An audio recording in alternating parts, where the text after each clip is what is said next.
morning to those of you waking up in America, and good afternoon to our friends across the Atlantic. Hello from the Atlantic Council Studios in Washington, D.C., and welcome back to day 2 of the EU-U.S. Future Forum. My name is Maggie Jackson, Deputy Director for Climate and Advanced Energy at the Atlantic Council's Global Energy Center. And I'm Travis Smith, Outreach Officer for the Press and Public Diplomacy section of the European Union Delegation to the United States. We're your MCs for this second day of programming to provide key updates, announcements, and weave a thread between the many important dialogues we are glad to present to you on this day 2 of the EU-U.S. Future Forum. In case you are just joining us now, this forum, EU-FF for short, is a unique convening of leaders from both the European Union and the United States, gathered virtually to discuss the transatlantic agenda and gain momentum for cooperation. The friendship between the EU and the US spans over 70 years, tracing its foundational roots to a time of global recovery. And here we are today in another time of global recovery. And the transatlantic relationship is just as important to our emergence and future success. Cue this forum. Yesterday, we heard European commissioners, US senators, heads of state, professors, CEOs, and journalists discuss these themes with a particular emphasis on reflecting on the foundations and history of this long-standing friendship. In case you missed any of these discussions, they are available on the Atlantic Council's YouTube channel, but don't go looking for them just yet, for day 2 consists of a lot that you do not want to miss. Today, we will be exploring a post-COVID world and dipping into conversations surrounding transatlantic cooperation amidst this recovery. Within this framework, we'll touch on how the European Union and the United States can work together to form a new economic resilience in the aftermath of the pandemic, with perspectives from both the public sector and the private sector. This will naturally expand to discussing how the transatlantic trade relationship can be a backbone of success for both the EU and the US. We'll also speak about local recovery through the eyes of cities and the role the green transition plays in emergence from COVID-19, while also discussing transatlantic cooperation on China, space, and climate change. Join the conversation on social media using the hashtag EUFF2021. And remember, you can still register for the event at atlanticcouncil.org to download the Atlantic Council event app. Here, you'll find the complete agenda with live streams, detailed speaker information, and up-to-date announcements.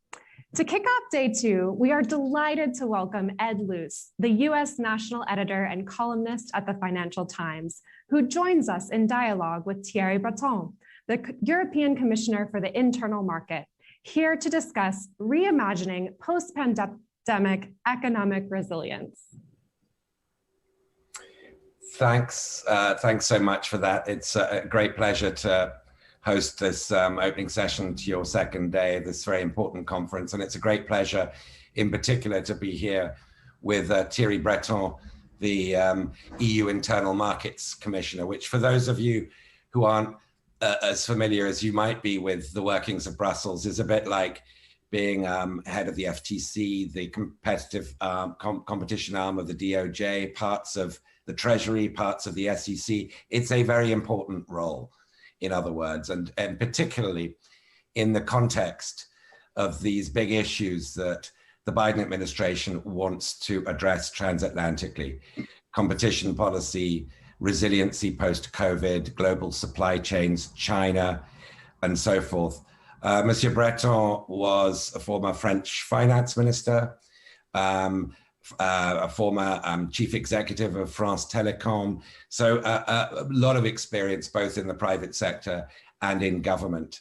Let me start, though, Monsieur Breton, being a journalist, with the news of the last 24 hours, which is the Biden administration's, to some people, quite surprisingly emphatic decision to announce that it was going to seek waivers on the patents for COVID vaccines, to have a TRIPS waiver.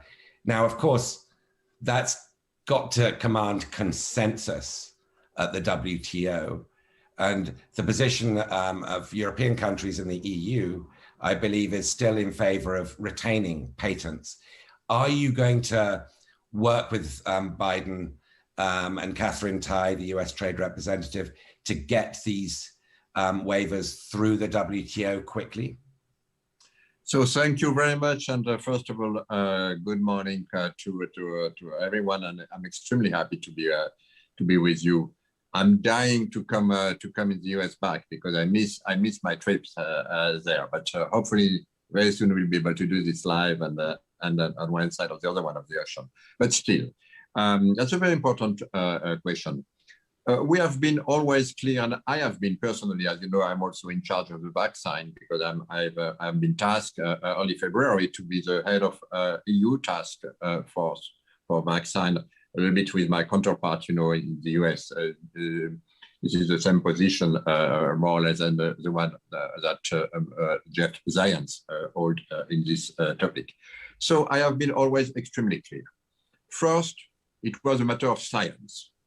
And it's unbelievable, but we have been able to develop vaccines which are working in few months. By the way, I just would like to say that it is a cooperation between Europe and the US. Most of the vaccines which are working today has been developed and financed thanks to European research. Take BioNTech, take CureVac, take Oxford, take Janssen. They're all European labs, European researchers. And the good thing is that they're working. But then, of course, thanks to the BARDA, the US has been able to put a lot of money and help to accelerate the rollout, the development and rollout of this European research. And that's very good because this is a cooperation, definitely. And people don't understand that, but it is a cooperation between EU and the US. And by the way, this cooperation between EU and the US will be the one, I believe personally, which will help us, how should I phrase it? Yes, to save the world. So the second phase now was to increase the capacity, the production of the vaccine. And this has been a very difficult task.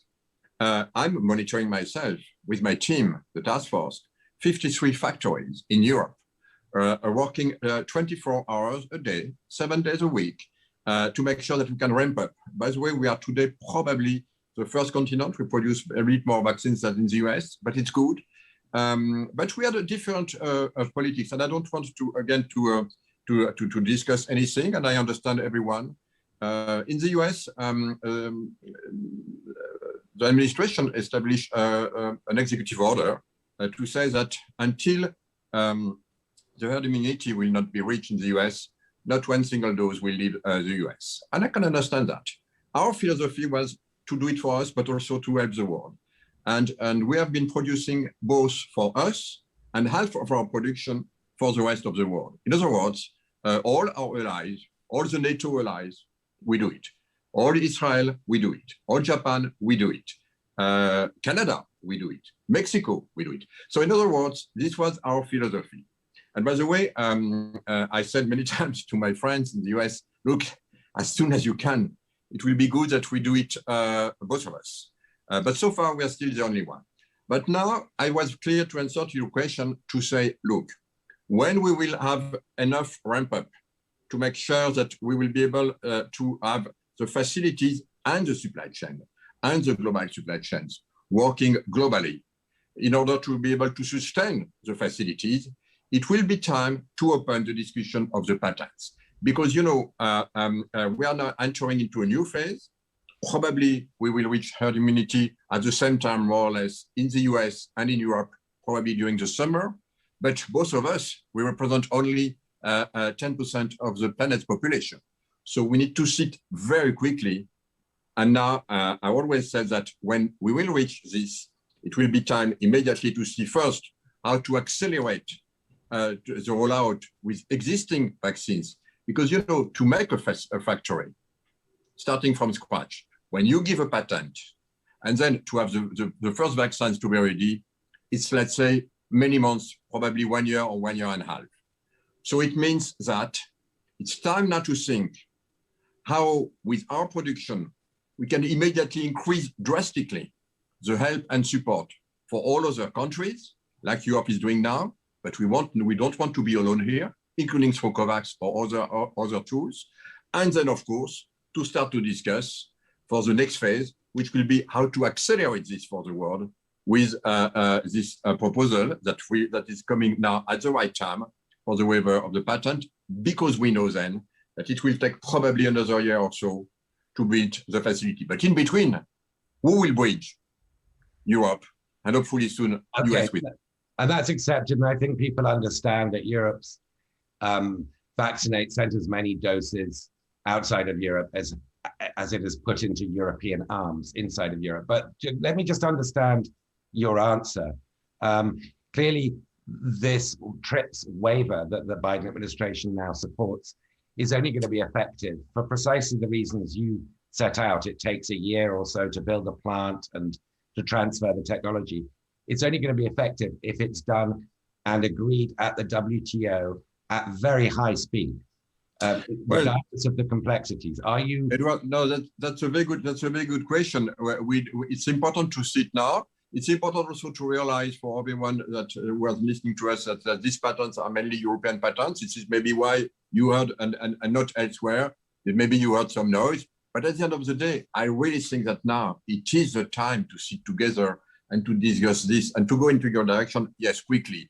You know, and I'm always was consistent and I always said, when we will make sure, we will be certain that our productions will be able to reach the level that we need. For example, for us in Europe, we will be probably between 3 to 4 billion doses capacity at the end of this year.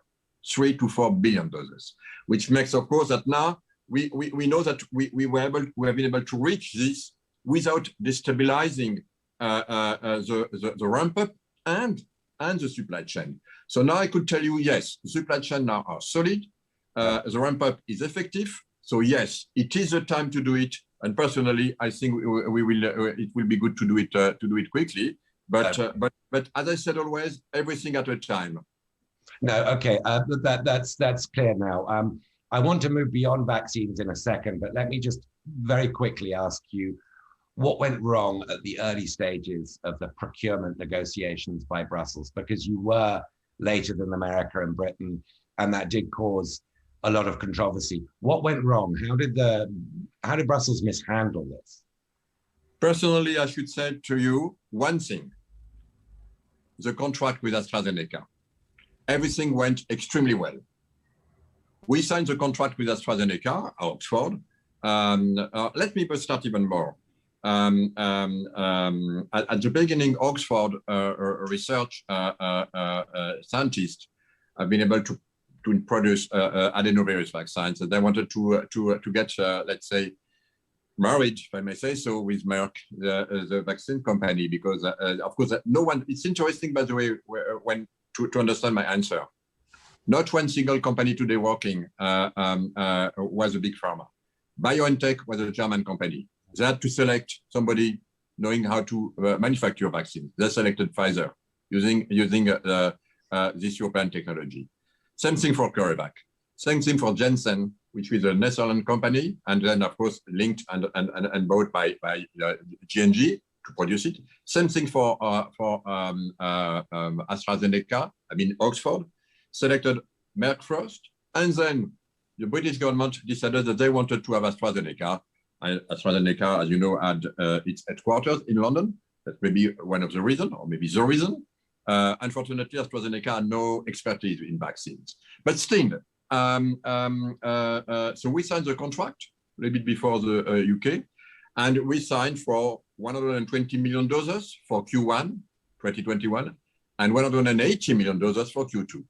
And unfortunately, for reasons we are investigating now, AstraZeneca delivered only 25%, 30 million in Q1, while we understand that it delivers everything for the UK, and for Q2, 70 million instead of 180. So we had to correct this very quickly, and we did it with my team, and of course with the support of the companies, because all others, name it, of course, BioNTech and Pfizer, Moderna too, over-deliver, worked extremely hard.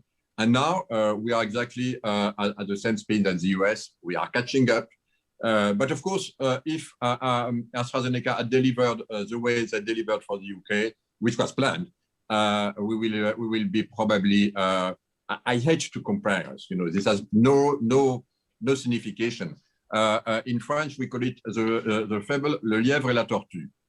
You start slow or you start quickly. At the end of the day, what is important is that we will land probably exactly at the same speed that others, maybe a little bit more advanced. But this is what went wrong. And then, of course, we organize also ourselves to help all industrial companies, and it was part of my duty to make sure that the supply chains were working well. To give you an example, we had with the executive order which has been put in place by the U.S. administration. It was difficult, if not forbidden, including to send some components. And to make a vaccine, you have 400 to 500 components. So I had to engage also to make sure that supply chains were working. We had a lot of delays because of this ban, but thanks to the good willingness that we have been able to establish, finally it comes smoothly. And now, of course, we are catching up, but we are, I believe, exactly at the same speed as others, including by the US, our US fund, which is good again. Huh? Okay, well, so the many components of the supply chain to produce vaccines is a very good sort of dropping off point to get into the larger topic of resiliency in global supply chains post-pandemic, which I know is one of your focuses and a focus of this discussion.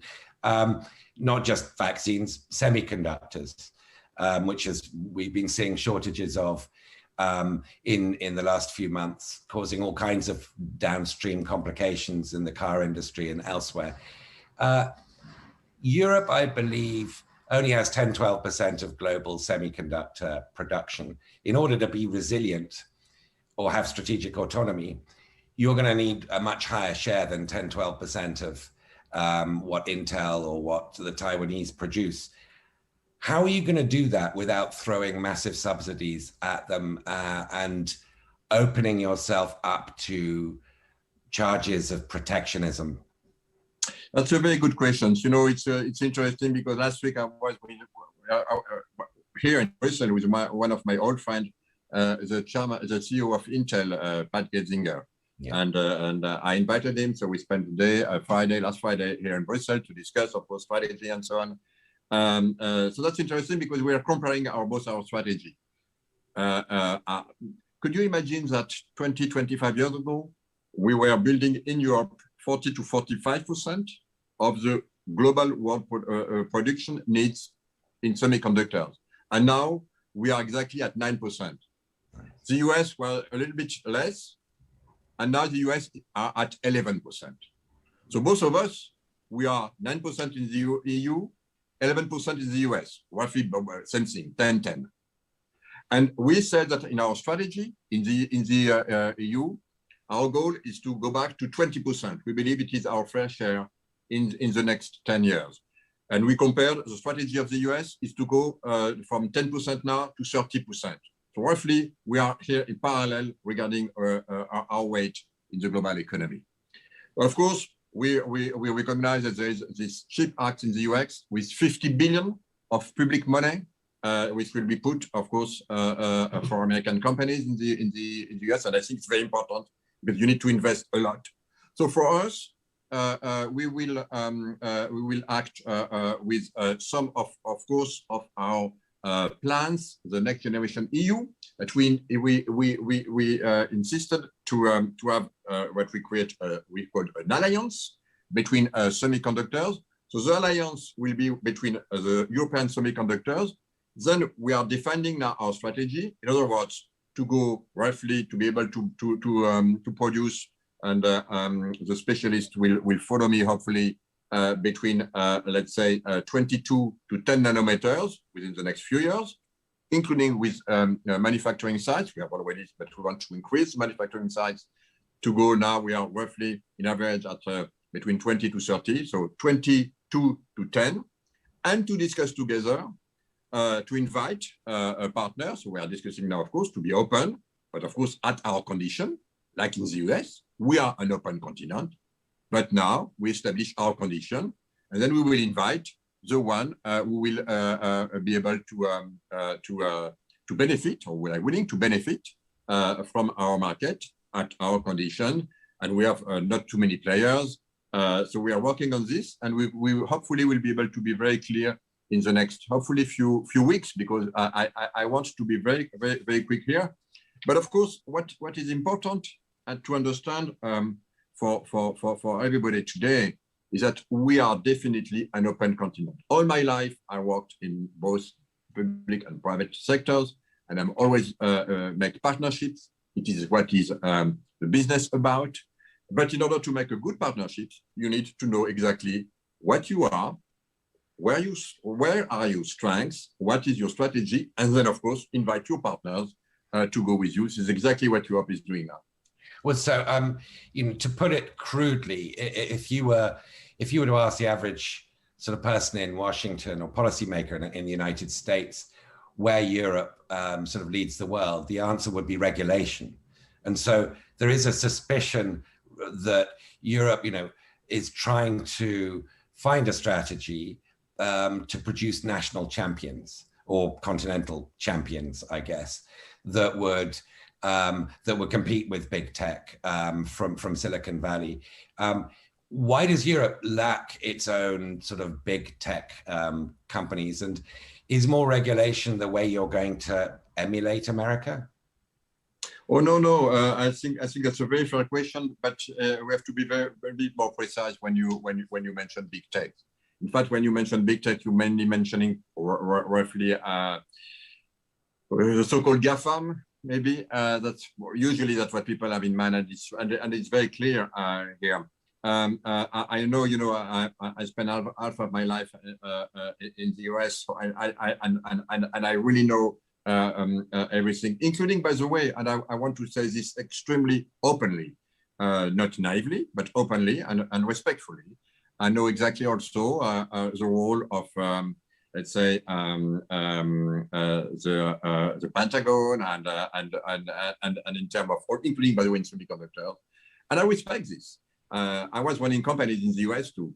It was always forbidden for me, unfortunately, to be able to bid with many contracts, and I respected it. It was a one way to close, and I respected it.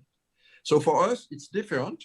We don't have this as, let's say, well established in the US, but we invite our partners with, again, now our own rules. It's not protectionist.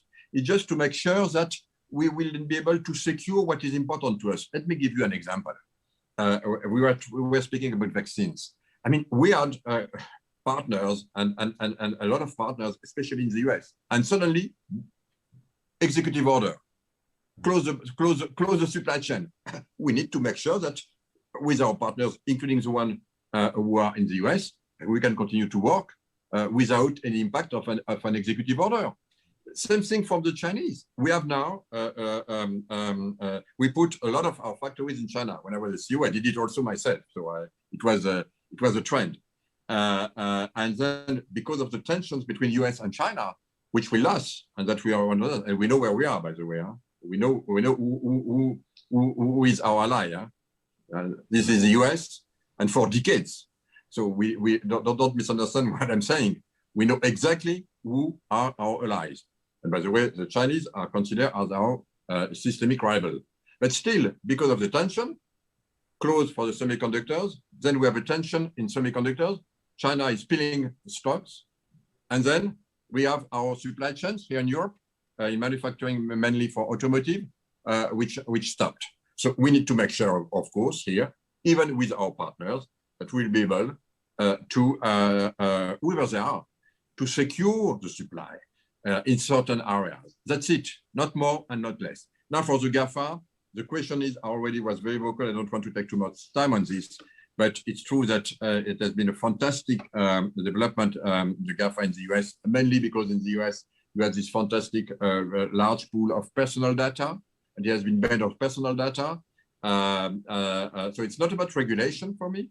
It's just about now not missing. We missed, that's true, in US, in Europe as a first wave, mainly because we are of course very fragmented still, especially for personal data. Yeah. But now the new wave is in industrial data, and Europe is extremely strong in industrial data, probably the first continent. So my mission, my job is to make sure that we will not miss this wave, And this is what we are trying to do, us, and of course with our allies, and of course with other companies. So we are establishing rules, guidance, and we welcome everybody fulfilling the fact that, especially for data, for example, the laws which will be applied on European data will be European laws, but not from other continents. And you understand. Okay, I mean, it's a very important topic, and we've just touched on it. But I'm glad you mentioned China, because, as you know, you negotiated an investment deal with China that you concluded shortly before the Biden administration took office, and it caused some irritation. The timing caused, and the fact of it caused some irritation this side of the Atlantic in Washington.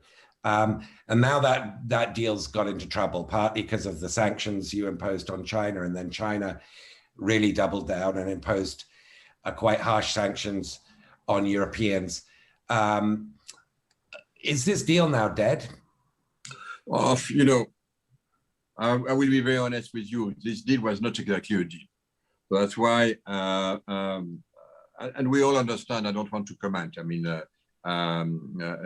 you are a professional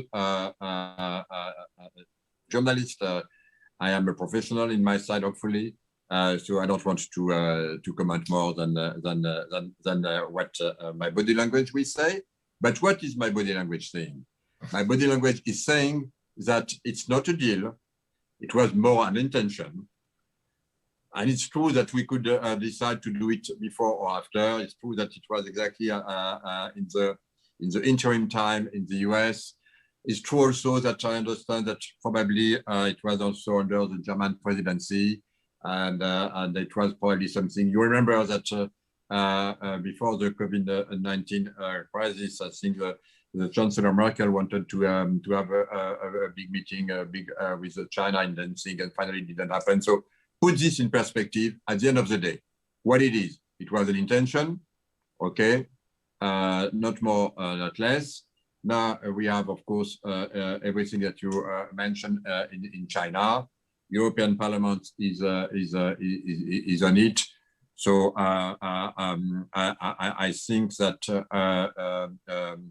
the time when the intention will transform into reality may be pretty long.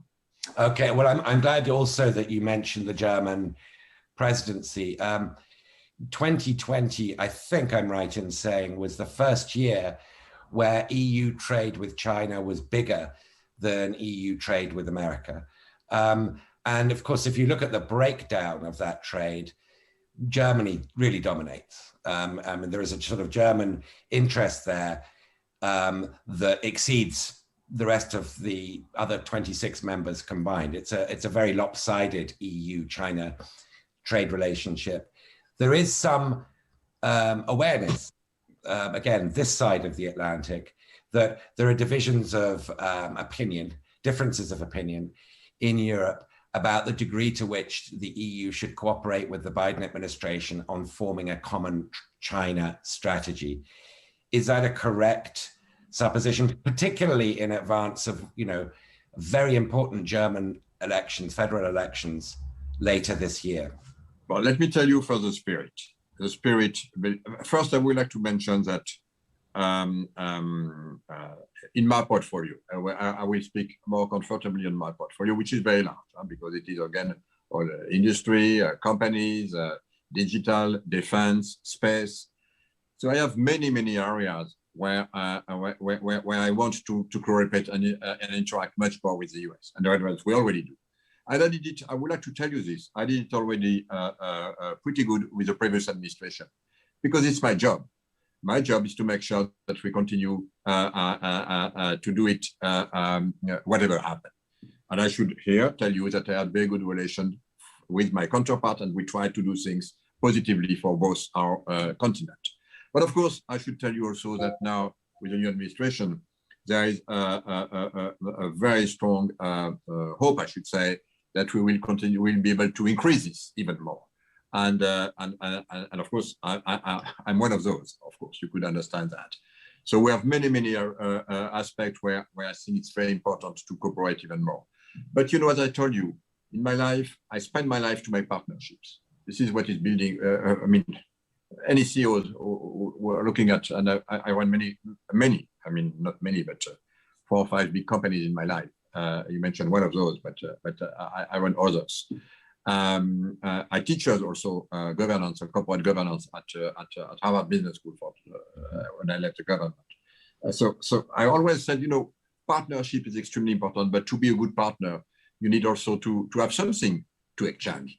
And this is why you could be certain that you could count, and US could count on us to be a strong partner, a good partner. And the stronger we will be, the better partner we will be. Now, regarding the relation that you mentioned between US and EU versus China, personally, I have been the one who went to find a solution for the 5G and 5G toolbox, and I did it, preserving our interest.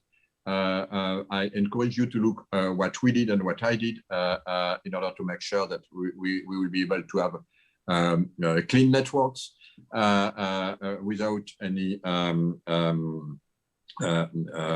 let's say, risky partners or suppliers.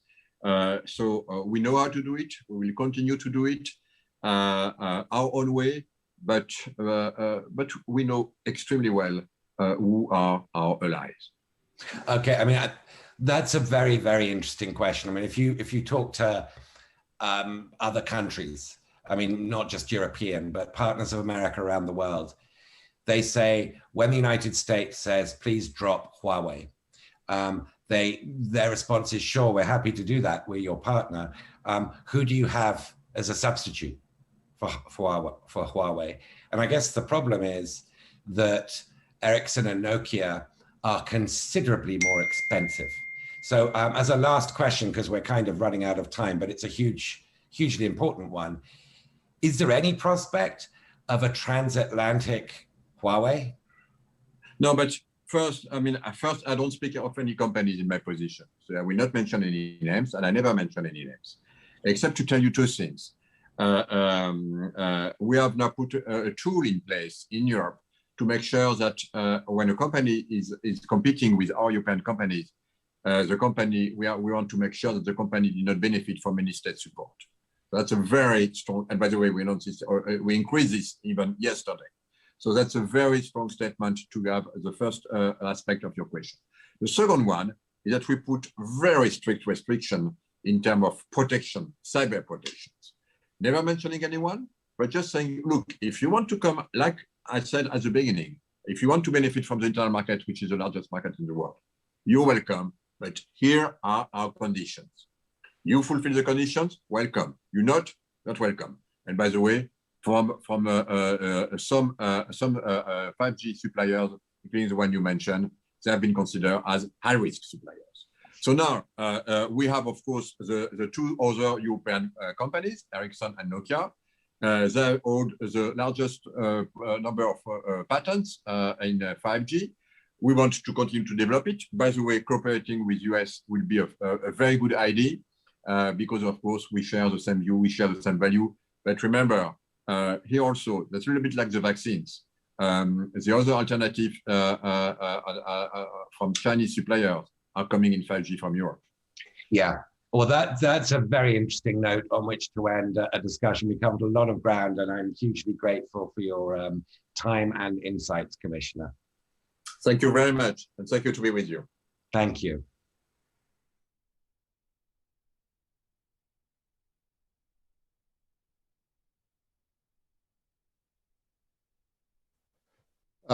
That was a great session, Ed and Commissioner Breton. That's fantastic. Good morning from this side of the pond that unites us all, from the Atlantic Council headquarters in Washington, D.C. Good afternoon to all of those joining us from Europe, and welcome to listeners elsewhere in the world. I'm Fred Kemp. I'm President and CEO of the Atlantic Council, and thank you for joining us on this second day of our EU-U.S. Future Forum. And what an extraordinary first day we had. Yesterday, we highlighted the transatlantic ties that bind, focusing on the history and values that unite us in the digital age. be sure to check out some key portions of this interesting conversation from yesterday on our website, atlanticcouncil.org, including a discussion between Secretary of State, former Secretary of State Madeleine Albright, and historian and good friend of mine, Timothy Garton Ash, on transatlantic values, where Secretary Albright stressed the necessity of the EU to Americans, underlying the whole purpose of the EU-U.S. future forum, that we understand how important we remain, or perhaps even are more than ever before, to each other. We had 4 back-to-back sessions on transatlantic digital policy, technology, and democratic values in the digital age, a set of issues at the core of the dialogue between the EU and the US. Speakers asserted that we should focus on, quote, democratic autonomy, unquote, rather than strategic autonomy, and that we should make, quote again, make digital the next coal and steel, looking to this year's anniversary of the European Coal and Steel Community. One highlight was an intriguing conversation between European Commission Vice President Vera Jourova and US Senator Chris Murphy on how to defend democratic principles and resilience in a digital age. Also, be sure to listen on the conversation between President of Estonia, Kersti Kaljulaid, and Senator Jean Shaheen, 2 of my favorite leaders, where they stress the need for transatlantic solidarity in pushing back against Russian and authoritarian powers in our foreign and defense policies, without forgetting to invest in people, economies, and infrastructure on the home front. So it was all powerful stuff. Today, we turn to focus on the economic perspective. We just heard from European Commissioner for the Internal Market, Thierry Breton, and now I have the privilege of sitting down for a discussion with one of the world's premier business leaders, Guillaume Faury, Chief Executive Officer of Airbus. So Guillaume, it's wonderful to have you with us. There is, I think, some rich symbolism of having you join us after Commissioner Breton of France, a Frenchman, and the head of the German Green Party, who will follow Annalena Baerbock in her first interview since she was chosen as the party's candidate for chancellor. I'm delighted that we're going to talk about the transatlantic economic relationship as a driver for recovery from the pandemic, and also how your company has weathered a crisis that's hit your industry rather hard. So Guillaume, and I'll make this introduction short, Guillaume has been the CEO of Airbus since 2019. He's a member, and we're proud to say that, of the Atlantic Council's International Advisory Board. Guillaume, your love of flying and aviation dates back to your childhood, as I understand it. And what's more, he is even a qualified light aircraft pilot and helicopter flight test engineer with 1,300 hours of flight experience. So with that, I think that should elevate our conversation. I encourage everyone to follow along in the discussion by using the hashtag EUFF on Twitter and asking questions via our Atlantic Council Events app, which you can download from either the Apple app marketplace or Google Play store. So with that, Guillaume, let's begin.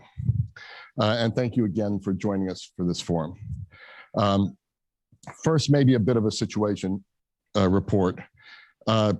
You're more the expert than I am, but it seems to me that COVID-19 is the biggest crisis the modern aviation industry has ever faced, and perhaps for Airbus specifically as well. Can you talk about that, and also how you've adapted? So first of all, good morning, Fred. It's my privilege to be with you this morning on your side of the pond. Indeed, you're right. COVID-19 has been for the aviation the biggest crisis ever since the outset of this great industry. It's been brutal, and even more brutal that we were in a big ramp up at that time. Our supply chain, ourselves, were investing for more production moving forwards, and we had to face the brutal reality of the vast majority of the commercial planes around the world being grounded more than a year ago. We started by trying to face reality as good as we could. At that time, we worked on scenarios trying to understand how long the crisis would last. I have to confess, probably March last year, we didn't think we would still be in that situation today, more than a year later.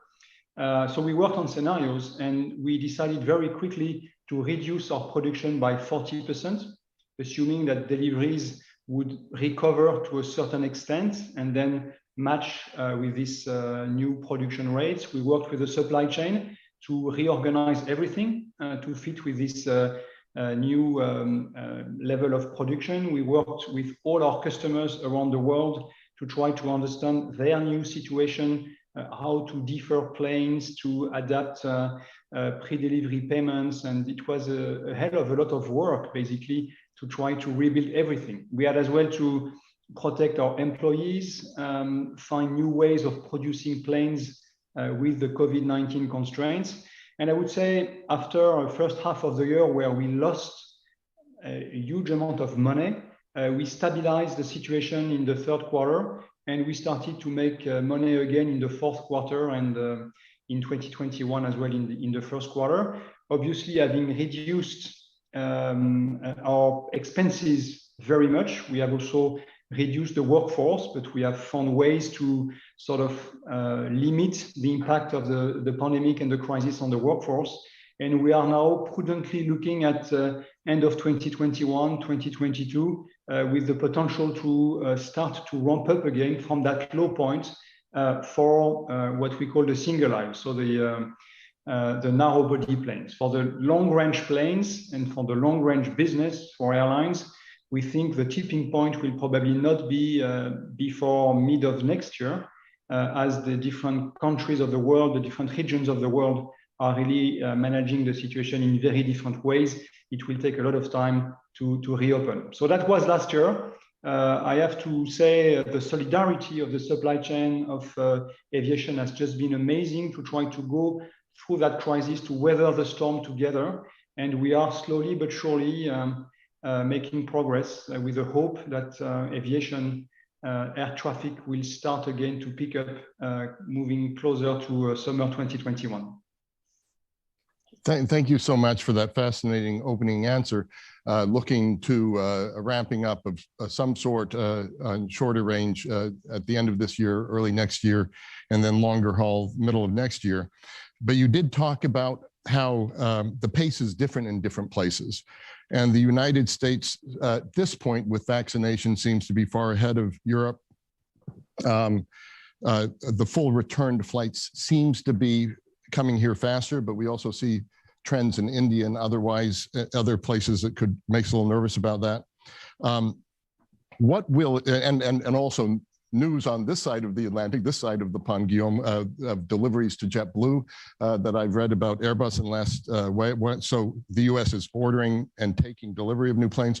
What is it going to take to get Europe back? And in general, as you're seeing the new variants come out of COVID, how worried are you about setbacks in the months ahead that make it so you can't hit the targets you're talking about? Well, we are a sort of long-term industry, and we need plans over many months, over years, and the pandemic is not providing this visibility. Therefore, we have to prepare ourselves for more resilience than what we've seen in the past. It's very refreshing to see the situation in the US moving very quickly in the right direction. There is a sentiment of optimism in the US that I like very much. And it's true that the vaccination campaign has been very efficient, very fast, but it's also a good signal for the other countries, for the other regions of the world. I mean, when the vaccination campaign starts to reach a certain point, then the contamination goes down, economy can reopen, activity can start again. So I'm hopeful that Europe, having started later, with a lot of issues on the coordination among the countries, and I have my frustrations on the situation in Europe, but I think the US is showing the way. The vaccination campaign in Europe as well is making good progress now, and I am quite optimistic, hopeful at least, that Europe will follow US, probably with a couple of months of delay, but would it be later? If we can be in the same situation for the summer and have a good summer, have reopening of the majority of businesses, I think the pent-up demand is very strong in Europe as well. And people are willing to start to live again. They are expecting more freedom than what they have today. They know we need to put the pandemic under a certain level of control, and they believe, and I believe, the vaccination campaign is the way to get there, because when we look at the US, that's the case. So hopefully we have US, Europe, other parts of the world following, then we have reopening of the majority of businesses, including aviation, and that will be the start of the end, the beginning of the end. I think you know, Guillaume, how devoted the Atlantic Council is to the transatlantic community, the transatlantic economy, sort of the centerpiece for the world economy. And we've long believed that this dispute between Airbus and Boeing hurts everyone in a way in the global competition. But what was encouraging was that the US and EU entered a 4-month suspension of tariffs related to the Airbus-Boeing dispute, and the US trade chief recently proposed a 6-month tariff freeze. But these are still short-term measures. And I'm just wondering what you see as the prospect for a longer-term solution to this issue, and how important do you find this whole matter for the economy in general? Thank you for the question, Fred. I think aviation is mainly a North Atlantic ecosystem. We Airbus buy from the US a lot. The US companies and Boeing buy from Europe. We sell to Europe, to the rest of the world, to the US, and vice versa. Aviation is a small business. I mean, before the pandemic, we were delivering all together, Boeing and us and all the suppliers contributing to it, around up to 1,500 planes a year. So that's very small, actually, in terms of numbers. And of course, last year we delivered hardly half of these numbers. So it's a small ecosystem, and it's a North Atlantic ecosystem. And putting trade barriers, putting tariffs in the middle of the Atlantic, in my view, and I've been quite transparent on that topic from the beginning, is not making sense. I think with escalation of the tariffs and the decisions of the WTO, we are now in a situation where it's really obvious that this is a lose-lose situation for everyone, and we are much better off finding a resolution to the dispute. So I'm happy to see that on both sides, there is what I perceive as a real intention to find a resolution. There are some subsidies, and there have been subsidies in the past on aviation, both sides of the Atlantic, in different ways. Obviously, each side believes the other way is not the right one. So we need to come to a situation where it's more or less acceptable for both parties and move forward. And the situation today is even more unfortunate that we have COVID-19 and that we are in a very difficult situation. So I trust the short-term situation you were mentioning before, the short-term ceasefire is the way to find a resolution and then go to a more long-term situation. And it will allow us to address other challenges, other players, newcomers that come also with some strong support from their states. And I think it is the interest of both the EU and the US and Boeing and Airbus to find an agreement and to move forward. I don't want to press you too hard on this, but what are the prospects for that long-term solution?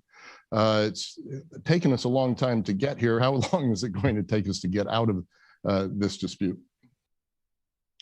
I believe it's just a matter of willingness. I don't see any obstacle that cannot be resolved in the dispute. It was a long-term situation that developed over 15 years. No party was willing to accept the situation imposed by the other one.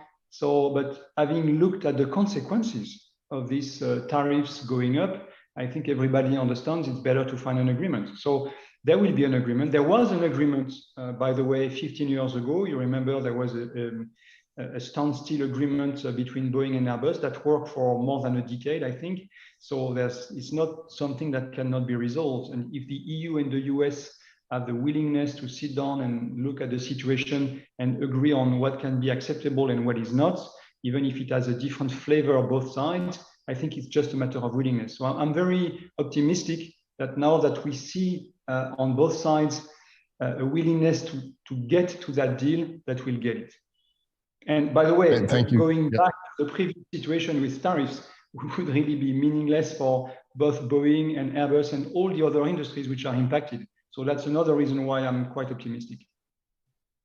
Thank you so much for that, Guillaume.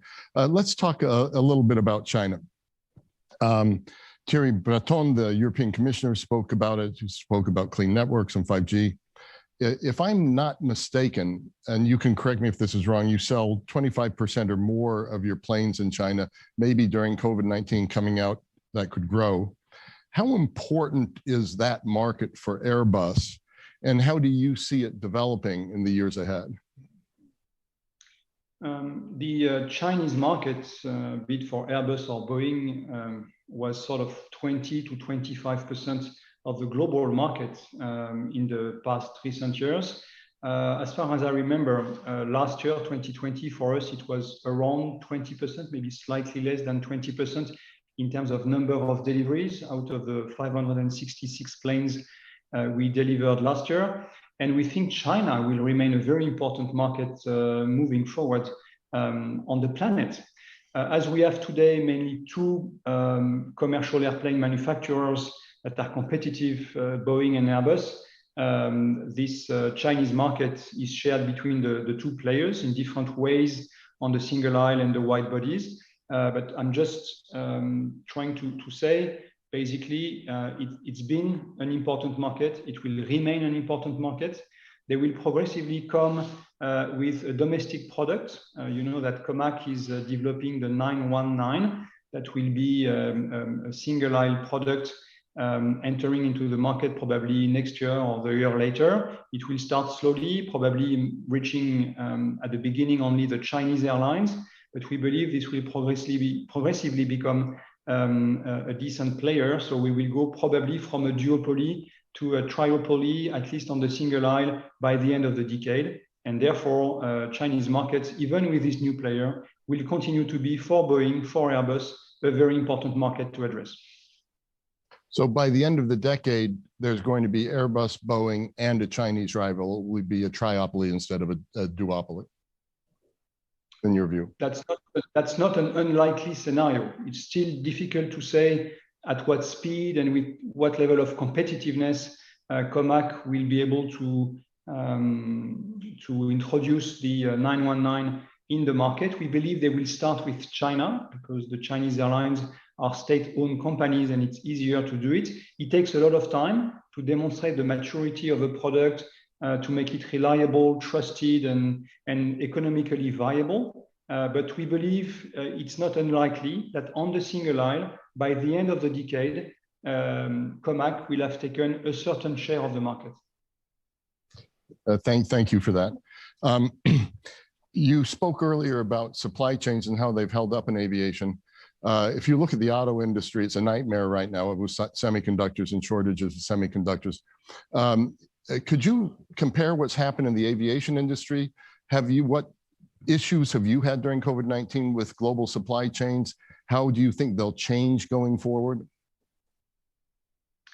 We have looked very seriously and very deeply into the supply chain during COVID-19, and we continue to do it. We've put in place with other companies, other OEMs, what we call watchtowers, with two main objectives. One is to get transparency and anticipation on the evolution of the situation of the suppliers, not to be in a situation that what you're describing with semiconductors in the car industry. And we have as well equipped ourselves with, funds or with tools to be able to intervene with equity on the suppliers that would potentially be in a very difficult situation. What we've done as well on the Airbus side, we have done our very best to provide visibility on the levels of production that would be expected on our planes, and try to be as stable as possible to give the opportunity for our suppliers to plan, to execute, and to be able to be resilient in that crisis. For the moment, it's been quite successful. I remain very prudent and humble because we see the situation is still evolving very quickly. We've seen with India, I think you referred to it, a big change, a drastic and fast change on the situation. So we remain quite prudent. And if I have to give an appreciation, a sentiment on the state of the supply chain today, I think we have not a situation similar to what you mentioned before. The majority, if not all suppliers, have found ways to weather the situation. There are some exceptions and we are dealing with them. But generally speaking, the aviation supply chain has managed to survive the situation and not impact the OEMs in a way that would prevent us from delivering planes. So I remain humble because things can change very quickly. We've seen that what happened on the car industry was not on the radar scope a couple of months before it happened. That's why we have the watchtowers and we are trying to anticipate as much as we can, gaining visibility. But again, prudently, I can tell you today, we don't see a similar situation in aviation, at least not for the moment, and I hope it will stay like this. Well, thank you very much for that. My next question might have even been at the center of a conversation I would have had with you a few years ago when Airbus was competing for a Pentagon tanker contract. And we all remember back to the disappointment at that time for Airbus. But what do you see as the outlook for transatlantic defense cooperation? It's a cooperation in the sense that the US and the European countries are together in NATO. NATO is probably the strongest alliance we've ever been in, and at least in the recent history. And it's very important that both the European countries and the US continue to contribute to NATO.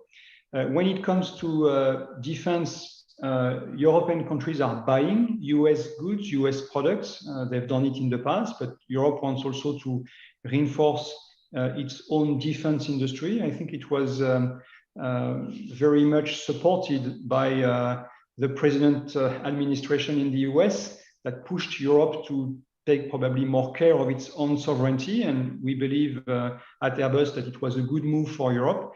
We think it will continue, but with probably a more longer perspective, a US that is seen from Europe as more cooperative with this Biden administration than it was the case with the previous one.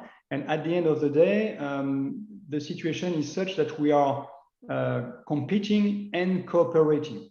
And that's the very nature of the transatlantic relationship, is that we have competitors both sides. It's a tough competition. I think it's very healthy as long as we have a level playing field and that it's an amicable competition. And when it comes to defense, as we are together in NATO, yes, there is a tough competition. We want the rules of the games to be fair, both sides. And what we really didn't like in the case you reminded us just before is we had the feeling it was not completely a fair competition. But when it's a fair competition, it's healthy and it's okay. And it's helping both sides to develop more competitive products. Now, having deep cooperation between OEMs, between companies, both sides of the Atlantic is not that easy. So we buy from each other, we buy components, but large cooperations are more frequent in Europe between European countries than across the Atlantic for the reasons I tried to mention before. Just looking to the clock and knowing we don't have that much time left, I won't drill down so much on that issue, but we certainly, the Atlantic Council, hope for deeper transatlantic defense cooperation. And so looking for ways to achieve that will be in our interest. But I'd like to turn to green technologies. It's one of the areas where I've been watching Airbus closest. And you recently made a big announcement about the role hydrogen could play. I think you spoke of full hydrogen planes by 2035. And that was way ahead of where I think the thinking has been on this side of the Atlantic and also within Boeing. Tell us why you're so confident of that and where things are going in terms of green technology and aerospace. We've always been very focused on environment, but even more recently than in the past because of the trend becoming bigger and bigger, and probably also the feeling of urgency with the climate change and the global warming being stronger every day. There are short-term, mid-term, and long-term measures when it comes to bringing the solutions to the market. On the short term, the best way to reduce the emissions is to replace all planes that have a much higher, much bigger fuel burn by modern ones, which are by far more efficient and therefore release less CO2 per passenger and per kilometer. Then on the short term, mid-term, we have the opportunity to work with sustainable aviation fuels. And together with the airlines, I think together with Boeing, by the way, on that front, we believe the SAFs are the avenue for the next years. The planes we are delivering are today already capable and for an audience that doesn't know what a SAF is, could you translate SAF for us? Sustainable aviation fuel. Okay, these are biofuels or fuels which have a very low carbon content. Thank you, Fred, to remind me. I'm sorry to have interrupted. Yeah. No, thank you for that. But the sustainable aviation fuels are a very good short-term, mid-term solution. But we believe on the long term, we have to find ways of not emitting any carbon in the atmosphere. A solution that is net zero is not enough. And to go to that point, we come to the conclusion that hydrogen is one of the solutions, if not the solution. On top, we see a very strong momentum for hydrogen for many other industries as a way to store intermittent energies like solar, like wind energy, and this will be required. So we see a convergence.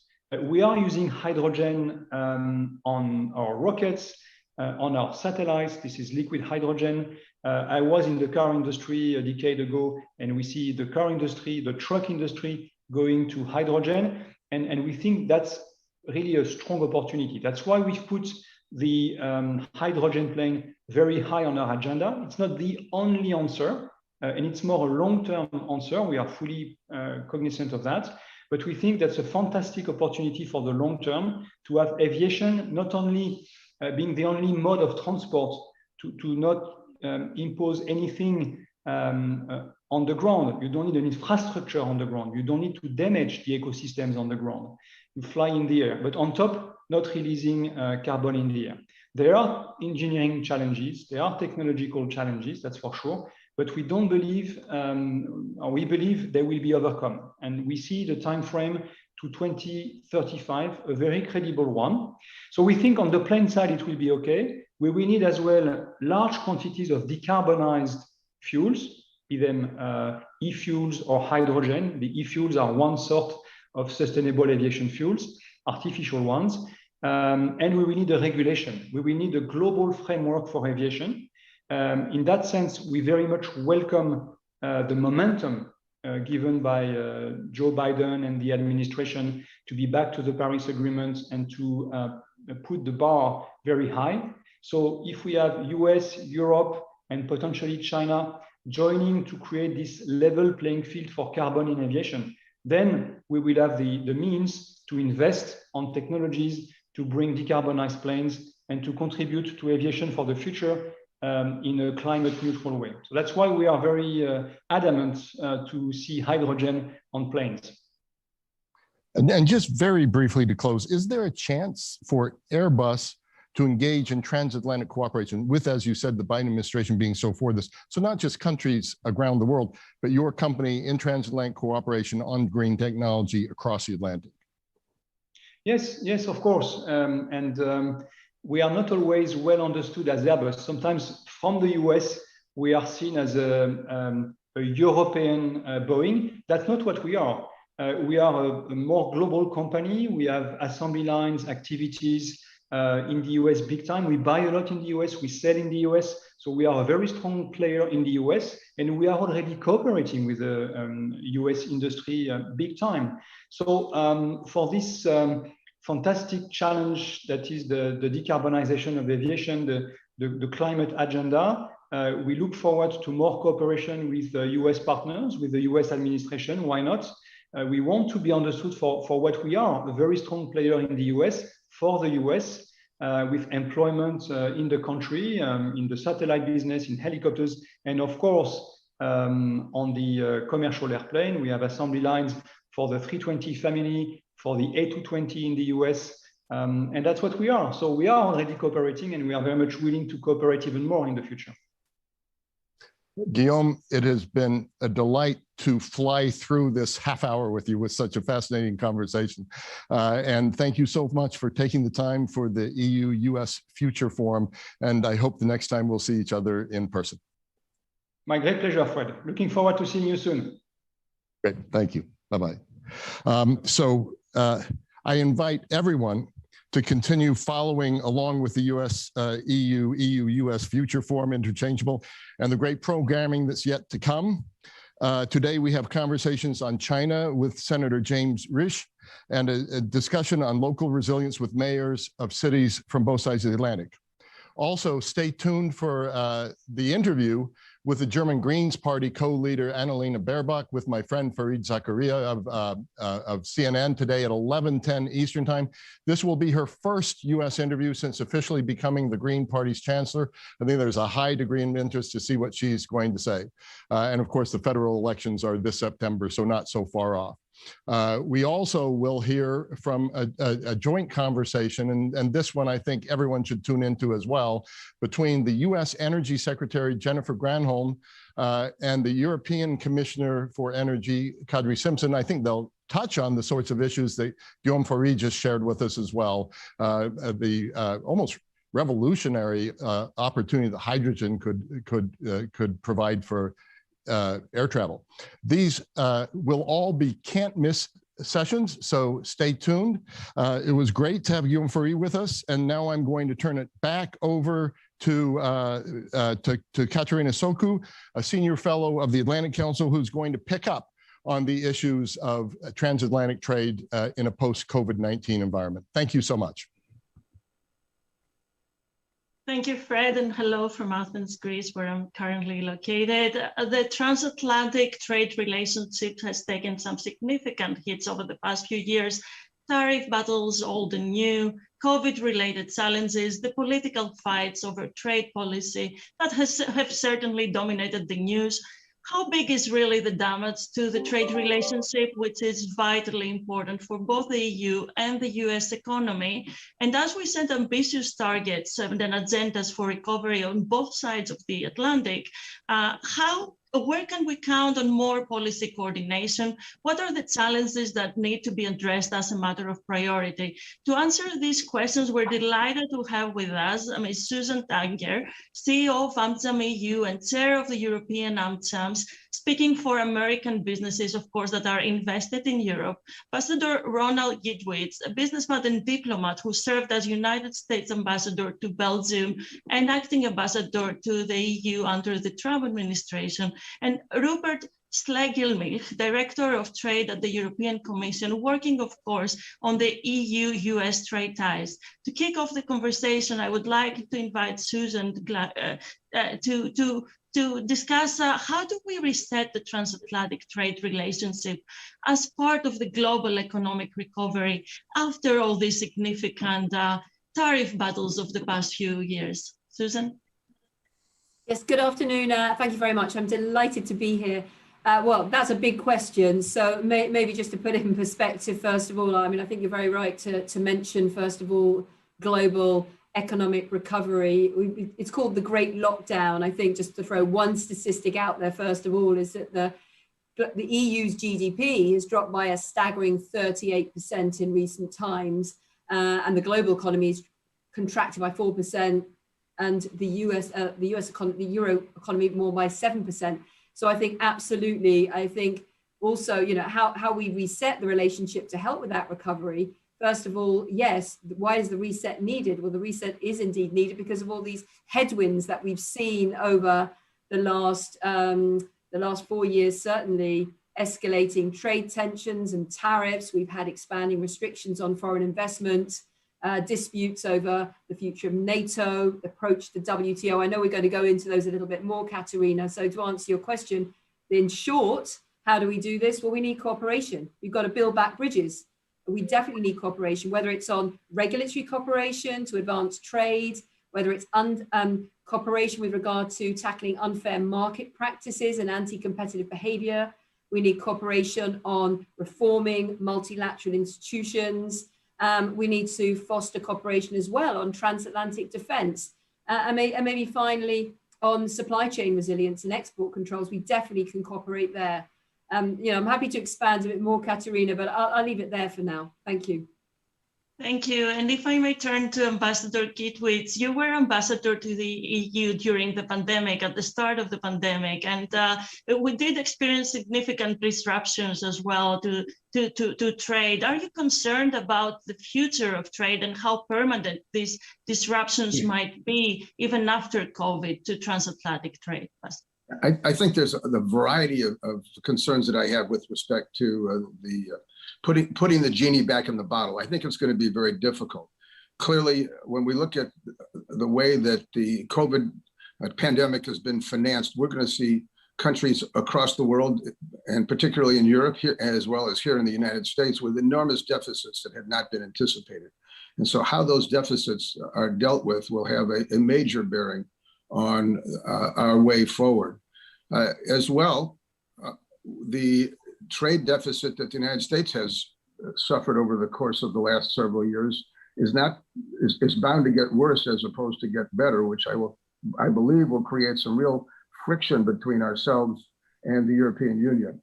The trade deficit essentially is net $130 billion negative to the U.S., but it's part of that deficit is offset by a services surplus. So the real goods deficit's $180 billion, but the service sector is under attack. The Schrems II decision, for example, last July, a year ago, underscores the kind of fragility that exists with respect to the services area. Privacy Shield, which was a vehicle set up in 2015 to allow for transatlantic data flows, and it represents about $50 billion of transatlantic trade, has been ruled illegal. And so how we deal with some of these very difficult issues and the political outfall of them is really going to be important. Thank you. And Rupert, if I may turn to you, there's no denying the tensions of the past few years, but we do have a new administration in the US. And how do you see the Biden-Harris administration after it reached its 100-day milestone? How do you assess the course that has been charted for EU-U.S. relations so far? Yes, thank you. And also thanks from my side for being able to join this interesting conversation. And I have to say, we're very encouraged, to put it in one sentence, by the start of the Biden-Harris administration.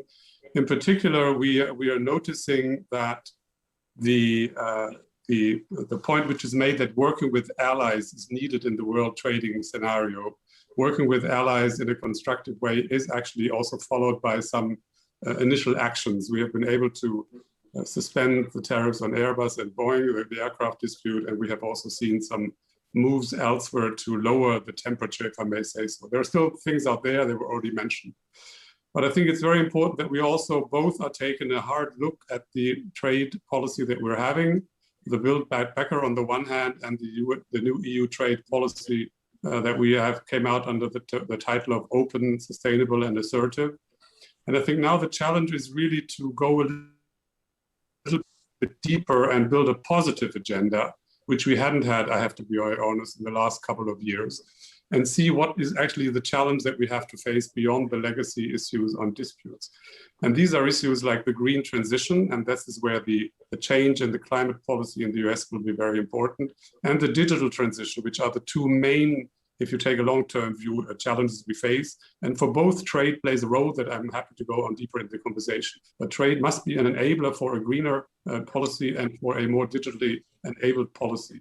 And that includes also getting out of the crisis together. Not only do we have a question maybe of financial viability or fiscal viability, we also have to make sure that all these distorting, if you wish, ultimately all the subsidies we're giving out now for good reasons will not become permanent and distort the global marketplace on the long term. And that will be a challenge because everywhere we have now been looking away about the question of what do these subsidies actually do to the global marketplace, which normally we discipline through WTO and other rules. So the positive agenda is there, we now have to make it work. Thank you, and you're leading us into the next round of questions on exactly the convergences that in trade policies that can serve as a springboard for greater cooperation. And Susan, if I may turn to you, you've argued exactly that this twin transition towards a sustainable and digital economy opens up new fronts for close cooperation. What do we need to do in the transatlantic community to save the global standards for the digital economy and the green standards for in accordance with the transatlantic values and priorities? Yes, thank you, Katerina. Yeah, maybe let me touch on a couple of areas, concrete ideas from the business community on where we can really cooperate, so what we have to do. So absolutely, to what Rupert said, we totally support green transition and digital transition with regard to economic recovery. Yeah, and a couple of ideas to put out there would be artificial intelligence. That's one area to cooperate. They're important on both sides. We're not very far away. We could really work together on having a human-centric approach to solving this big issue. So there's sort of one concrete idea. Another one will be, giving the concrete ideas first, clinical research. Let's have some mutual recognition agreement on inspections on both sides. There's so much duplication that goes on at the moment. We could share resources, absolutely. So what we need is good clinical practice inspections to be coordinated. Another one is actually on clean technology. So in the area of sustainability, Katerina, absolutely, the speed of development that there is, we need this technological advancement. But if we remove regulatory hurdles for business, we can move even faster. So if we can open dialogue between the EU and the US, this area, to remove some of these burdens, this would really help. And then another area would be data transfers. I believe, one of my co-panelists here, perhaps both already mentioned privacy shields as being one of the barriers.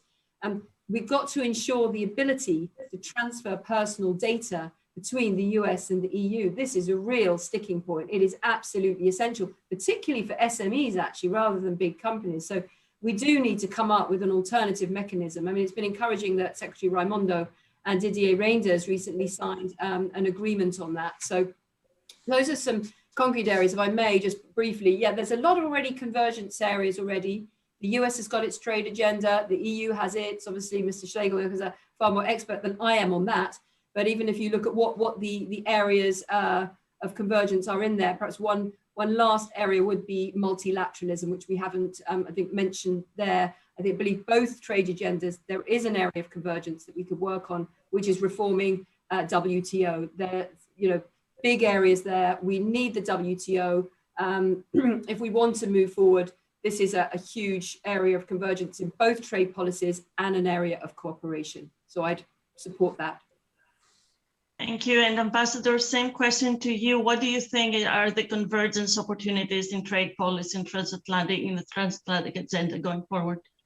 Let me begin by saying I agree with Susan with respect to the WTO. I think it's terribly important that we get real resolution to a way forward so that we have a viable and workable multilateral agreement on how we're going to deal with trade issues. If we don't do that, I think that that will cast a shadow over so many other issues. So that would be number one. Number two, I think there's a short-term opportunity in energy.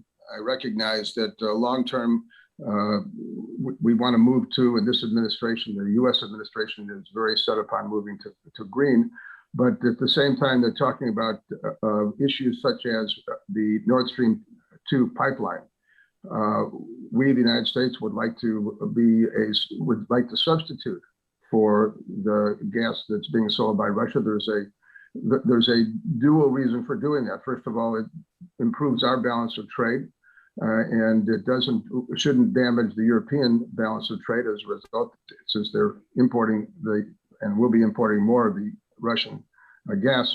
But the other issue is, why are we financing Russia's buildup of their military weapons? And so I think there's a twofer there, if you will, with respect to the short-term energy needs. And then lastly, I think it's critically important that we find a way to deal with some of these privacy issues. Right now, the loss of privacy shield, the question about standard contractual clauses, which is for the bigger corporations, which, while haven't been attacked as well by the European Court of Justice, still are under review and question. So data and information is critical to all of our futures, and we need to find a way to resolve that sooner rather than later. Thank you. And Rupert, if I may turn to you, and same question, but I would also like to bring into the agenda. The EU has proposed the EU-U.S. Trade and Tech Council, and it seems that the U.S. is warming up to the idea of structuring an effective dialogue on trade and tech issues to resolve these disputes. What are the EU priorities in this regard? And please feel free to respond to the previous points raised. Yes, thank you. Thank you. I think I would like to first say that I'm very encouraged also by the support for the multilateral trading system, which is in bad shape. Both Susan and the ambassador have actually said that this is important, and we wholeheartedly agree, because these are the rules we need for a predictable trading environment worldwide. And I'm not only talking about maybe China, which exploits some of the loopholes in these rules where we need new ones, but also the rest of the world. They take their cue from stability and a worldwide system to trade. On the more granular issues on what to do next, in particular on trade and technology, it's exactly the reason that we all been agreeing that the digital trade is becoming one of the biggest challenges for a number of reasons. First of all, we have to get an idea on how to regulate the digital space, because if we fragment it further, then I think the positive elements, effects of having an economy of scales and using the internet basically for trade will just diminish. And we have major differences when it comes to some of these technologies, how to deal with them, what technology also to make available those who don't share our values. And that starts with not so much with data privacy, because there I think we have the same values, we just have different ways to implement it. But the real difference is with some of the other less democratic societies, if you wish. And then we have who use some of the other technologies, and AI was mentioned, to supervision their own population in a way that we would think is not democratic. So making sure that we get the best out of the internet and the digital transition, and at the same time don't hinder the trade where we don't need to, is a very delicate discussion, because we see that the instruments that we are using, not only in the US, we also have export controls. We denied a lot of exports to China in the last year, by the way, in some of the critical technologies. But we have to have a common vision how we should address this, so we don't get into each other's hairs on these issues. That's, I think, a very important point. But it's more than that. The Trade and Tech Council should also look at the very important question of standards. Again, we have to set standards for many of these technologies. AI has been mentioned. Artificial intelligence is one of the key ones, but there's also automotive driving, robotics, quantum, and so on. And we are much more effective transatlantically to the benefit of our business if we have a shared approach to these issues and not fragmented these markets of the future. Thank you. And I love it how you all went straight to the sticking points as well, which is the next round of questions that I have for you. So how do we build this consensus on the sticking points in the trade relationship? And I would like to turn to Susan. You've singled out the tariffs part over steel, but also welcomed the temporary suspension of the aircraft tariffs, right? The dispute at the World Trade Organization. As two of the trade irritants, old and new, are you confident that the two sides may reach an agreement to end these disputes? There's a tricky question. I mean, I think we are optimistic. I think the actual temporary suspension, as you just said yourself, is a very positive sign that the two sides now who are here together are ready to move towards constructively to long-term solutions. So I believe there is a will there. I think there's more optimism in the air certainly in 2021 that we can move towards something. I think both sides want to find a solution. However, we're a little bit concerned about the time span here, because 4 months is not long. So we're really hoping for some speedy negotiations here. So what we can bury this hatchet permanently and just move on and stop this tit for tat. You know, if we can move on and pave the way for more global rules for aeroplane manufacturing, it will be much better generally. On steel and aluminium, I think that's a really important one. I mean, we're concerned at the moment about the other deadline looming, which is June 1st, which is not very far away, where in the counter tariffs imposed by the EU are set to double if the steel and aluminium tariffs imposed by the US have not been removed. So nobody wants that to happen. It has knock-on effects on a whole range of industries which have nothing to do with steel and aluminium. So very concerned about that. What we really want to see, I mean, it's a great opportunity to look at the overarching issue. The wider issue is global overcapacity in steel and aluminium. And that's the issue on which the two sides should be working together. So you asked also earlier about areas for cooperation. That's exactly where we should be working together.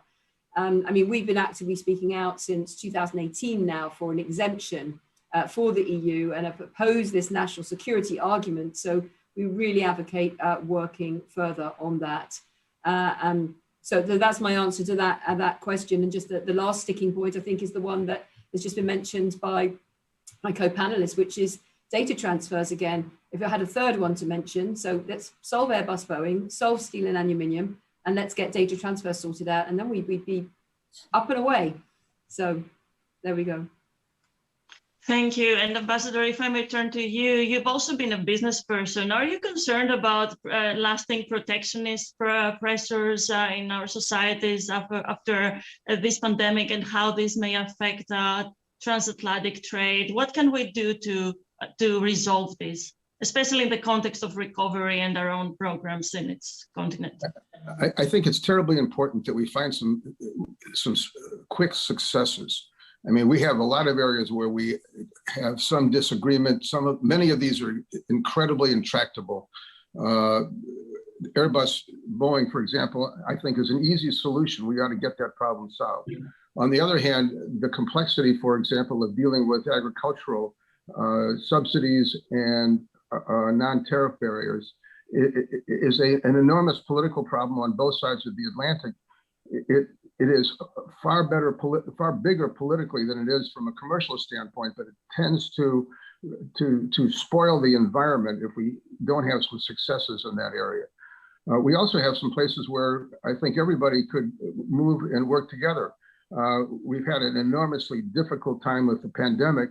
We ought to be thinking about what do we do about the next pandemic, and where can we work together to prepare and be sure that we have a sufficiency of vaccines, sufficiency of PPE, what kinds of reserves should we be putting together, how should we be thinking about manufacturing processes for these kinds of critical elements across the world, and particularly both in Europe and in the United States. These are the kinds of things that I think have political currency, and most people would agree there's an opportunity.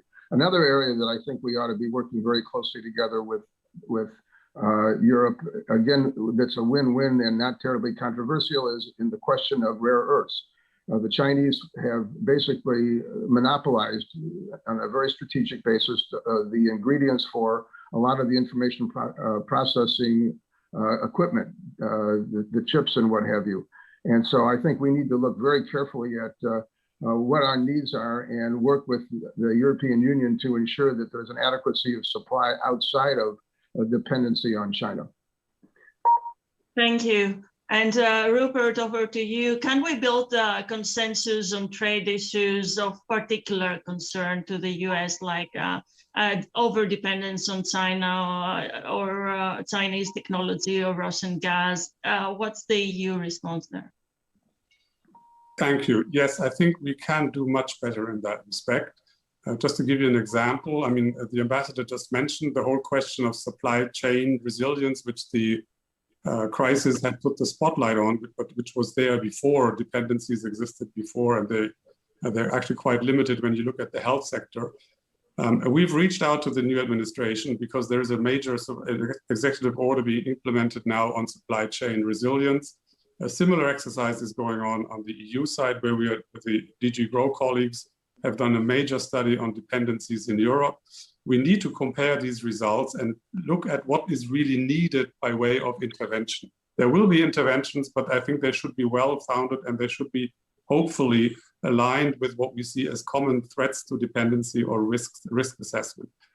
I think there is scope for that. There is scope for working on the conflicts, as Susan has mentioned, and that has also a big aspect of supply chains and market distortions vis-a-vis the aircraft market. It's not so much the old fight we had at the WTO, which we litigated to the end, and we all have our sanctions rights. Now the question is, what kind of aircraft market do you want to have in the future? And just before this event, we heard about hydrogen planes and so on, which will need massive subsidies, and it will not be only the US and the EU who will deal with that. We will have new entrants in the market. So we have to put the focus to the future to get through these events, through these disputes. And of course, on steel and aluminium, everything has been said. We are not a security threat. We have to find a way to deal with the overcapacity. That's the key. Thank you so much. And I'm afraid we're running out of time. So I don't think there's any disagreement among ourselves that we need across-the-board cooperation between the US and the EU to, if we are to give ourselves a chance of completing this, of recovering our economies out of the pandemic and transforming our agenda, the economy in both sides of the Atlantic. I would like to thank you all very much for your participation. Looking forward to more, and heading back to the studio with Maggie and Travis.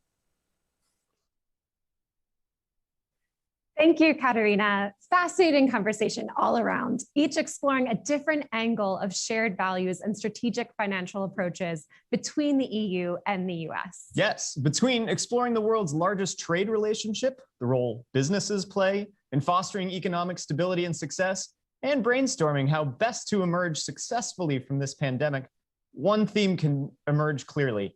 This is a mutually beneficial relationship.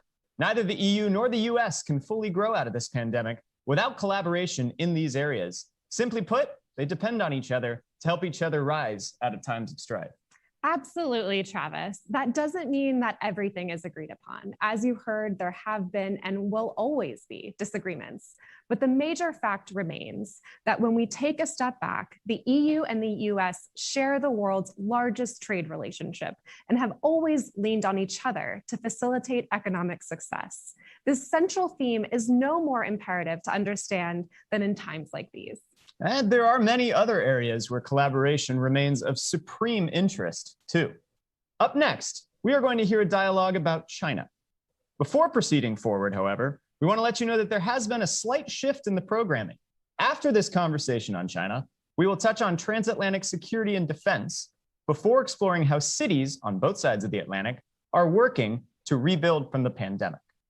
First, we have the pleasure of welcoming Stuart Lau, EU-China correspondent for Politico, who sits down with Laura Rosenberger, the Senior Director for China at the National Security Council, Dr. Antoine Bondas, Research Fellow and Director of the Taiwan Program at the Foundation à la Recherche Stratégique, and His Excellency Sandeep Karib, the Mayor of Prague. Thank you very much. And everyone, a session on China, I think US relationship in terms of China now, and we're having a distinguished panel here from Washington, D.C., from Paris, and from Prague. We'll go straight to the White House since we have a special guest here with us. Laura, what is happening in the U.S. now? I mean, we know that visiting London and Brussels in just a few know that is G7 summit with a lot of mention about China with the European counterparts. So what is the White House going to do vis-a-vis cooperating with Europe on China? Hi, Stuart. It's so great to be with you and with colleagues on this panel. I apologize. I was having a little bit of a hard time hearing your audio there. I don't know if others were having the same problem, but I did catch the tail end of your question there about our priorities in terms of working with Europe on China. So I will just pick up the ball and hope that I didn't miss too much there in transmission. But really great to be with all of you. And this is just such an important conversation for all of us to be having. I think the priority that the United States is placing on working with Europe on a wide range of issues that are the foundation of our shared interests, peace, prosperity, and values together has been on full display across the 100+ first days of the Biden administration. That's been very clear, of course, in particular in the area of China. We've seen Secretary Blinken in Europe several times, including just this week. Some really important statements coming out of his meetings with G7 counterparts, with others during his visit, I think are a real testament to the degree to which the United States and Europe share a number of concerns about China's behavior, whether that's its course of trade practices, whether that's its human rights abuses, whether that is some of the security challenges that we're facing in terms of cybersecurity, critical infrastructure in the technology space.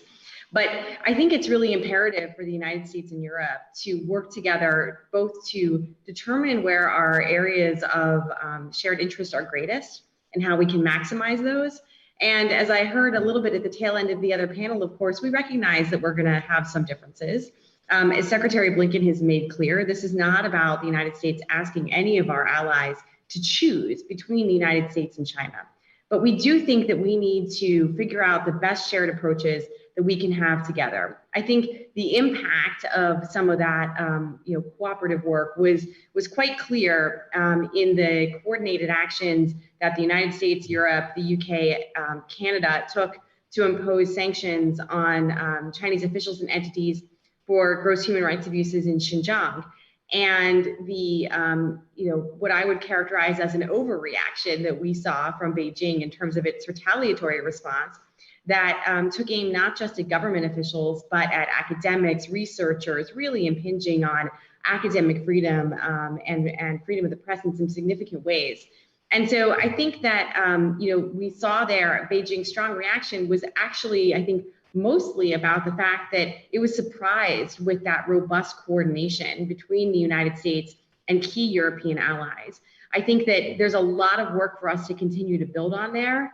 Again, I know that we will, in certain areas have differences, but we as allies have always worked through those things together. And I think, when we look at some of President Biden's most important imperatives, he talked about this in his joint address, showing that democracy delivers.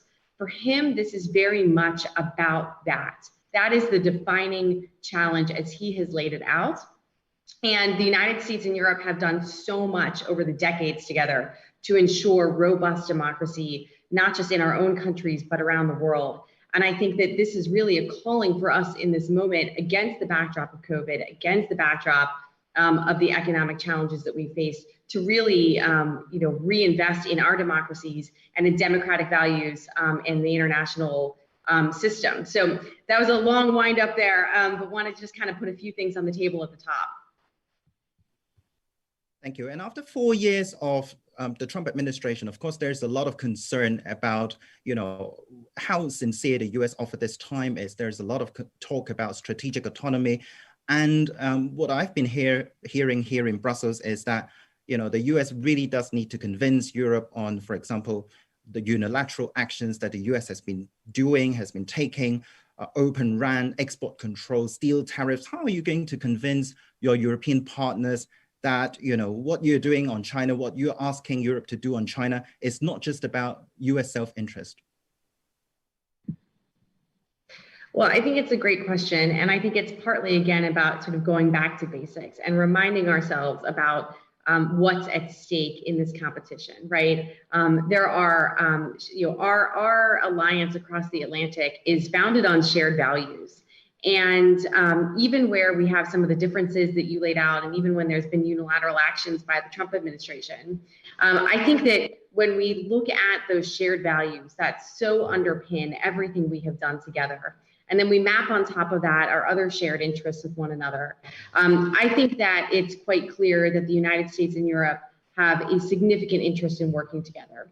But your question points to an important piece of this conversation, which is that I think sometimes when we talk about the US and Europe cooperating on China, that somehow gets framed in terms of simply an effort to counter China or to contain China. And you heard from Secretary Blinken, I think over the weekend, in some of his comments in his 60 Minutes interview, that's really not what the United States is looking to do. I think, again, this comes back to showing that democracies deliver. I really love and think this is such an important point from the president, that this is about the US and Europe showing what we can do together, showing our affirmative approach to what an international rules-based system looks like for the 21st century. One that actually delivers for its people, one that continues to ensure peace, prosperity, stability, security around the world. I think that's on us. And I think, the United States certainly needs to show up and be able to demonstrate that we are partners in this. That's why, we very early on rejoined a number of international institutions, whether the Paris, climate agreement, whether the World Health Organization, right, the Human Rights Council, re-engaging on all those fronts is an important demonstration of that. But it also is, a big part of our China strategy is about investing at home, investing in our own sources of strength, and making sure that we show the United States is still able to deliver on our own promises for ourselves. And I think that is also partly about demonstrating to our allies that, our commitment is real. Thank you. We'll be going back to Washington in just a moment, but for the time being, maybe we can take a look at the picture in the Czech Republic. So Mayor Hrib, there's been a lot of spotlight on the Czech Republic's relations with China over the last year. There was a parliamentary visit to Taiwan, and of course you were one of the members joining the trip. And then there were some sort of economic punitive measures imposed by Beijing. Could you tell us more about that experience and how you think about China's economic influence in Europe and how that is in turn influencing a lot of European politicians' decision making? Yes, well, first of all, thank you for inviting me for this session. I have to say, first of all, I'm speaking as a mayor of Prague, so I have to focus on the role of the cities and regional leaders in relation to China. However, if we look at our experience, and I believe that although there are always some certain particular geo-cultural context, there is definitely a thing to share. There are definitely some general principles which could be applicable in other EU and US cities. And our experience is definitely that the China influence is a bit overrated or overestimated. Well, in case of Czech Republic, for example, there was a lot of strong words from the side of China. However, in the end, related to the visit of Miloš Vystrčil, the the president of the Senate, Czech Senate, and there was a lot of strong words. However, in the end, if you look at the result is that the China canceled an order of 11 pianos from Czech Republic. And those pianos were quickly bought by a sponsor, a cultural sponsor, and he gave them to the schools. So I don't really think that this was a great damage for Czech Republic. Maybe it was a bigger damage for China because they cannot enjoy the experience of Czech pianos. However, the economical impact was seriously not strong. So there is really no reason to be servile to China and allow them to unilaterally dictate the rules. And I have to say, we definitely should have a new paradigm in approach towards China, which will be centered around fair partnership, human rights, and mutual adhering to the rules. And just give us a sense about, being in Central Europe, and of course, on the one hand, you're a NATO member, but on the other hand, you also have platforms like the 17+1, where China is using to engage with Central and Eastern European countries. So you have strategic concerns on one hand, but also economic benefits on the other. Is it going to be more and more difficult for Central Europe to plan their strategic decisions in the future, given this US-China dynamics? Well, I seriously do not believe that we have any economical benefits from the 17+1 or whatever initiatives with China. And what we do have to understand is that China is not a reliable business partner, specifically not in cases like the COVID crisis or any other. Because definitely, if you look at our experience, what they have done, as we just tried to renegotiate the partnership contract between Prague and Beijing, and they started to bully our orchestras, canceling the already arranged tours, refusing to fulfill the already signed contracts and so on. I think you have to see that there is a certain unreliability on their side, and the second thing is they take everything very, very politically. And that is really seriously not good. So I think we have to start to be less afraid about what will China say to our actions. And that's the first thing we have to agree on. Well, thank you very much.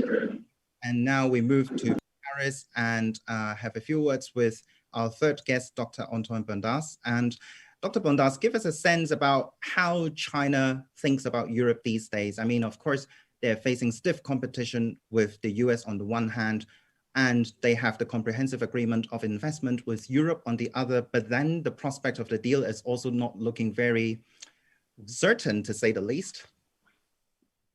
Yeah, thank you. And I'm very glad to be with you all today.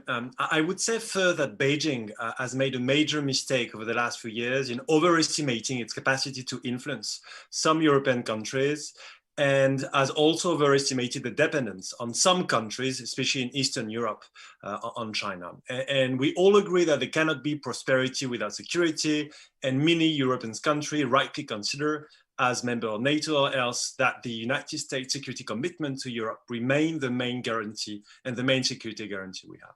Yet Beijing still see Europe as a soft underbelly, if I may, of the West, and in this respect, welcome the emphasis that we've been doing on strategic autonomy, considering it actually as a mean to neutralize Europe and weaken the transatlantic tie. But let us be very clear. We have differences with the United States. We are in competition in many economic areas, and we have even sometimes doubted about the defense of certain values by some US presidents. Yet, strengthening our strategic autonomy does not mean, of course, being equidistant or remaining neutral between Washington and Beijing. Europeans will always be closer to a perfectible democracy, what we always are, than a perfect autocracy. And that event today is even a symbol of that. I would add also that on many issues, the European Union might look as a very strange machine with very complex mechanisms, sometimes difficult to understand.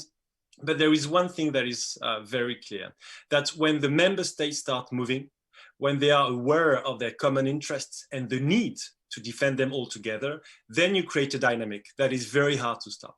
And we've seen it on China.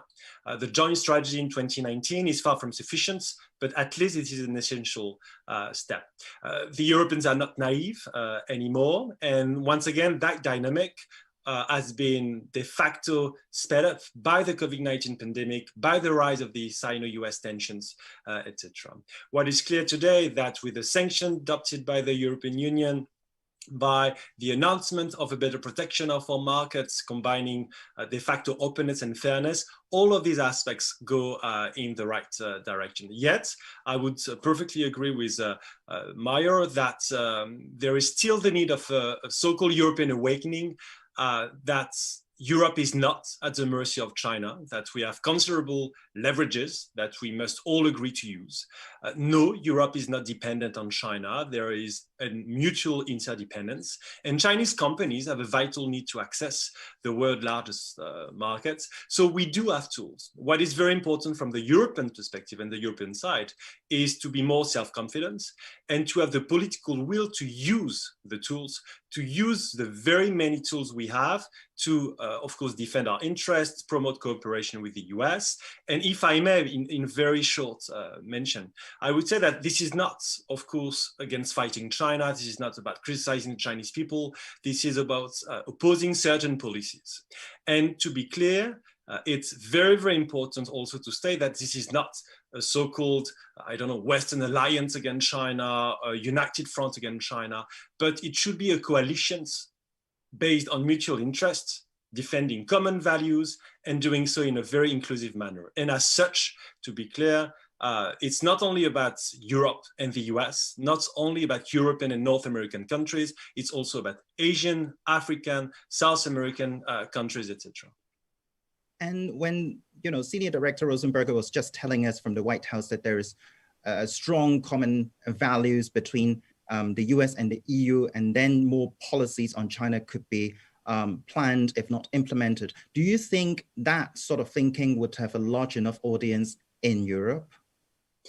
I think there could be an audience if some already existing initiatives are strengthened. That's the case basically for the Alliance for Multilateralism that was initiated by France and Germany a few years ago. That initiative should be developed, strengthened, and we should innovate in it, etc. I think it's also very, very important for the Europeans to be convinced that what we can do is to offer an alternative, especially to the developing countries. And we must make sure that in terms of infrastructures, in terms of models, etc., they don't have to rely on China. They can make a choice. They can have alternative between some Chinese proposal and some, let's say, European, Americans, and with our partners and allies in the region, offers an alternative. And I think this is something very, very important. There is also some sectors, some areas in which the European Union, of course, could do more, in which we could learn a lot from our partner, be it the United States, Japan, Australia. I'm thinking, for example, of military-civil fusion. That's something that is key today in China's national strategy that is maybe not taken enough into consideration in Europe, and we need to do more because in terms of economic competition, in terms of national security, it does matter. And once again, we can work all together with our American, Japanese, Australian, Canadian partners, etc. Well, thank you. If you just go back to the White House for the time being to get some, final thoughts. We have a few minutes left. Or maybe a couple of points here. I mean, first of all, the EU-India summit is coming up. And of course, India is a strong partner of the United States in the Quad Security Alliance together. What do you expect to be the message from this upcoming EU-India summit from the White House's perspective?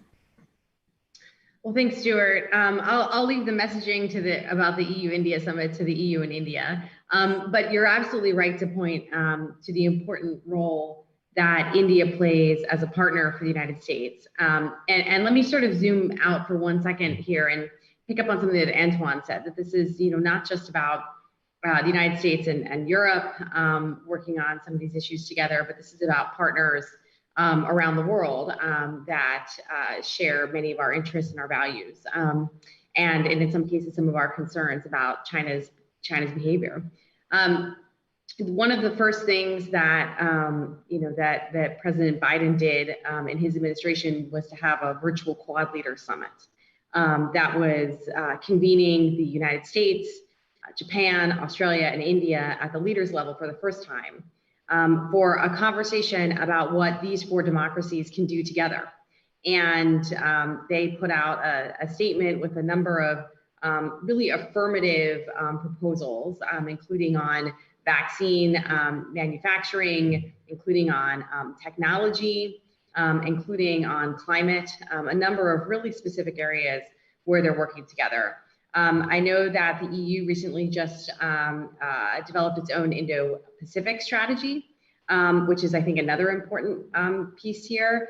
And one of the things I think the United States is quite interested in is in deepening and seeing the deepening, really, of these relationships between Europe and the Indo-Pacific, between partners around the world. I think in many ways, the time of thinking about our partnerships and alliances simply in terms of geography is really a bit dated. And whether we're looking at supply chains or technology cooperation, or even on the economic front, there's a lot of things, a lot of opportunities for our partners and allies to be working together across geographic boundaries in new and different ways. And one of the things that the United States is trying to do is to actually help nurture and build out those kinds of relationships, those kinds of networks, because we think it is in all of our interests to be able to do so. So we welcome things like the EU-India summit as a step or a marker along those lines, and we'd like to see it as being part of a broader strategy. If I could just add one last piece here, which is that you've mentioned a few times, Taiwan. And it's come up in both Antoine and the mayor's remarks a bit. And I think one piece here that's important is, we've also seen increasing interest and attention from a number of European countries in terms of their own unofficial relations with Taiwan. I think the role of Taiwan, particularly in the technology sector, with semiconductors being such a critical element in our supply chains that underpins so much of our economy, so much of our technology. And the realization is there's been a global chip shortage of the critical role that Taiwan is playing here. I think is an opportunity for a number of countries to deepen those unofficial relationships, along with that broader deepening with the Indo-Pacific region. And looking forward, what can we expect from more potential interaction between the United States and China? I mean, of course, we have the Alaska talks, and then Catherine Tai, the ambassador, also said that there was some kind of plan to meet with Vice Premier Liu He to talk about trade. Are we going to see more interaction between Beijing and Washington in the rest of this year? Well, thanks, Stuart. Yeah, we've seen a number of high-level engagements already. The President Biden's phone call with President Xi. We saw, of course, Secretary Blinken had an early phone call with Yang Jiechi, and then, as you noted, the Anchorage meetings. There's been a number of other calls with counterparts in China at a variety of levels. Our lines of communication with Beijing are quite open, whether through our embassy here in Washington, through our embassy in Beijing. We have engagement with Chinese officials on a range of areas where we see potential to cooperate. Of course, Secretary Kerry visited Shanghai in the run-up to the Climate Leaders Summit for a meeting with his counterpart, Xie Zhenhua, and they released a joint statement that memorialized some of the agreements that they made in that meeting. We certainly continue to follow up, whether it's on North Korea, whether it's on Iran, whether it's on Afghanistan, on some of these areas where we have a shared interest in working with Beijing. And I would certainly expect to see, as we go forward, continuing contact and communication at a range of levels. Look, we have a really big relationship with China, and it's important that even while we have concerns, that we have those open lines of communication. Honestly, that was one of the points that we sought to make clear in Anchorage, which is that we'll be candid in raising our concerns, but that doesn't mean we're not going to be engaging. We will engage China. We need to do so from that position of strength that we've spoken about here. But we certainly will anticipate continued engagement at a range of levels over the next year on the breadth of our relationship with China. The key for us is that those engagements be practical and they be results oriented. The question for us is always, what's our objective here? What are we trying to achieve? That needs to be sort of the orienting principle as we are engaging with our counterparts. We're not interested in just sort of dialogue for dialogue's sake, but we really want to see results. And that for us is the key. What's the best way to achieve that? And I mean, if we are looking at European politics in the next 12 months, we are going to see elections in Germany. And then next year, there will be an election in France. France, by the way, will also take up the presidency of the Council of the EU. how are these dynamics being taken into account, just very briefly, in Washington? I mean, when it comes to forging some sort of consensus on China policy. Absolutely. Well, you know, we all have our politics in our countries, and certainly we have them here in the United States as well. One of the things that we've done extensively over the first 3+ months of the Biden administration is really intensive discussions with our European allies and partners. We've done a series of in-depth, what we've called virtual roadshows. The travel is still limited, of course, in COVID times, but we've had a range of sort of interagency conversations with key allies in a sort of virtual format to compare notes, not necessarily to reach agreements on what we're doing together, but to simply say, here's our assessment across the range of these issues. We want to hear your assessment. We want to understand and factor that into our thinking as we are developing out sort of the meat on the bones of our China strategy. It's really important for us to understand where our allies are at, how we can maximize our work together, and where we have more work to do. And so those intensive consultations, understanding the boundaries of debate, understanding where where policymakers stand across a range of fronts, has been really important as we are formulating our own strategy. We look forward to having those conversations going forward as there are elections or other political markers in other countries. We certainly look forward to continuing those conversations and evolving our policy and our approach as necessary. Thank you very much. And here we conclude our panel discussion on China, on transatlantic relationship vis-a-vis China. Thank you once again for Senior Director Rosenberger. Thank you once again to Mayor Hrib and to Dr. Bondas. And we'll pass our session back to the studio. Thank you, Stuart. What we just heard in this discussion reminds me of what Fred Kemp stated in our introduction yesterday, that for Americans, the European Union will continue to be a partner of first resort as we all face rapid changes in a variety of global areas, China being one of them. China is a systemic rival for both the European Union and the United States. And while they have divergences in their policy approaches, the EU and the US are aligned in upholding democratic ideals, protecting fair trade practices, and promoting an ambitious climate agenda when engaging with China. The opportunities for transatlantic engagement span regions, sectors, and we have much more to come today and tomorrow in how we're stronger together through the EU-U.S. Future Forum. A friendly reminder that you can be a part of these conversations too on social media using the hashtag EUFF2021. And that registration for joining these events is still open. Just go to atlanticcouncil.org to download the Atlantic Council event app, where we have the latest agenda, speaker information, and updated info as well. We're going to stay with these themes. Maggie, you just mentioned what Fred Kemp said yesterday regarding China. We also heard yesterday Ambassador Lambrinidis state how the transatlantic relationship is built on a history of shared ideals regarding global security and rule of law.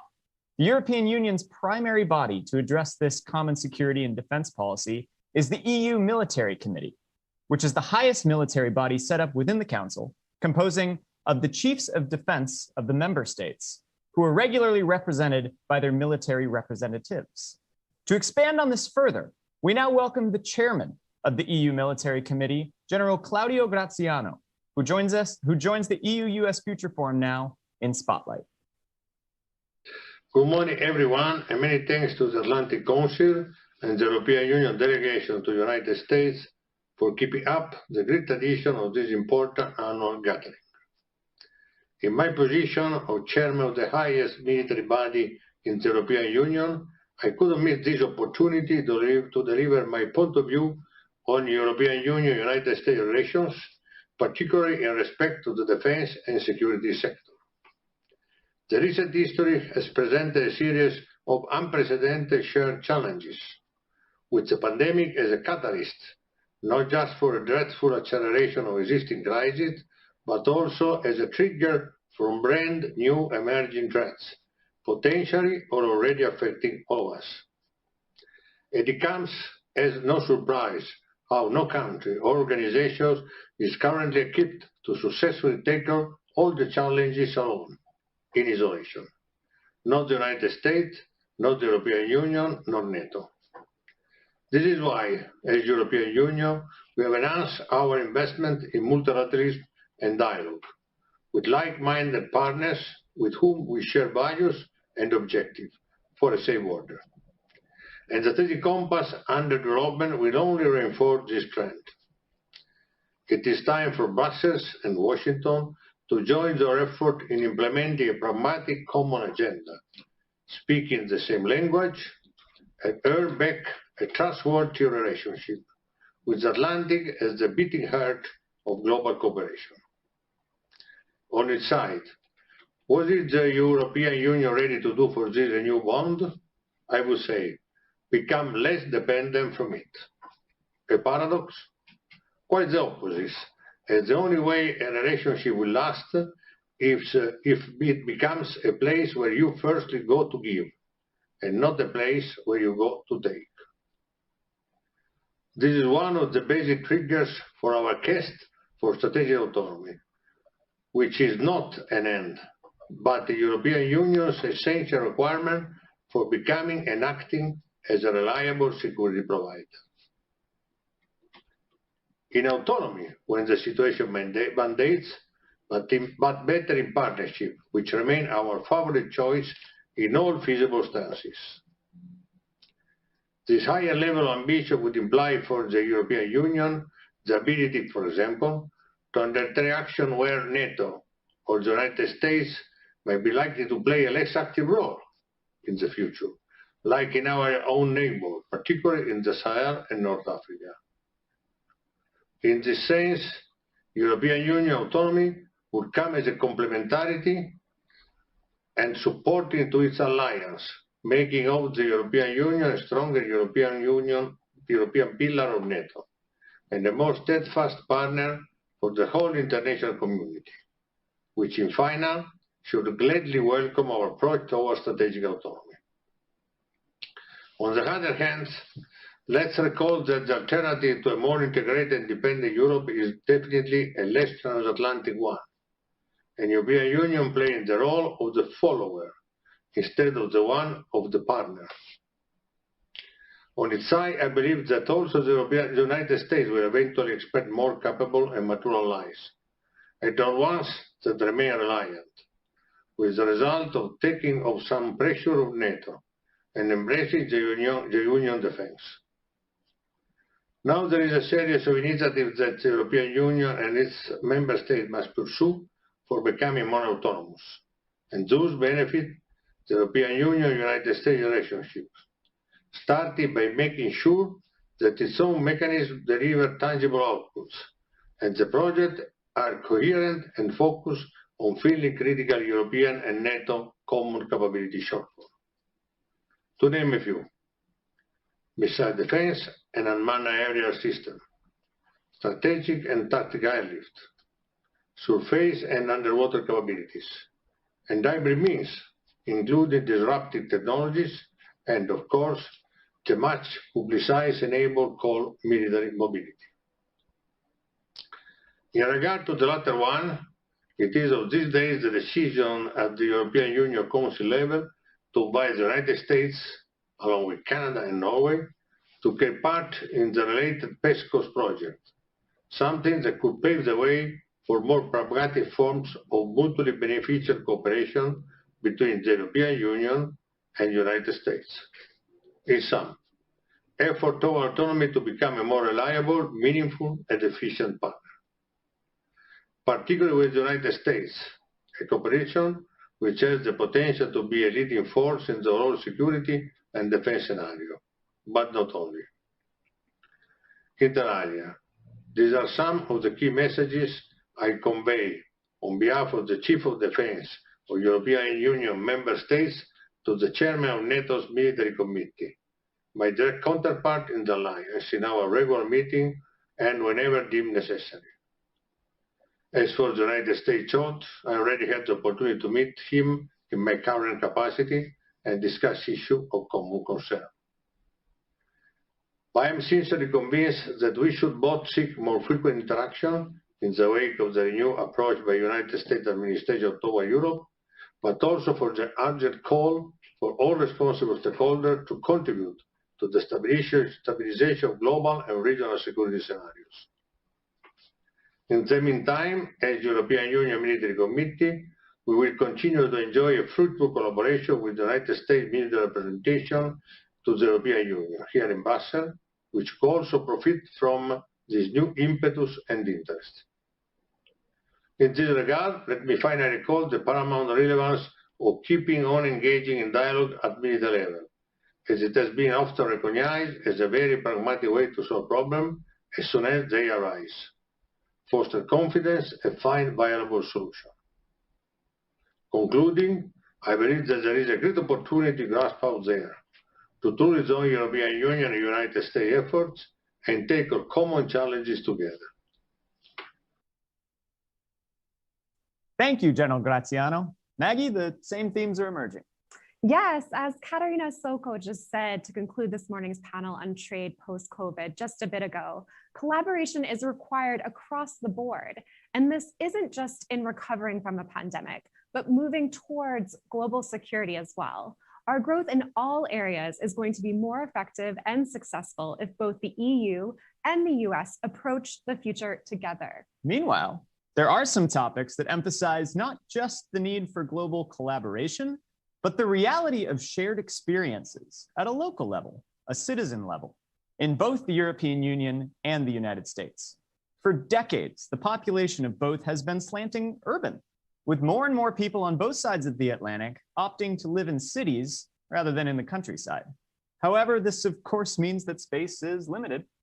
And when a pandemic shuts down our ability to go outside, urban residents are left with unprecedented challenges. Yet, as we dive deeper, we find that these challenges are similar in both the EU and the US, and the paths to local resilience are similar as well.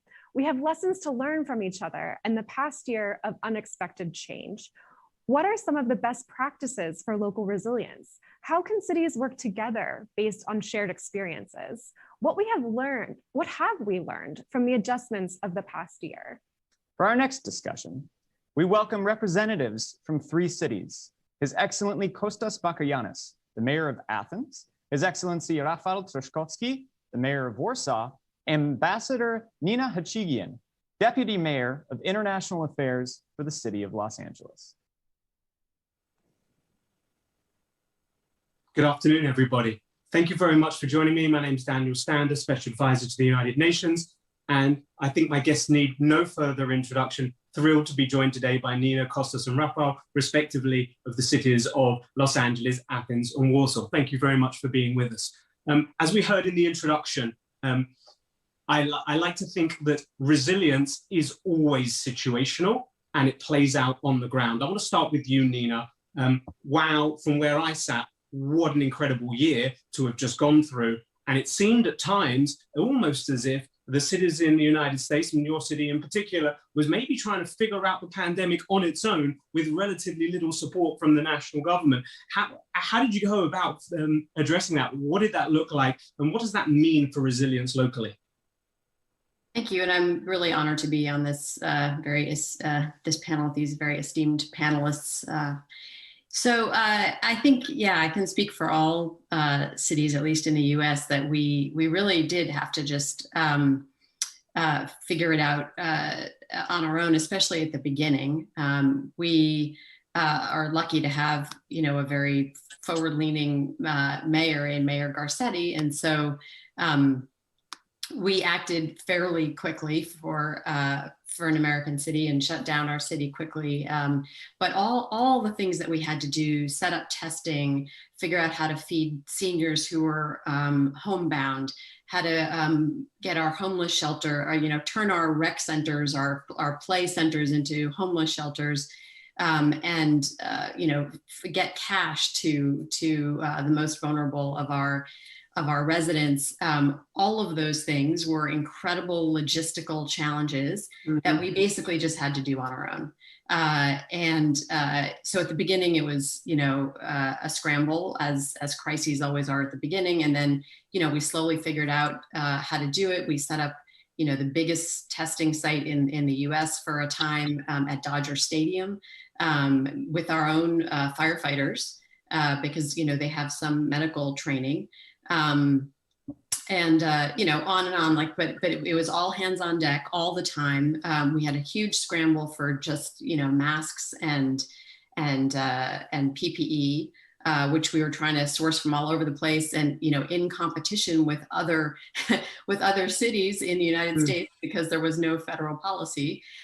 So it was hard, you know, as it was in every city, with lots of, you know, lots of tragedy. And we were actually hit, you know, the hardest just, you know, a few months ago. It's kind of even hard to believe where we were just, you know, 4 months ago. So yeah, it was a challenge. But, you know, at the end of the day, we're the ones who know, you know, how to best help our residents, because we're here on the ground listening to them. Yeah, that makes perfect sense. And actually, one of the things I hadn't considered was potentially that competition between yourself and some of the other cities. But equally, there's a sense of, I almost want to call it co-opetition, because you're all in this together. And if I can come to you, Kostas Papagiannis, Athens, like Los Angeles, is a member of the Resilient Cities Network. And I can imagine you may be leaning in some way on sister cities around the world. Not saying that what works in one country is absolutely in one city is going to work in another, but we're all learning and exchanging ideas. Interested in your perspectives, what it was like for you and the extent to which you tapped into perhaps a global network of cities to help you come through the pandemic. Absolutely. Networks have been extremely important to all of us. I mean, Mayor Garcetti chairs the C40, which has been a source of invaluable insight and good practices that we have been sharing constantly over the past year, the year and a half. After all, it is a global problem, it's a global challenge, but it does require local solutions. And it is about working bottom up if one wants to be truly effective. In full disclosure, the pandemic came at a particularly cruel time for the city of Athens, just as we were emerging from a very long and deep economic and financial crisis, with a newly found sense of optimism and self-confidence, with our democracy stronger than ever, our institutions intact, and having isolated populists and extremists. However, I think that one of the key lessons for all of us was that we actually learned to listen to the experts. We learned to actually make decisions based on facts and figures. We learned to actually put truth over partisanship and politics. And I hope that this lesson stays with us for the years to come. From day one, we had three main goals. Our first main goal was to make sure that no one is actually left behind. Urban centers are unfortunately full of people who are unfortunate, who are unlucky, who are usually forgotten. So it was the key role of the city of Athens, either through our new homeless shelter or through our new social services like Help at Home Plus, where we actually managed to deliver goods and aid door to door to actually be next to the people who are most in need, to those most vulnerable. Number two, we invested a lot in the digital transformation of the city. This is where COVID was both a crisis and an opportunity. In just a few months, we achieved reforms that were lagging for a number of years. And number three, we actually placed a lot of emphasis on keeping our economy alive and actually going a step further and creating incentives for our economy, especially for our small and medium businesses.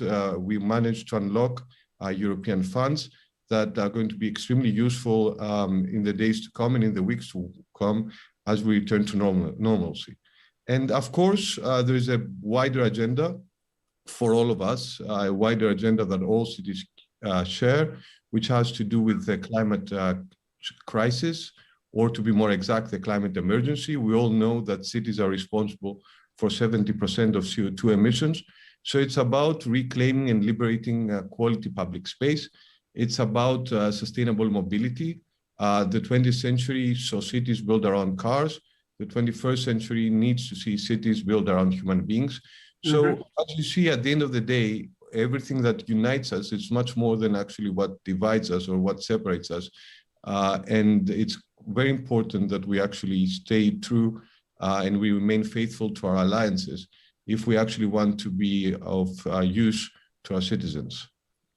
So much there that resonates and that I want to come back to around the comparison between COVID and climate and around remaining relevant. But what I want to pick up on right now is one lesson that you mentioned was listening to experts. But one of the things that came through really clearly was listening to people. And if you will, the cradle of democracy in Greece. It's lovely to see you not just campaigning on that, but delivering on that. And if I can turn to Rafael now, thinking through the relationship between listening to the people and delivering solutions that meets their needs, whilst at the same time standing on a global stage, working with your national governments. Sometimes we can see that national priorities are in opposition perhaps to local priorities. I'd be very interested in hearing from you how you have, Rafael, dealt with some of those tensions at a time when your people have needed you most. Yes, hello to everybody. Good morning to you in the United States. Good afternoon to us in Europe. Hello, Kostas. Kalispera. Yes, well, I mean, there were tensions between local governments and national governments, and especially in Poland, where our conservative government does not like us, to put it mildly. And unfortunately, lots of things and relations between us became tense. And there was quite a lot of competition. At the beginning, I mean, it was chaotic and we understood it because, everyone was overwhelmed. So we decided to do everything in sync with the national government. We were repeating what they were advising us because it is the national government which is responsible for emergency, and it is the national government which is all the information at hand. But then later on with the second and the third wave, we decided to take the responsibility into our own hands. I'm responsible for 11 hospitals myself. So we started buying equipment, we started getting ventilators ourselves. Now there's this huge thing about vaccination. So we're organizing our own places stadiums in which we can actually vaccinate people. And we are also organizing our own experts because to put it mildly, we were a bit surprised by the level of chaos that we were confronted on the national level. And now, yes, I mean, we were trying to respond to what the people were telling us on the ground, especially our specialists dealing with the hospitals, but also our entrepreneurs, also people who were asking us questions how to actually implement some of the restrictions. And we decided to do it on our own, add certain specificity to it, be a bit quicker on the ground than the national government. And that's what we were doing throughout the crisis. And of course, being in contact with our friends through various networks, C40, Eurocities, but also Bloomberg Harvard Initiative, where we were in sync with some of our colleagues in the United States, allowed us to benchmark, to exchange information, to exchange our views and experiences, and it helped a lot in organizing our response to COVID. And in many places, we were ahead of the national government by simply preparing, for example, for the vaccination process. We knew how to do the preparation better than the national government. We were ready, and we were just ready to receive vaccinations. For example, now we have this massive vaccination program where we set up the places 3 or 4 weeks before the government. Now we're just waiting for them to give us a vaccination, and tomorrow we will start registering people, and in a week we will start this massive program of vaccination. So we are trying to downplay these emotions between local governments and national governments. You can see them all around the world, and we decided to be closer to the people and actually be on the ground and be quicker in response time to the government. And in certain instances, thanks to the exchange of experiences with our friends, we were able to be more effective. Well, thank you. And we need that agility because it's at the coalface where everything is most acutely felt.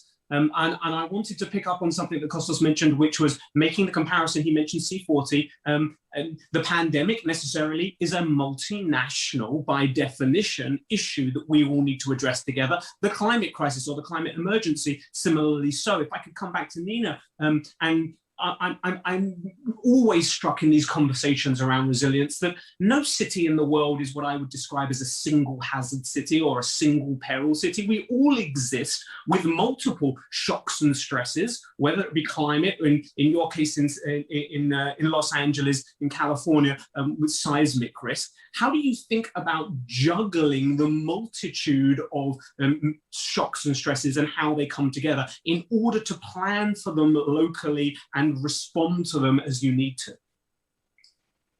I think you've hit on the key thing, which is that resilience has to be local. It has to be even more local than a city. It really has to be, in our case at least, neighborhood by neighborhood, because people will be able to respond differently. I mean, we actually need small areas of the city to have to take responsibility for their own neighbors, because they're the ones who know who has a dog, who can't get out of the house, so in the case of an earthquake, the more local that we can push down resources, earthquake kits and neighborhood hubs for emergency, the better. And it was true in the pandemic too. For example, with our vaccination plan, we're lucky to have a lot of vaccines, but if we design a system that is for people with cars and with access to the internet and with the ability to take off a time of their workday to get a vaccine, we will be missing a huge, maybe more than half of the population of Los Angeles, which doesn't have a car, isn't necessarily well connected to the internet, and can't take time off work. So we have to have different solutions for different parts of the community. And we figure that out by listening and by working with community groups who know their neighborhoods extremely well. So with the vaccine, we have big sites like in Warsaw, and then we also have these very agile mobile teams that go directly to neighborhoods that have been the hardest hit by COVID, to make sure that those folks are getting access to the vaccine as easily as possible. Yeah, that makes good sense. I mean, at the end of the day, resilience is about communities. But I'm also conscious that communities exist at every scale, right? And so we have our neighborhood communities, we have our citywide, our regional communities, our national, and indeed our international communities. If I come back to Kostas, I would love to hear from you. What do we do to strengthen the relationships between those local and regional actors and the international actors in order to build transnational resilience? Is there a role for local actors there, Kostas? Oh, yes, clearly. There is a role for local actors, and there's a role for local actors for three reasons. Number one, local actors are actually within society. We are the closest democratic institution to society itself. Number two, local actors, by definition, if they want to survive and if they want to be successful, they have to actually form alliances that cross ideological, party or other political divides. It's all about transcending even ourselves. And number three, it's about real solutions to real problems. So I think there's a catalytic role for local actors, but it's very important to stress, and I'm also very conscious of Rafal's presence in our panel, that it also has to do with values. It has to do with democratic values. It has to do with our shared belief system. And we must be very, very clear and not make any compromises when it comes to the democracy itself, because we have seen democracy under threat over the last few years, whether through populism or whether through extremism. And we know very well that democracy has to be defended. We are very optimistic because we have positive news coming from the United States and from the new administration. We have positive news coming from different countries in Europe. So it is about actually going out there and fighting for what we believe in. And local governments and local authorities have an extra advantage that we can actually be more persuasive because we actually deliver to the people. We're actually helpful to the people in a very concrete and tangible manner. Yeah, I have heard it said on numerous occasions, it's countries that sign treaties, but it's cities that actually deliver. So if I could then come to Rafal, because I agree with everything that's been said here, I wonder what, if anything, is missing, or to put it slightly differently, if there was an ask of the international community, what would you be asking for in order to foster the kind of transnational resilience that we're looking for? Well, I mean, first of all, you have to understand that we in Europe, we are very much interconnected, and in a certain sense, we do create a transnational community. I mean, now, for example, there is this huge recovery fund that will be distributed by the European Union. And now what we are doing as cities in Poland, but also in Europe, we are making sure that this money is not going to be distributed according to political criteria.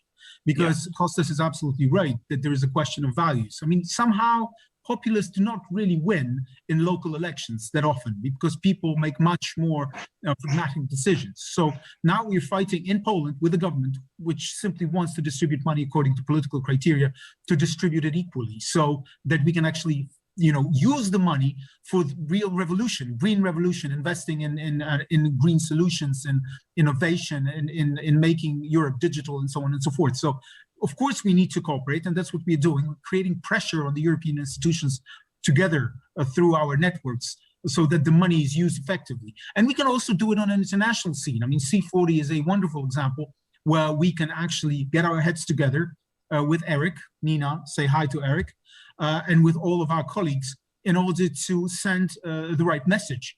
I mean, in order to synchronize what we say and what we do, in order to benchmark better, in order to exchange our own experiences, which can make us use the money more effectively, and then demonstrate then to both the European institutions, to international institutions, to lenders, to banks, and so on, that we are the ones who really know how to spend the money and invest it. Because now, in this deep crisis, we do have a chance to use it for our benefit and transform our cities. And that's exactly the mission that we have before us.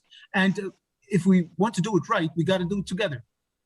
Yeah, absolutely. I'm very pleased to hear you bring in the financial aspect here, because Kostas talked about solutions, and solutions don't just come from thin air. They need innovation, but they also need innovative finance. So if I could come back to Nina, when you think about accessing capital, public capital, private capital, to drive innovative solutions, whether it be to tackle the pandemic or whether it be to tackle other global crises like the climate crisis, how do you as a city think about playing and accessing that global capital base? Well, I have to say that, first of all, it's the Biden administration is a huge breath of fresh air, and it is so wonderful to feel like we're being supported by the federal government and not, attacked either, personally or legally or whatever. So that's number one, is as we have a federal government that's coming through with big aid packages and making us solvent again. We have to balance our budget. And they have listened to us and are delivering financially what we need. We've done a few things again and in concert with C40 cities, and I should say, from our point of view, that network, that international network of mayors, that it was started for climate, but it became for a while a COVID network, was really invaluable. And I don't think people understand the degree to which we're every day talking to our international brothers and sisters, because at the time we felt all alone in the United States doing it on our own, but we knew that cities across the world were sharing it with us. But we've done things like start a global bus consortium for electric buses, so that, LA alone may not move the needle with the market, but if we have a whole bunch of local governments all together pooling what they need for electric buses, we can send a signal to the market. So that's one example of trying to change the market for private finance in the climate situation. Yeah, thanks again for sharing that. I'd like to stay with that theme of finance, but also bring in this notion of principles and come back to you, Kostas, because I think it's not just about the principles of democracy, while that is, of course, in my mind, sacrosanct. It's also in this resilience context about social equity, social justice, and those who are most vulnerable to the impacts of shocks and stresses and the least able to bounce back. So I wonder if you could talk us through in your community how you support or how you make sure we channel the funds to those that most need it to remain resilient to the potential risks that we face. Well, it is about livability, it is about sustainability, it is about resilience, but it is also about affordability. And we need to put our money where our mouth is. Now, the good news is, number one, the European Union has moved forward very quickly with the RRF, which Rafael mentioned a bit earlier. We are actually very fortunate in Greece. We have an excellent cooperation with the central government, which has actually proposed a holistic plan that, from what I understand, has actually been very warmly welcomed in Brussels. But we're also very fortunate because we have the European Green Deal. There hasn't been so much discussion about it recently, but we are talking about a project, a 3-decade project that can actually transform the European Union. So moving forward, where do we come in as local governments? We come in because we are able, as I said earlier, to actually deliver bottom up. For you, maybe Athens is the Acropolis. For you, maybe Athens is our historical center. But it's much more than that. It's 129 neighborhoods, 129 communities, and we have to be there. We have to be there with the people, amongst the people. Let me give you just a couple of examples. We have street work right now in the city, 24/7. There are a group of experts and scientists who literally walk the city and are next to those who are homeless. We even test the homeless as we speak right now during the day and during the night for COVID. Or let me give you a second example. We created a new homeless shelter. We are able to host up to 400 people in dignified conditions. No, the problem hasn't been solved, but we have taken a major step forward. And the good news is that we did it all together. It was a city, it was civil society, it was the private sector. We all joined forces. I would like to leave it here, but I want to just end with a passing word. Resilience, it seems, is absolutely locally defined. We all, though, sit on a global stage, and we know that in times of crisis, it's our international networks as well as our local communities that sustain us. Nina Hachiyan, Deputy Mayor of Los Angeles, Kostas Bakoyannis, Mayor of Athens, and Rafał Trzaskowski, Mayor of Warsaw, thank you very much for joining us today for an enlightened debate about the role of local government in delivering in transnational resilience. Thank you very much. Thank you, Daniel. Thank you, Mayor Bakoyannis, Mayor Trzaskowski, and Ambassador Hachigian. And welcome back to the Atlantic Council headquarters in Washington, D.C. A friendly reminder that you can still join the conversation on social media using the hashtag EUFF2021, and you can get the latest updates and speaker information by RSVPing for the event at atlanticcouncil.org.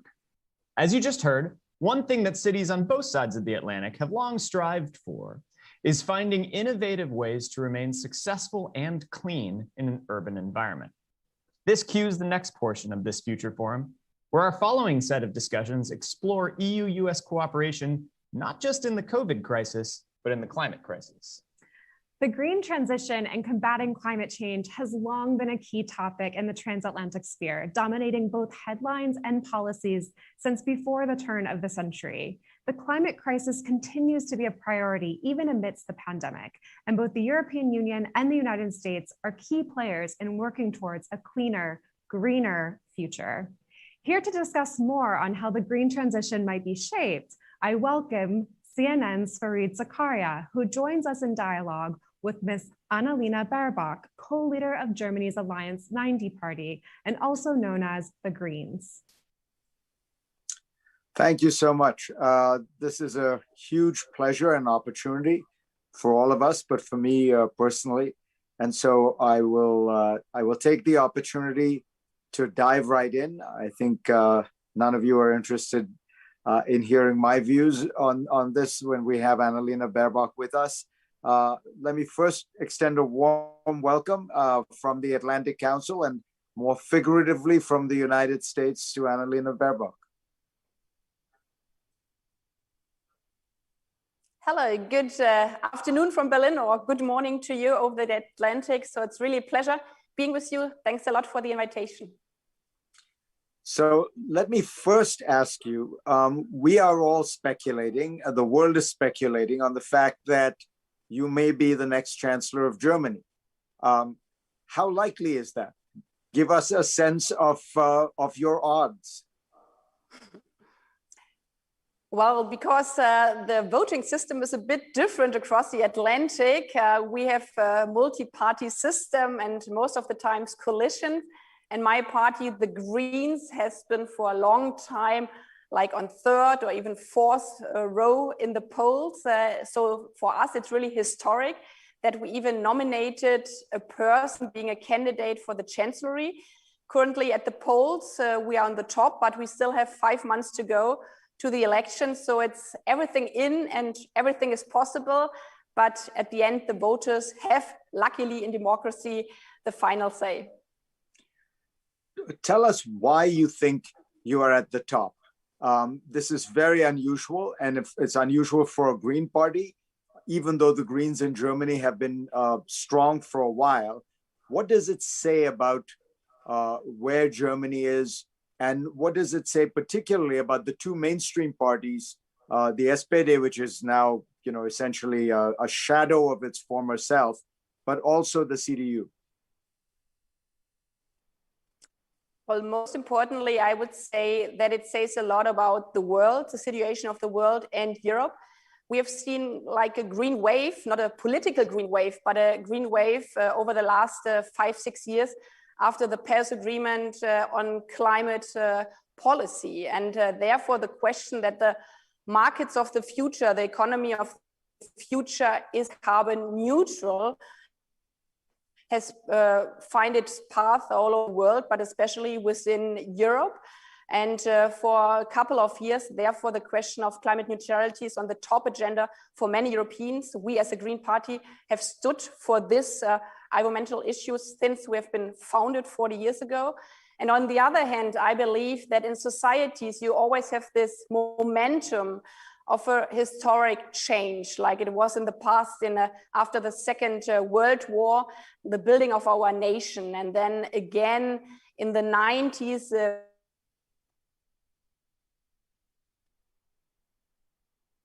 reunification of our country, again at this kind of crossroads where we have to take our future in our own hands, building a carbon neutral society together with a social just society. And this gives the momentum of change for our country. And the Greens stand for this change, for this hope, whereas other parties stand more for the status quo. And that's why we have a big movement within our society for the hope and for the change. So what do you think will change if you became chancellor? The world has, as you say, got used to Chancellor Merkel, who has been very steady, but in a sense has been part of a very familiar world for us. If the Greens were to come into power, you were to become chancellor, particularly for Germany in its relation to the outside world, what would change?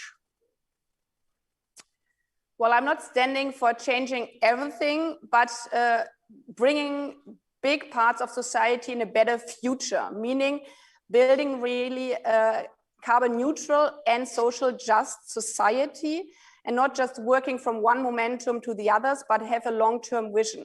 On the other hand, my country is based in an integrated and united Europe, and our historical path is being connected with the rest of the world. And this is a tradition which is also strong connected to a Green Party. So building up a carbon neutral, social just society within an integrated Europe, working on the peace of the world is the foundation of my party and also my big vision for the next decade.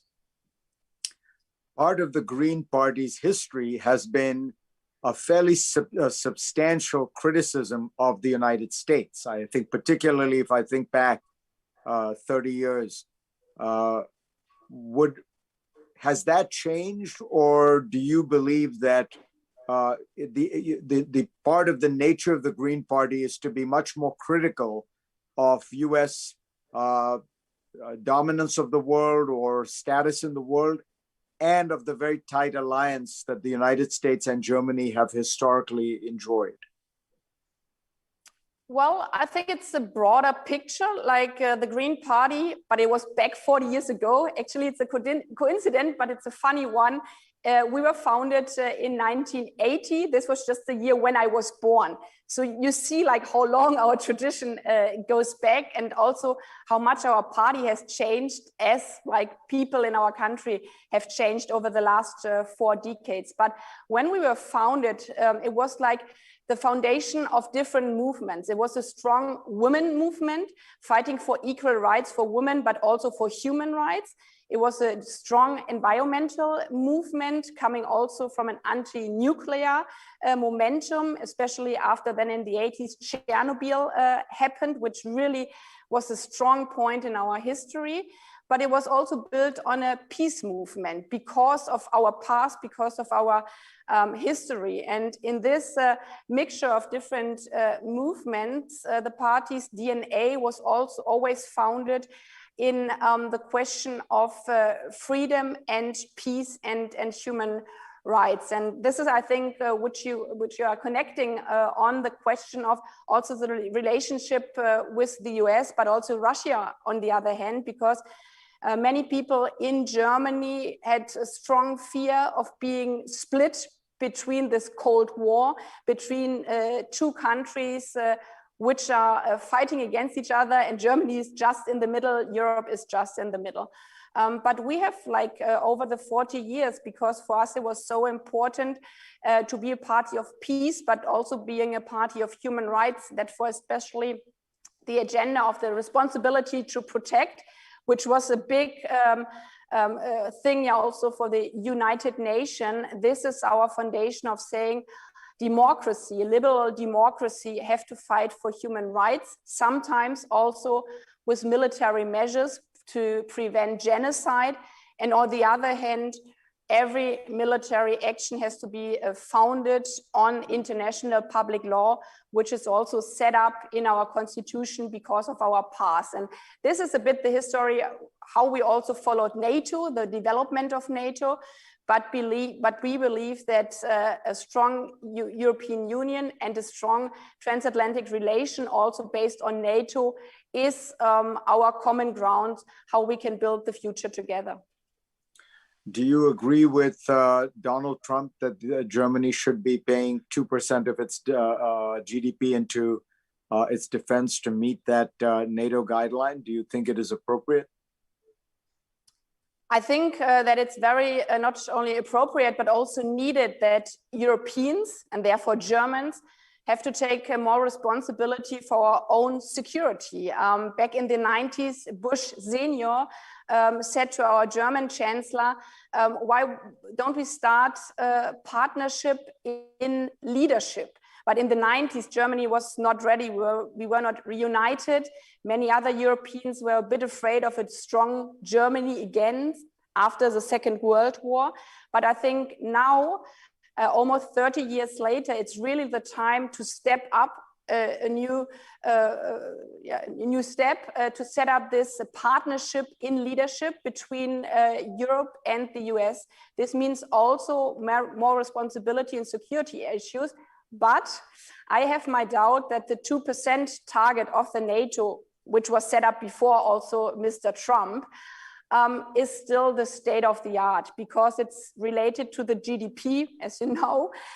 And this means that in a crisis like now, where everything is kind of unsecure, rationally, we have to invest less, because 2% of a GDP, which decreased, is not the same capacities as when the economy is growing. So from my point of view, the question is, what kind of capacities do we need? What kind of capacity can Europe bring? But it's not a good figure to connect it to a GDP, which is so depending on the economic growth. And secondly, we have new threats and challenges, like in cyber relation. So it's different to have tanks or be really responsible and really secure in the cyber world. Would it be fair to say what you're describing is a kind of a Green Party and your leadership that would, I think, be reassuring to most Americans, in the sense that it seems to affirm the Atlantic Alliance, affirm NATO, affirm the importance of thinking about human rights, And so I'm wondering, this moment happened before, when Joschka Fischer became foreign minister, and people who had worried that in that case, I think he was a little older than you, so had in the 1980s thrown a couple of Molotov cocktails in anti-American demonstrations, that he turned out to be actually a very pro-NATO, even pro-US foreign minister. Would you say that this is a model you look at favorably, that of Joschka Fischer in government?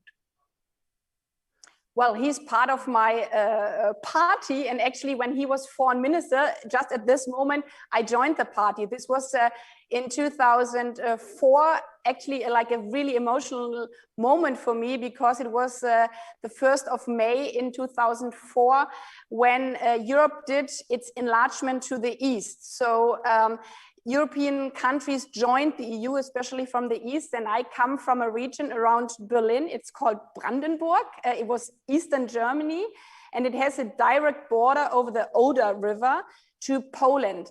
And my own grandfather fought like in the winter of 45 at this river, at this border. And I was there standing in 2004 on this bridge, which obviously was rebuilt between Poland and Germany, when Joschka Fischer, as foreign minister, together with his colleague from the Polish side, was celebrating again the reunification of Europe. And this was really the momentum when I thought, wow, we are standing on the shoulders, not only on Joschka Fischer, but also of our grandparents, who made it possible that countries who were enemies are again, not only in peace, but in friendship together. And this is what the grounds where I'm standing on, fighting for Europe, which lives in friendship in a common integrated market. And for this, we need institutions like the EU, like a strong transatlantic relation, because this wouldn't have been possible, our reunification, without the support from the US. So it's, yeah, building on our history. But this is really important for me. Otherwise, it wouldn't make sense to become a chancellor. History is nothing which just flows like a river. It's always a momentum where people have to take the courage to build the future actively. So it doesn't make sense to say, I just follow up what Joschka Fischer did 15 years ago. I take the best from the past to bring it in the future. And coming back to your question also with the NATO, for example, I think the most important thing is to put up a new strategic agenda. What is the role of the NATO in the year of 2021 and not in 2004? And we have unluckily faced Ukraine situation. We have seen that what we believed back in 2004, that there's never again war in Europe, is not true. And therefore we have to redefine our strategic goals within NATO, within the EU, and coming up with the new challenges ahead, also fulfill it with resources, for example, with military expansions. But this is also important for 2021. The threats are not only cyber, it's the climate crisis, it's COVID, it's pandemics worldwide. So for me, it's so important that it's not building a new wall around Europe or transatlantic region, but really seeing that we work together in a world of institution of strong human rights, but being aware that we have other countries like China, like Russia, who are also in a geostrategic fight with us. So let's talk about Russia. Do you believe that the European Union is doing enough to support Ukraine, to support the countries on Ukraine's border like Poland? Or should there be more efforts made to really make both Russia pay some kind of a price for what it's done and to deter further actions? The Russians only 2 weeks ago massed 100,000 troops on Ukraine's border. I believe that the problems of the last year from the European Union was that we didn't do an active foreign policy. There wasn't an active role of the EU, And this is due to the lack of an active German foreign policy, because Germany is the biggest player in the EU. And it's crucial that if the EU wants to be strong, if the EU wants to play its international role and also its role in its own neighborhood, then it needs a strong, open but active German foreign policy. It's not about Germany telling the others what to do, but if we are behaving very passively, it's hard for the others. And it also needs a strong interaction between Germany and France. And most importantly, also with our European neighbors. And this didn't happen, to say it very frankly, in the last years. The Baltic state, Poland, even though I have also disagreement with some politics of the governments, especially in Poland. But anyhow, we are a friendship group together, and they said we are afraid, actually. We are afraid because of the situation in the Ukraine. And Germany wasn't standing really like strong on their sides. And give you a practical example for that. After the invasion of the Crimea and Eastern Ukraine, the European Union set up a new energy policy saying we cannot be so dependent anymore on Russia, because if we cannot heat in winter when Russia quits our connection of gas, it's really hard to say we have a strong tone on sanctions, because I know we depend on them. So therefore, the European Union said we have to be more independent, especially with our imports of energy. And we set up a new regulation on this. And they set up sanctions. But then from the Kremlin, they pushed for this pipeline Nord Stream 2, which is very known to you as well. And unluckily, the German government, from the Ministry for Industry, but also from the Chancellery, said, well, this is a pipeline which is just on economic interest. It has no political dimension. And this was totally wrong. And with this pipeline, with this indirect or even direct support from the German government, all the sanctions we put in place because of Crimea were kind of contradicted. And this is not a stringent foreign policy. And this is something I've criticized all over the last years. And this is also something I think has to change in the future. It has to be a common European policy where everybody is standing together. So what would you do with Nord Stream? For me, we cannot finalize this project. The problem is that there's already a pipeline underneath the Baltic Sea. There's already the connection pipeline throughout my region where I live, down to the Czech Republic. But this pipeline contradicts our sanctions, so it cannot go in place. It cannot start its action, especially because it's pretty clear that after a couple of years, if we have gas via this pipeline, there will be a cut of the pipeline going through Ukraine. And this is a new security threat for Ukrainians. And therefore, this pipeline there cannot go any gas through this pipeline, because we have big security problems otherwise on Ukraine. I think it's really important to be also in the front row of action, not being so passive on this project. That actually we modernize the pipeline via Ukraine. This was also a request from the Ukrainians for many, many years. We need hydrogen in Europe to be carbon neutral in the future. There's a high potential in Ukraine for renewable energy, for wind and solar. That we have already this pipeline there to transfer now fossil gas. We can set it up for green hydrogen pipeline in the future. And I think, so it's not just being against this pipeline Nord Stream 2, it's on the other hand, really enabling Ukrainian transporting green gas in the future to the European Union. Chancellor Merkel says that with regard to China, the European Union, Europe, Germany have a different view than the United States, I think suggesting that it would be less combative, less tough. Germany has huge exports to China. How will you balance Germany's economic relationship with China with the need to deter China from external expansion or to speak out when China does things internally, whether in Hong Kong or in Xinjiang. Do you think you will be able to be tougher than Chancellor Merkel on China?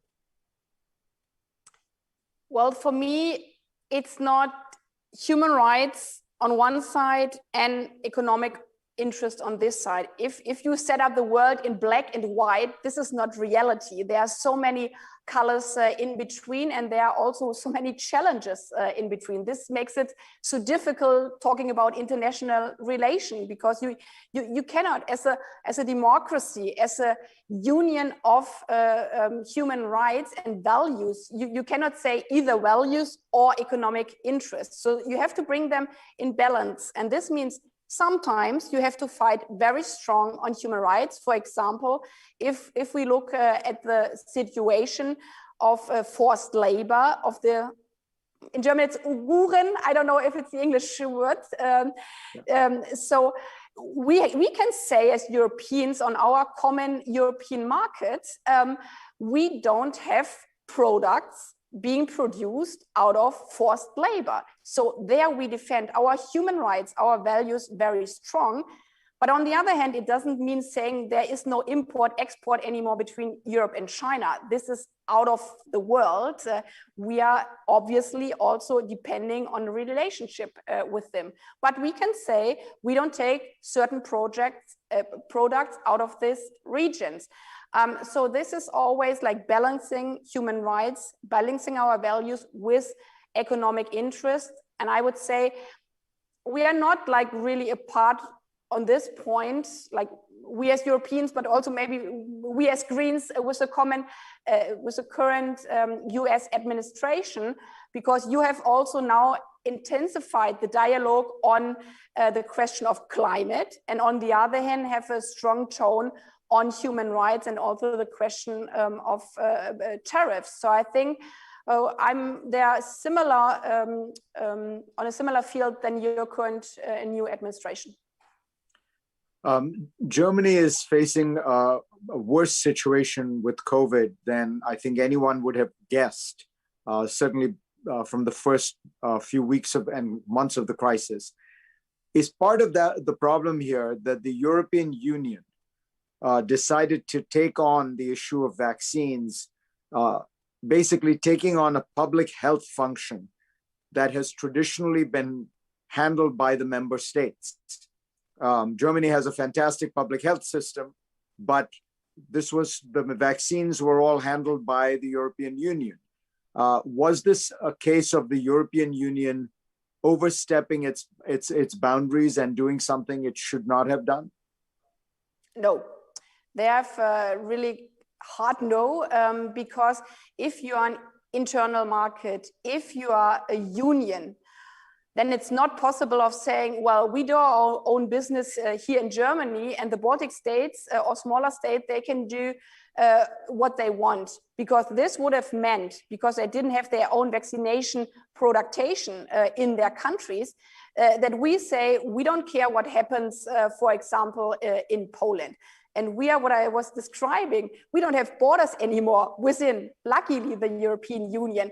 Like people I know, they have family in Poland, they come to Germany and work here. So it was very important that the European Union took all together, all our 27 countries together, a strategy on the vaccination. There have been mistakes about the question, okay, how much do we buy? But buying it together was very, very important for us, and I think also as a model for the world. And now we have to take the next step, that it's not just the EU, it's not just the US, but we have also a common and shared responsibility for the whole world, that everybody can get vaccinated in the upcoming months. When you look at the Biden administration and the US in general, what do you think are the challenges you face, the disagreements you'll have? What do you think are the opportunities? You know, I guess what I'm asking is, you know, if you have a message for Americans about what a Germany under you would look like, what is your message? we have a bright future together if we work together on a transatlantic Green Deal. I think there's a chance ahead of us for both sides of the Atlantic, because with the new Biden administration, you invest now, from all what I've read and heard and seen, investing really in a future of a carbon neutrality together with a strong movement on social justice. And this is actually the same idea we are having on the other side of the Atlantic as the European Union with the Green Deal. And I think there's an incredible possibility of showing we can work together on the future project, which is the most important future project for our kids and grandchildren. And on the same tone and level, we can bring something to the world which makes the world a better place, and also will strengthen our democracies. Because it's really crucial that democracies show within the upcoming months that we can not only fight a pandemic with democratic measures, but also the biggest threat like the climate crisis as democracies. And so it will strengthen the climate, it will strengthen the welfare, but also, if we do it right, international institution and the rule of law worldwide. Let me ask you finally, there is one visible legacy of America's historic relationship with Germany, which is American troops in Germany. Donald Trump wanted to reduce them, now they seem to be back. Are you comfortable with American troops being stationed in Germany? Do you think 20 years from now, it would still be appropriate? Well, we are together in an alliance. And if we spend a certain amount of our money for military interest, I think the biggest responsibility also with regard of taxpayers and society is to be most efficient with this money going into the military budget, because if it goes in the military budget, it doesn't go in the housing, in the healthcare, in the school budget. So efficiency is really crucial for me, and working together very closely between all the European members within NATO and the Americans means the highest efficiency, and therefore it's very good that we also work close together with soldiers, with military equipment in Germany, in other European countries, but also, over the Atlantic. So yes, in a very efficient way where we don't duplicate our structures and where Europeans take up more responsibility in the upcoming months for themselves. But that's a yes. Yes. Annalena Baerbock, a pleasure to have you. I think this would be a very, very interesting conversation for most Americans. We're very grateful to you for having joined us. I think it's now time for me to turn it back to the studio. Thank you very much, Ms. Baerbock, Ms. Macaria. It's exciting to hear the opportunities of cooperation between the EU and the U.S. and Germany's role in transatlantic leadership.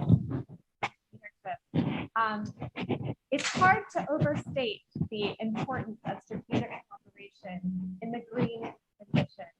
Climate change is a crisis that knows no borders and will impact how we live, how we work, and how we look to the future.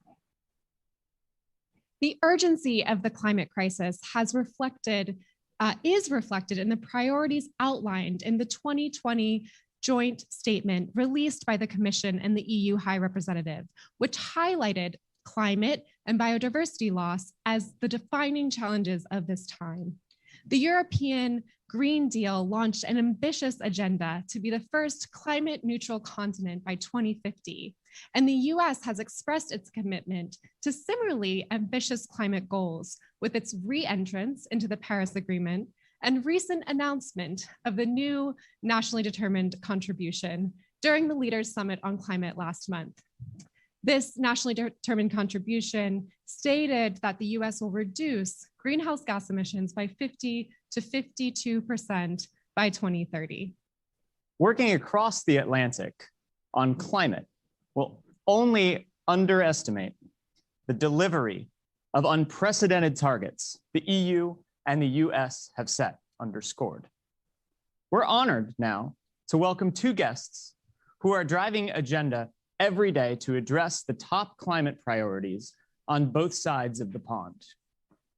Before doing that, we'd like to reflect briefly on what Ambassador Lambrinidis and Fred Kemp said at the very beginning of this, which was reflecting on the transatlantic relationship, its foundations out of times of strife, and how both the EU and the US and the world at large are currently in a time of strife, that we are rebuilding out of this pandemic, and the themes that we have witnessed through these dialogues, through these discussions, through this future forum, only emphasize and underscore this theme of the United States and the European Union are stronger when they are together. That's exactly right, Travis. Thank you so much. I also would love to invite our audience again to join the conversation on social media using hashtag EUFF 2021. You can also still register for the event at atlanticcouncil.org and download the Atlantic Council event app through Socio, where you can find a complete agenda, live stream, speaker information, announcements, and you can also submit questions. Here in just a second, we're going to turn to a dialogue between Secretary of Energy Jennifer Granholm and European Commissioner for Energy Kadri Simpson, moderated by former US Ambassador to the European Union, Richard Morningstar.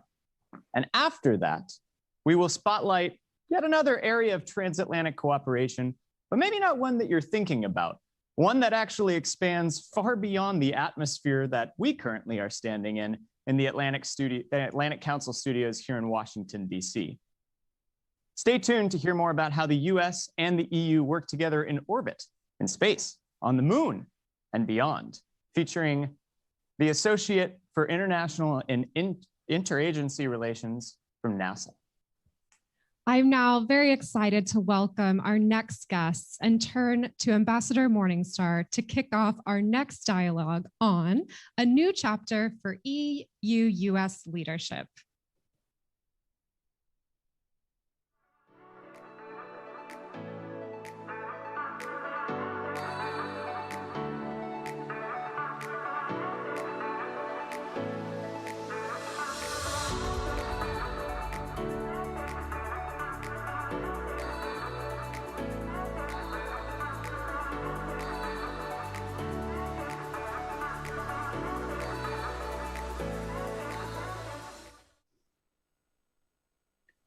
Good morning, everybody. To those joining from the United States, and good afternoon to those in Europe. I'm Richard Morningstar, the founding chairman of the Global Energy Center at the Atlantic Council and a board director, also a former ambassador to the European Union. It's really a huge honor to welcome you all to today's panel, a new chapter for US-EU climate leadership, aligning strategies and actions. I also have again, another huge honor to introduce our distinguished panelists, both of whom will be at the fulcrum of meeting respectively the ambitious climate commitments in the United States and the European Union. Secretary of Energy Jennifer Granholm was sworn in as the 16th Secretary of Energy on February 20th, 2021. Prior to her nomination as Secretary of Energy, among other things, she served 2 terms as governor of Michigan. And during that tenure, then Governor Granholm emphasized new clean technologies and the jobs that they will create. Kadri Simpson is the European Commissioner for Energy and was appointed in 2019. And prior to that, starting in 2016, she was Estonia's Minister for Economic Affairs and Infrastructure and had an extended career in Estonian politics prior to that time. Thank you both for joining us for this discussion today on how the United States and European Union can lead together on climate action. And this conversation has never been more timely than it is now. And to those joining us today, you can follow the conversation by using the hashtag capital letters EUFF 2021. Madam Secretary, Madam Commissioner, we are witnessing unprecedented momentum in climate commitments and actions in the United States and the European Union. Maybe at the beginning, it would make some sense if both of you discussed your top priorities in the near future, in the coming months, in these areas. Perhaps we can start with Secretary Granholm and then go to Commissioner Simpson, and then maybe you'll be able to comment on what each other has said. Madam Secretary.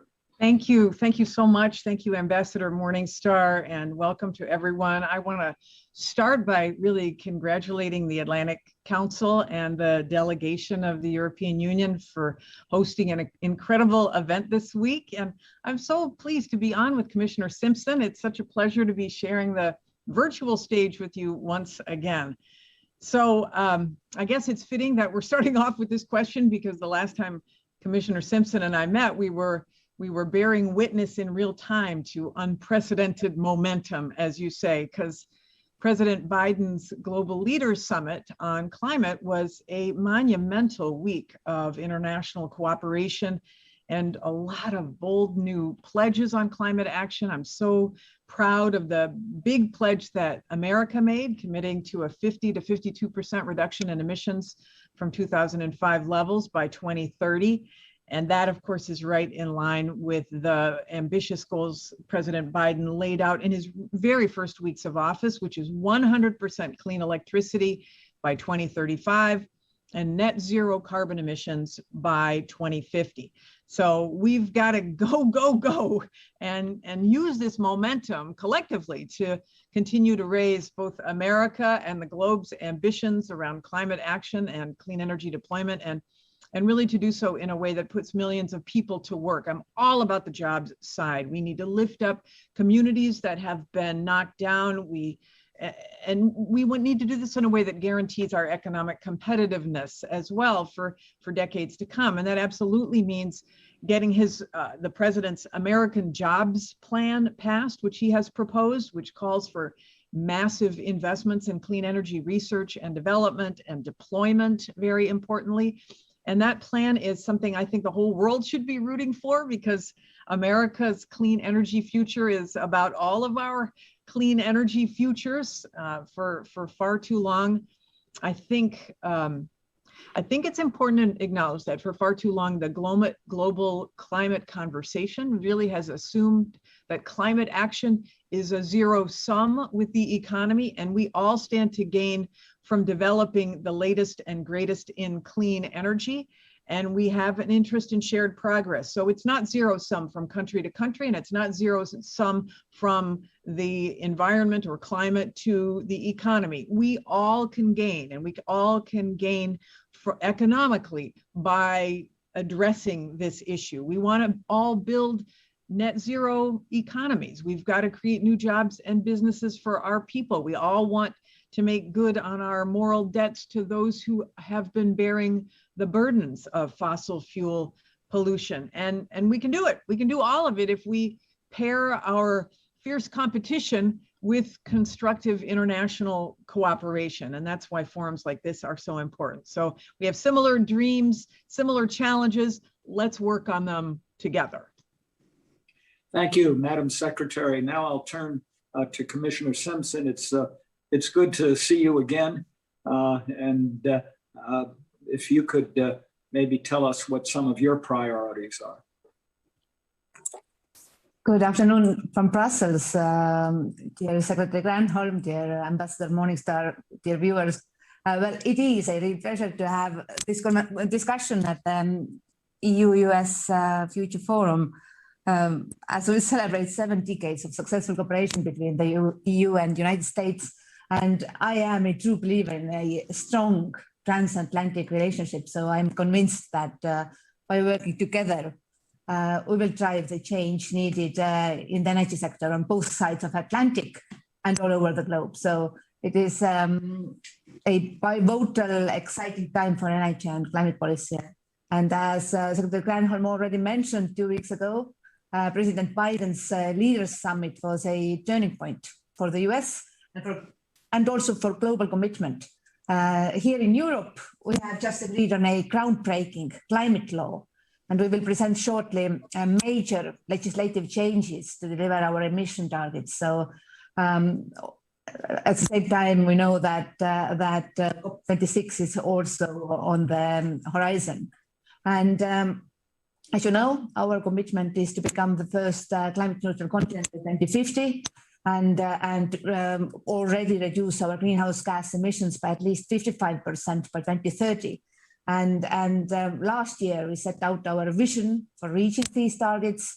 In the energy sector, there were different strategic documents on hydrogen and methane and energy system integration and offshore energy, and also wave of renovation of European buildings. But now the green transition is also at the center of our long-term budget and at the heart of our recovery plan. And we do have a pretty significant firepower to finance it. But we have to keep in mind that we need also lots of private investments, because the investment challenge is around 350 billion euros per year over this decade. But we do have vision, and we do have strategic plans, and we do have resources. So our priority this year is to add the last essential piece.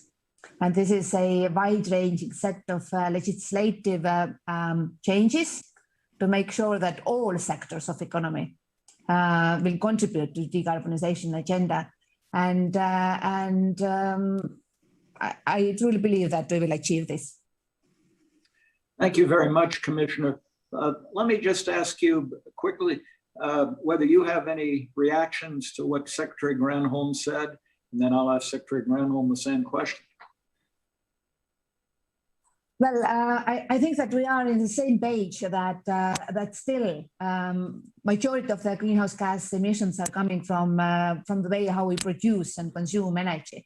And in this regard, we do have common challenges, how to define the hydrogen market that doesn't exist, how to create global standards and certificates so that we know that it helps us to achieve our climate targets. And in this regard, I can only echo that there is a necessary cooperation ahead of us. And of course, together we can also create this global market for the rest of the world. Right. And Madam Secretary. Yep, together we are stronger. I so appreciate Commissioner Simpson's acknowledgement that the Global Leaders Climate Summit was a turning point, or at least a recognition that the community recognizes, the European community recognizes that the United States is back, that we are seriously committed to climate change abatement, that we want to be partners with you. And I will say too that we recognize that the past 4 years where we were out of this conversation leads us to enter this with humility. And we know that so many of our allies have been working continuously on this, and we want to learn from you as well as partner with you to solve these big problems. So we're excited about it. Great. Let me ask you this, Madam Secretary. You made reference, I think you were making reference to a just energy transition. And to meet the climate goals, it's also going to be important that it be done in a way that's acceptable to wide sectors of the population, a feeling that it's been fair, equitable, and just. Could you talk a little bit more about how you see a just energy transition and what it means? Yeah, I mean, I don't think we can do this in any of our countries without acknowledging that the people who brung us to the dance, meaning the people who have powered our respective countries, must be respected and brought to the future. So a just transition for them is a top priority for us in and of itself, in no small part because we know that the coal and the power plant workers who built this nation can really play a massive role in making America's and the world's clean energy future a reality. Their skills are needed. We need these workers. And I know many of you feel the same way about your own fossil fuel communities. So we're in the U.S., the Biden administration, we are committed to advancing justice and equity alongside of our push for clean energy. We're following through on that commitment by bringing these communities to the table, by working with them on job creation strategies that are specific to their needs, to their challenges. During his first week in office, President Biden established a working group that's administered by the Department of Energy and that collaborates across a number of agencies on solutions for communities with the highest concentrations of coal-dependent jobs. And through this listening session, and that we'll continue throughout the year, we've released our first report from that effort, and it was last month, and that identified nearly $38 billion in existing federal funding that could be used to support economic revitalization and job growth and training in these communities. So we're excited about that. We also, DOE alone, Department of Energy alone, announced more than $109 million for projects that will spark next generation industries that will support jobs for coal and oil and gas and power plant workers. And it's just the first of many investments to come. And the American Jobs Plan, then followed up with the president's proposal, lays out the next critical investments that we should make. In the short term, the American Jobs Plan is going to create thousands of jobs for workers to clean up, for example, abandoned landmines or plug leaking oil and gas wells right in their backyards, which are jobs that their skills already position them perfectly for. But the plan is also going to get to work on scaling up industries of the future, like hydrogen. I know Commissioner Simpson mentioned that, like carbon capture, like, you know, in our country, we haven't done a whole lot with geothermal. We should be, but those skill sets can be transferred to those kind of production of clean energy. These workers cannot just participate in, but lead while helping America move on decarbonization. And looking at the international cooperation opportunities here, I was personally thrilled to announce during the climate summit that the U.S. is joining this Empowering People initiative, which is formed by my European and Canadian colleagues with an aim to launch at the 12th Clean Energy Ministerial in June. And Commissioner Simpson and I are also co-chairing the U.S. EU Energy Council and its working groups, which we can and should use as a forum to focus on these just transition issues, both for our fossil fuel communities within the US and Europe, but also for developing countries as they navigate the energy transition as well. Thank you very much, Madam Secretary. And Madam Commissioner, you face a lot of the same issues in several of your member states that Secretary Granholm talked about. How do you see your green recovery plan and green transition dealing with these issues? Well, indeed, we know that clean energy transition will cut emissions and it will reduce pollution and improve our health. But from the very beginning, when our President Ursula von der Leyen presented European Green Deal, she was very clear that fighting climate change cannot come at the cost of the most vulnerable in our societies. And luckily, we know that clean energy transition also has a strong potential to create jobs and to boost growth. And according to our estimates, every €1 billion of investment in renewable hydrogen, for example, will create 10,000 jobs along the supply chain. So similarly, solar power could create 400,000 new direct and indirect jobs along the entire industrial value chain during this decade. And for comparison, the coal industry currently employs here in European Union less than 200,000 people. So overall, we estimate that going climate neutral will create almost 2 million jobs across the EU. And these will be high quality, future-proof jobs. And these will bring revenues to local communities. But of course, we have to take care that those jobs will be created in the regions where, well, right now people get their incomes from mining activities. So we know that such a radical transformation will inevitably have a disruptive effect. Well, in those specific regions, ranging from loss of economic activities to a change of the way of life for entire communities. And that's why I'm convinced that climate neutrality will ultimately benefit all Europeans. It is also clear that some people and some regions and some industries will need support to create new opportunities. And this is what we call a just transition. First time ever we have specific funds for those regions. So we promise not to leave anyone behind. And there are a wide range of financial instruments and also ways how we can advise them to attract more investments and new job opportunities to those regions. And for us, this is not only about our own member states and own regions. We care about our close neighborhood too, and that's why we have launched also similar programs for our neighboring countries, core regions in Western Balkans and in Ukraine, so that they can also accommodate their transition towards a climate neutral economy. And of course, we are also ready to work with the International Energy Agency to develop solutions for the regions that are most affected.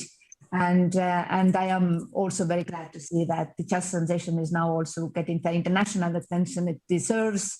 COP26 will once again bring this into the spotlight. Thank you. And both of you have really emphasized the importance of jobs and jobs in sectors that could be adversely affected by the transition, which would be so important.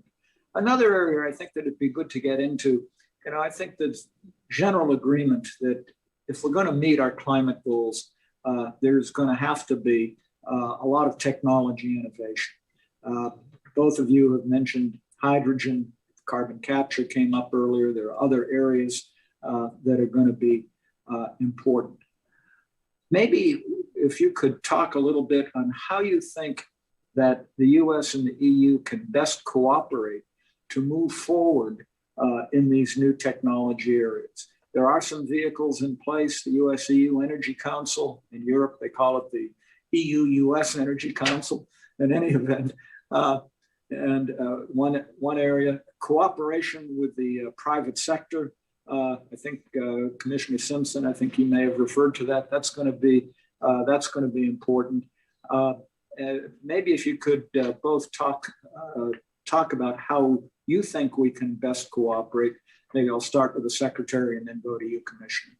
Great. So 1,000%, Mr. Ambassador. And I know you're asking about new technologies, but I just want to step back for 1 second to note that, of course, the most cost-effective step we could take toward decarbonizing the economy is to decarbonize the power grid. And those, we have technologies in place to do it, and we want to deploy them. It would clear the path to decarbonizing other sectors like transportation and buildings if we did the power grid. But as for new technologies, we absolutely need massive investments to so that we can deploy cheaper and more efficient renewable energy, as well as address the challenges that the grid faces today, particularly around transmission infrastructure and energy storage. Europe, we know, is already a global leader here, and in the US, we are flooring the accelerator. I would say putting my foot on the gas, but we want to put our foot on the electric vehicle accelerator. Over the past few months, DOE and the Biden administration have announced these ambitious new goals to cut the cost of solar, for example, by 60% within the decade, and deploy 30 gigawatts of offshore grid by offshore wind by 2030, and expand and upgrade the grid. And if we work faster on these efforts, it will just mean that we can also turn our attention, in which we are doing simultaneously, to these new technologies. And as we work on reinvigorating the US-EU Energy Council, I see offshore wind in particular as an opportunity for more dynamic engagement, innovation, is also key in energy storage, especially because that market is projected to increase fourfold by 2030. So since 2017, the Department of Energy has invested more than $1.2 billion in energy storage research and development, about $400 million a year. And we took a huge step forward in March as we announced the creation of our, what we call our grid storage launch pad. That is a $75 million research and development facility that's going to help us accelerate the deployment of long duration and low cost grid energy storage and expand battery R&D capabilities. Like the US, the EU is also pursuing innovation, obviously, and deployment in the energy storage space, which makes this another opportunity for possible engagement and cooperation under the US-EU Energy Council. And it all goes back to what I was saying earlier about pairing competition with cooperation. If we work together here to prioritize more research and development and deployment of clean energy technologies, we can move more quickly to achieve our own net zero goals while accelerating the global transition and lowering the cost of decarbonization for the rest of the world. Everybody benefits. We all want to get to the solutions on hydrogen that's cost effective. We all want to get to the solutions on cost effective CCUS. Maybe it's blue hydrogen, maybe it's green hydrogen, maybe it's pink hydrogen, the next generation of nuclear technologies for those who are interested in that. The bottom line is there's so much to cooperate on in these advanced energy technologies, and I look forward to working with the EU on them. Well, that's great, and your enthusiasm is great as well. And Commissioner, there's a lot that the Secretary said that you may want to respond to. I have to mention that as to offshore wind, that's certainly important in your part of Europe, being from Estonia and the Baltic states, where so much wind is coming off of the Baltic Sea and offers a tremendous opportunity. But maybe you could give your comments on cooperation, the private sector, and some of the areas that the Secretary mentioned. Yes, indeed, Ambassador Morningstar. From where I'm coming, we do have shallow coastal waters, and we see a vast opportunity on offshore wind. But we also see that climate change is a challenge that no country and no sector can solve alone. So to create meaningful global change, I actually see no alternative to the good working relationship between European Union and United States. And in this regard, technology and innovation are, in my view, some of the most promising and impactful areas for that cooperation. And we share the vision that breakthrough clean solutions, they are needed to make the transition faster, but also they are needed to make this transition cheaper and more capable of generating growth. And well, of course, our aim is to relaunch the EU-U.S. Energy Council this year as soon as possible. We want to make it a dynamic setting where business will be able to share their experience and network and develop new projects. And we have also proposed a new clean tech alliance with the United States that this idea is here that this clean tech alliance would be to create lead markets and cooperate on clean technologies like renewables and also again clean hydrogen, and this would pave the way for investments to the benefit of green companies on both sides of Atlantic. And we could create more opportunities for business and remove barriers and exchange knowledge. And I'm very much looking forward to sharing some initial ideas with you in the format of the dialogue. But for global change, bilateral transatlantic cooperation will again not be enough, and we need to work together across the globe to promote topics of common interest. And I'm very pleased to see that you, Secretary Granholm, you are a candidate for the position of the chair of the 2022 IEA ministerial, along with the nominations of vice chairs for Denmark and Belgium. And this would be a dream team in the making. And we also warmly welcome the US offer to host the 2022 annual meetings of both the clean energy and mission innovation ministerials. So having the US at the steering wheel of those important multilateral fora will help to keep the momentum on raising clean tech ambitions all over the world. Great. I see the clock is ticking down. So why don't we do this? Why don't I ask each of you if you have any closing comments, any further closing comments that you would like to make before we sign off. Secretary and then Commissioner.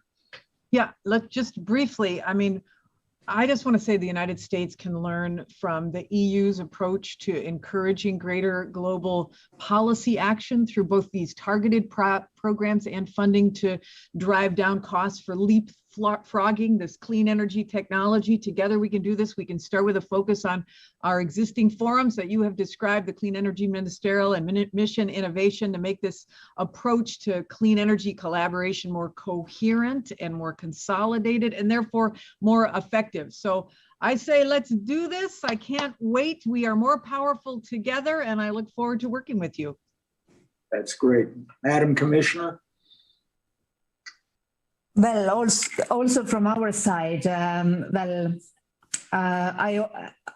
only can agree on the need for cooperation, and I do know that there are new technological solutions where interest is growing globally, and we are very interested in working closely with the United States. And as part of the Green Tech Alliance with the United States, we could develop joint research programs, and also we have to work closely to create a well-functioning international hydrogen market. So lots of work ahead of us. Well, thank you, Commissioner, and thanks to both of you, Commissioner Simpson and Secretary Granholm. You both were exceptional speakers. And these dialogues with the two of you are so important because it's the two of you that will be driving much of the process over the next few years. So that's really great. I also want to thank our audience for joining the session and the EU delegation for partnering with the Atlantic Council with respect to the forum. I hope all of you in the audience will continue tuning in for the EU-U.S. Future Forum programming, and you can find the full agenda on the Atlantic Council website. And this has worked out perfectly because there is a giant clock in front of me and we have 11 seconds left. So thank you very much, and we'll turn it back to the overall moderators. Thank you.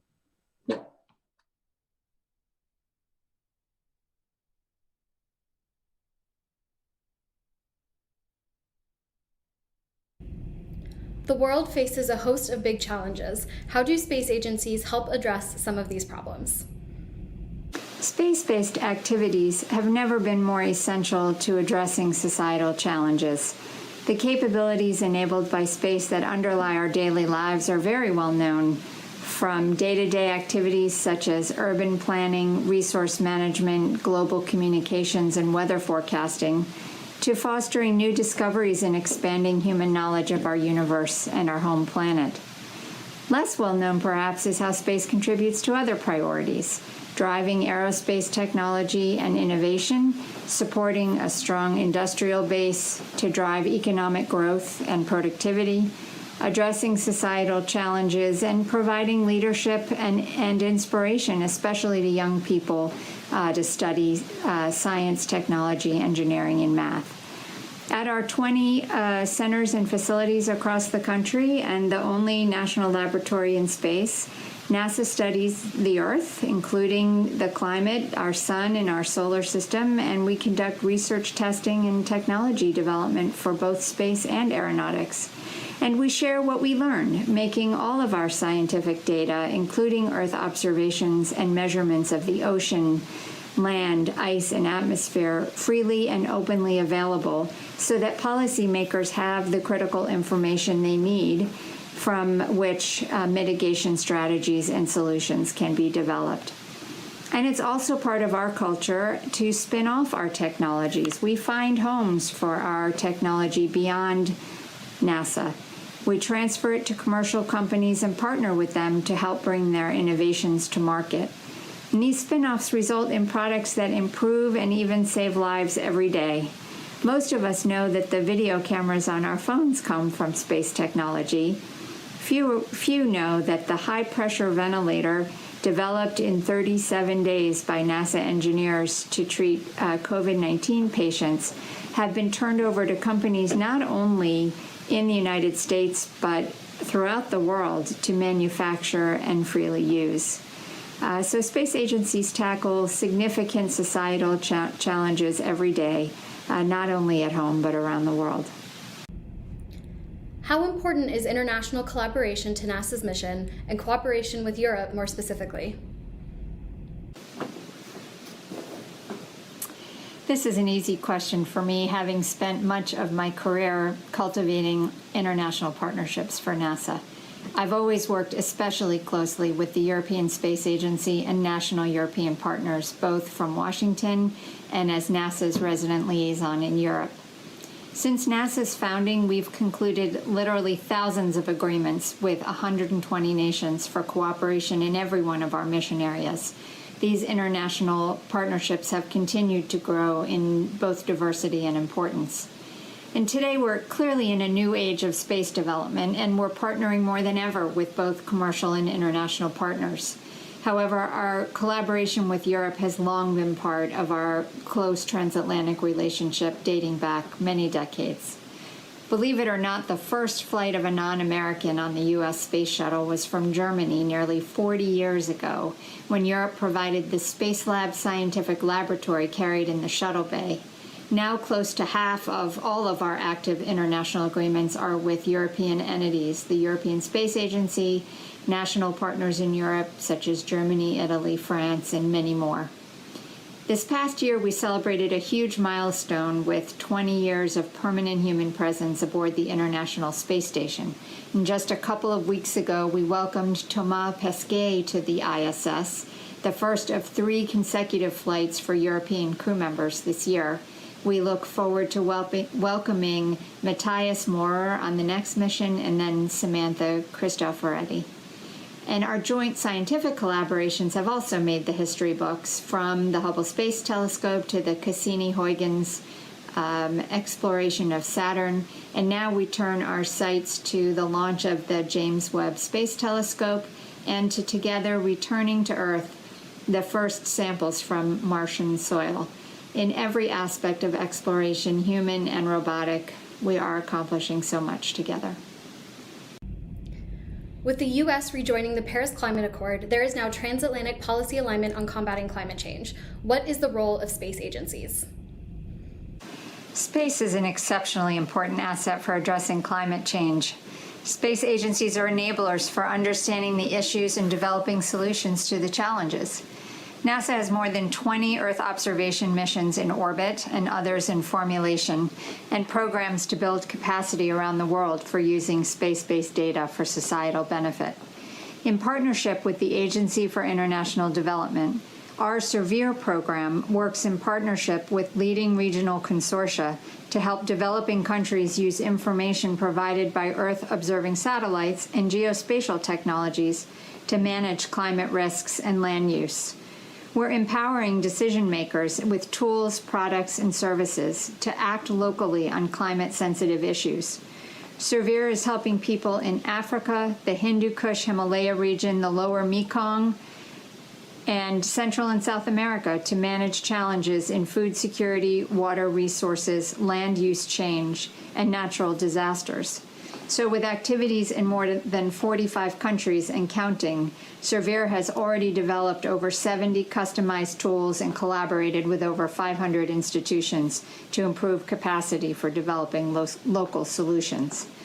But better known, of course, are our Earth-observing satellites from Europe, the United States, and elsewhere, observing key climate indicators so we can better understand how the Earth operates as a system, an integrated system from the oceans to the atmosphere. Space agencies provide the tools and the scientific data to enable scientists to perform the analysis and modeling that then informs policy decisions. And of course, the second A in NASA is aeronautics, and we frequently collaborate with partners in Europe, such as Germany and France, in aeronautics research.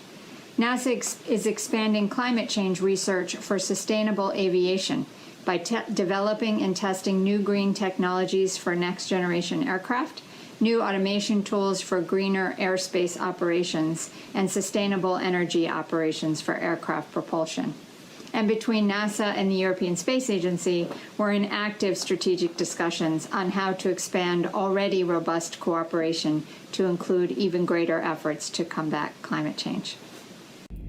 NASA has announced it will be returning to the moon with the Artemis program. What is Europe's role in this effort? The strong transatlantic relationship between the United States and Europe in space will be carried into the next era of human exploration to the moon and Mars. Through the Artemis program, NASA is going to land the first woman and next man on the moon to explore more of the lunar surface than ever before. We will collaborate with our international and commercial partners and establish sustainable exploration by the end of the decade. And then we will use what we learn on and around the moon to take the next giant leap, sending humans to Mars. Europe's going to have an absolutely central role in the Artemis program, with key contributions for the program's success. Europe is providing critical elements such as habitation, communications, and refueling for the new gateway that will orbit around the moon, the European service modules for the Orion spacecraft, in which our astronauts will travel to cislunar space on the SLS rocket, and these and future lunar surface cooperation will be a key part of our program. And it's, of course, essential that the United States and Europe work together to preserve the orbital environment and that the future of space be peaceful, free of conflict, and one where humanity explores and develops the moon and Mars in harmony. The United States and its Artemis international partners will follow fundamental principles to ensure safety and responsible behavior in outer space. The Artemis Accords, signed by 9 countries so far, articulate a series of principles to ensure that all activities conducted under the Artemis program are implemented in a manner that fully complies with the Outer Space Treaty of 1967 and other agreements, as well as beneficial practices such as the full, free, timely, and public release of scientific data. Many additional nations have expressed interest in joining the Artemis program and signing the Artemis Accords, and 2 European nations, Italy and Luxembourg, were among the 8 original signatories. The Artemis Accords are a beginning, not an ending, and will inform future multilateral discussions at the United Nations Committee on the Peaceful Uses of Outer Space and in other international forums. We're looking forward to many more European nations signing on to these important principles and to our collaborations in space that will write the next chapter in the history of space exploration. Thank you, Karen. It's exciting to see that the spirit of transatlantic cooperation transcends even the Earth's atmosphere. The Hubble Space Telescope is pretty awe-inspiring, and even more so knowing that it's made possible by cooperation between NASA and the European Space Agency. And I'll just say that personally, I am eagerly awaiting the future Artemis mission, putting the next woman and next man on the moon. Sustainable lunar exploration established by the end of the decade and then sending human beings to Mars, that's the exact kind of ambition and transformative thinking that the transatlantic community can achieve together among the stars and right here on planet Earth. In the previous dialogue, we heard from Secretary Granholm and Commissioner Simpson that the EU and the US are seizing the opportunity to align strategies and practical steps forward in managing the climate crisis. Proactive leadership and multilateral coordination will be essential in facing one of the greatest global challenges, one that transcends borders. The green transition will feature prominently as the European Union and the United States build a post-pandemic recovery agenda together. But there are many areas of cooperation to cover here at the forum. To highlight one such area that requires active engagement among allies and partners, I'll turn to Julia Friedlander, C. Boyden Gray Senior Fellow and Deputy Director of the Atlantic Council's Geoeconomic Center, to introduce our next distinguished guest. Over to you, Julia. Hello, everyone. It is my pleasure today to welcome Senator Risch of Idaho to the EU Future Forum to talk about a very important piece of legislation that is working its way through the U.S. Senate, the Strategic Competition Act. Senator, it's a pleasure to speak with you today. This is a wide-ranging bill covering U.S. strategy and economics and politics and military. I was wondering if you might be able to highlight some of the high points of it and what you prioritized. Sure. First of all, we ought to set the table and talk about how important this is. Look, China is the biggest foreign policy issue for the United States, for the European Union, and indeed for the planet. What's been happening with China in recent decades certainly indicates that they're moving very quickly to center stage on the world stage. And look, competition's good always, so long as it's fair and so long as the playing field is level. So that's why I've been working on this bill for some time. And certainly it hasn't been alone. It's been bipartisan. I've had a lot of help on it. When it came out of committee recently, it was on a 21-to-1 vote. So that tells you how broad the support is for this. The bill does five big things. It counters Chinese Communist Party political influence in the U.S., including, and importantly, universities.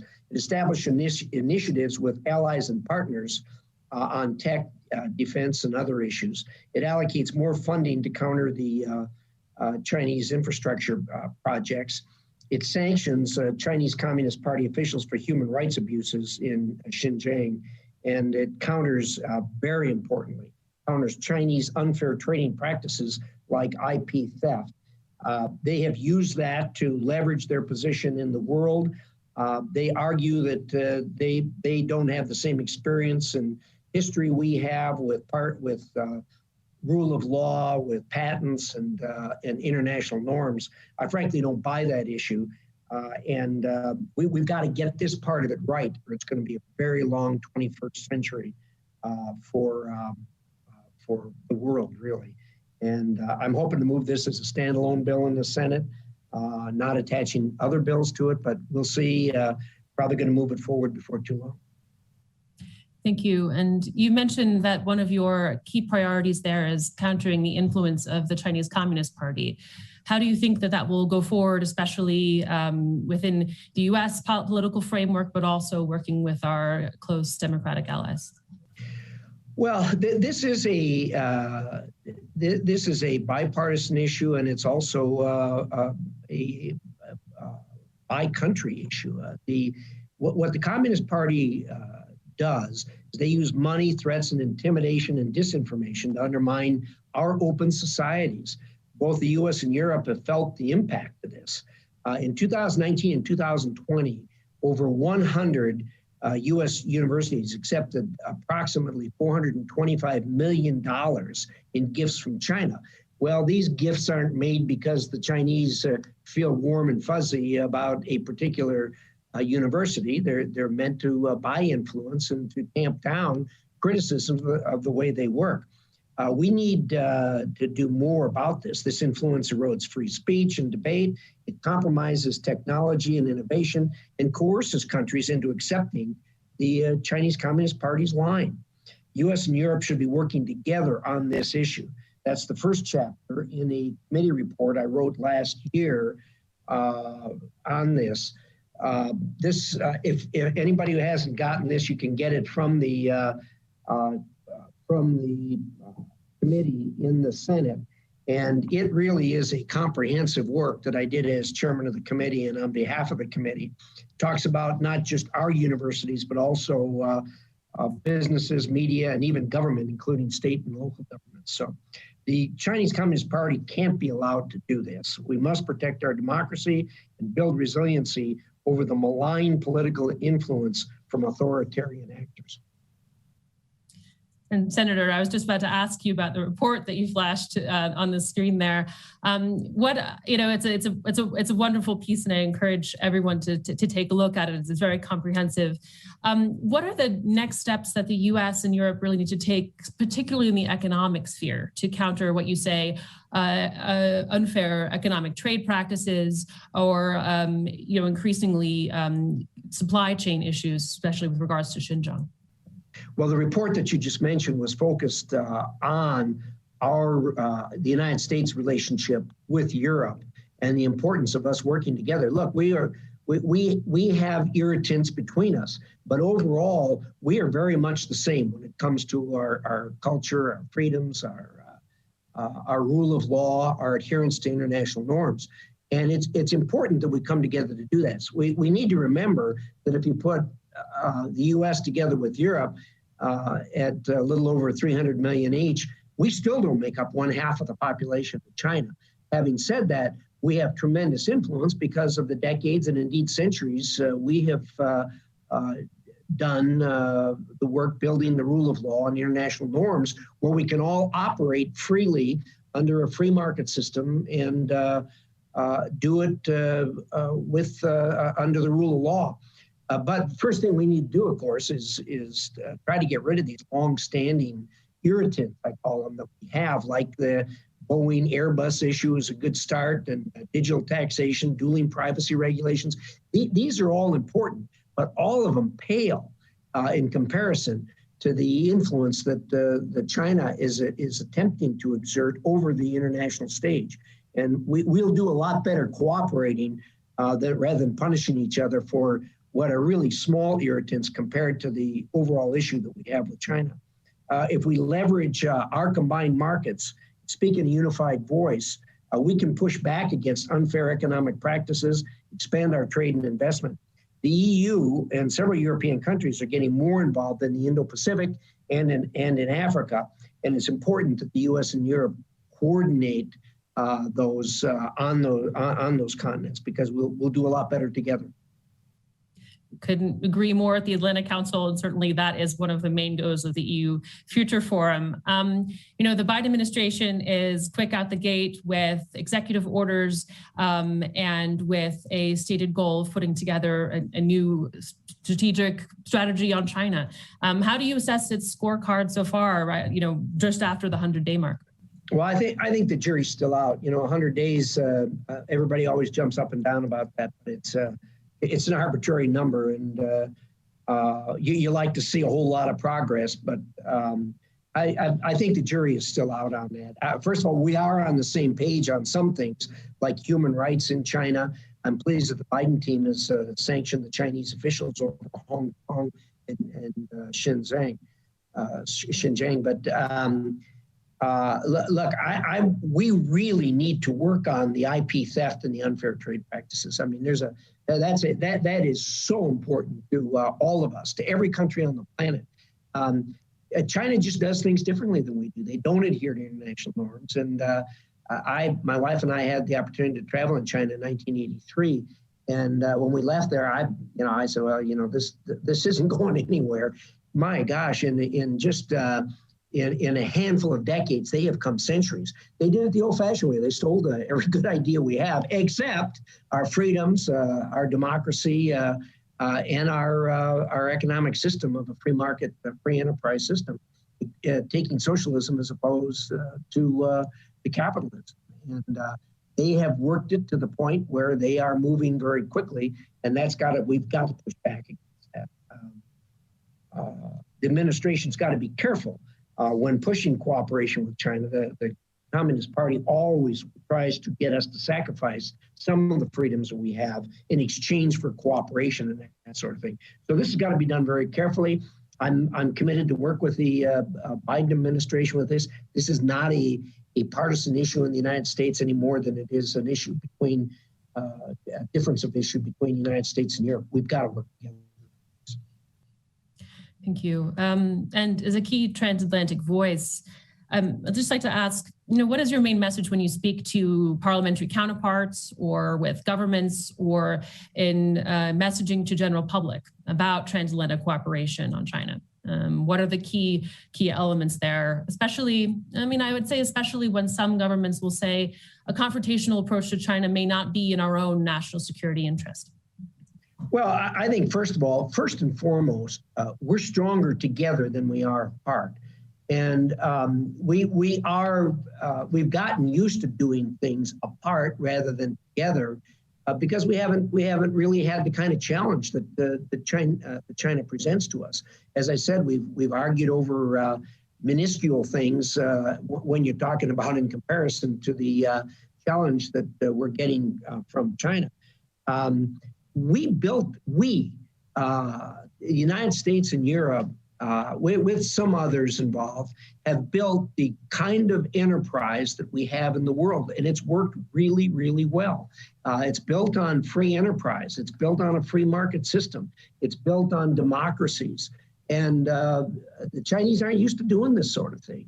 They're putting one foot in front of the other, following the kind of things, the way they do business in a strong authoritarian country that is not dependent upon a robust, free, democratic population that can bring the kind of influence that's needed when we're talking about this sort of thing. So my main message is we're stronger together. Not only are we stronger together, we need to focus on the fact that we're very much the same when it comes to human rights, when it comes to the international norms. And we don't recognize this sometimes, and it's important that we join together as we go through this 21st century and bring China along, requiring them to engage in the kind of international norms that we have used to build the free market structure that is the world today. Yeah, no, absolutely, and we couldn't agree more here, specifically on the like-minded shared values and also shared capabilities in a lot of ways. But you highlight we have to get beyond some of the immediate hurdles in the transatlantic relationship, Boeing, Airbus being one of them. We're very happy to see that that's at least on pause through July. But the EU is a complicated beast, and I think we highlight this, right? There are differences of opinion within the Commission, between the Commission and the Parliament, but also among member states. So, it's complicated for us Americans sometimes to speak to Europe.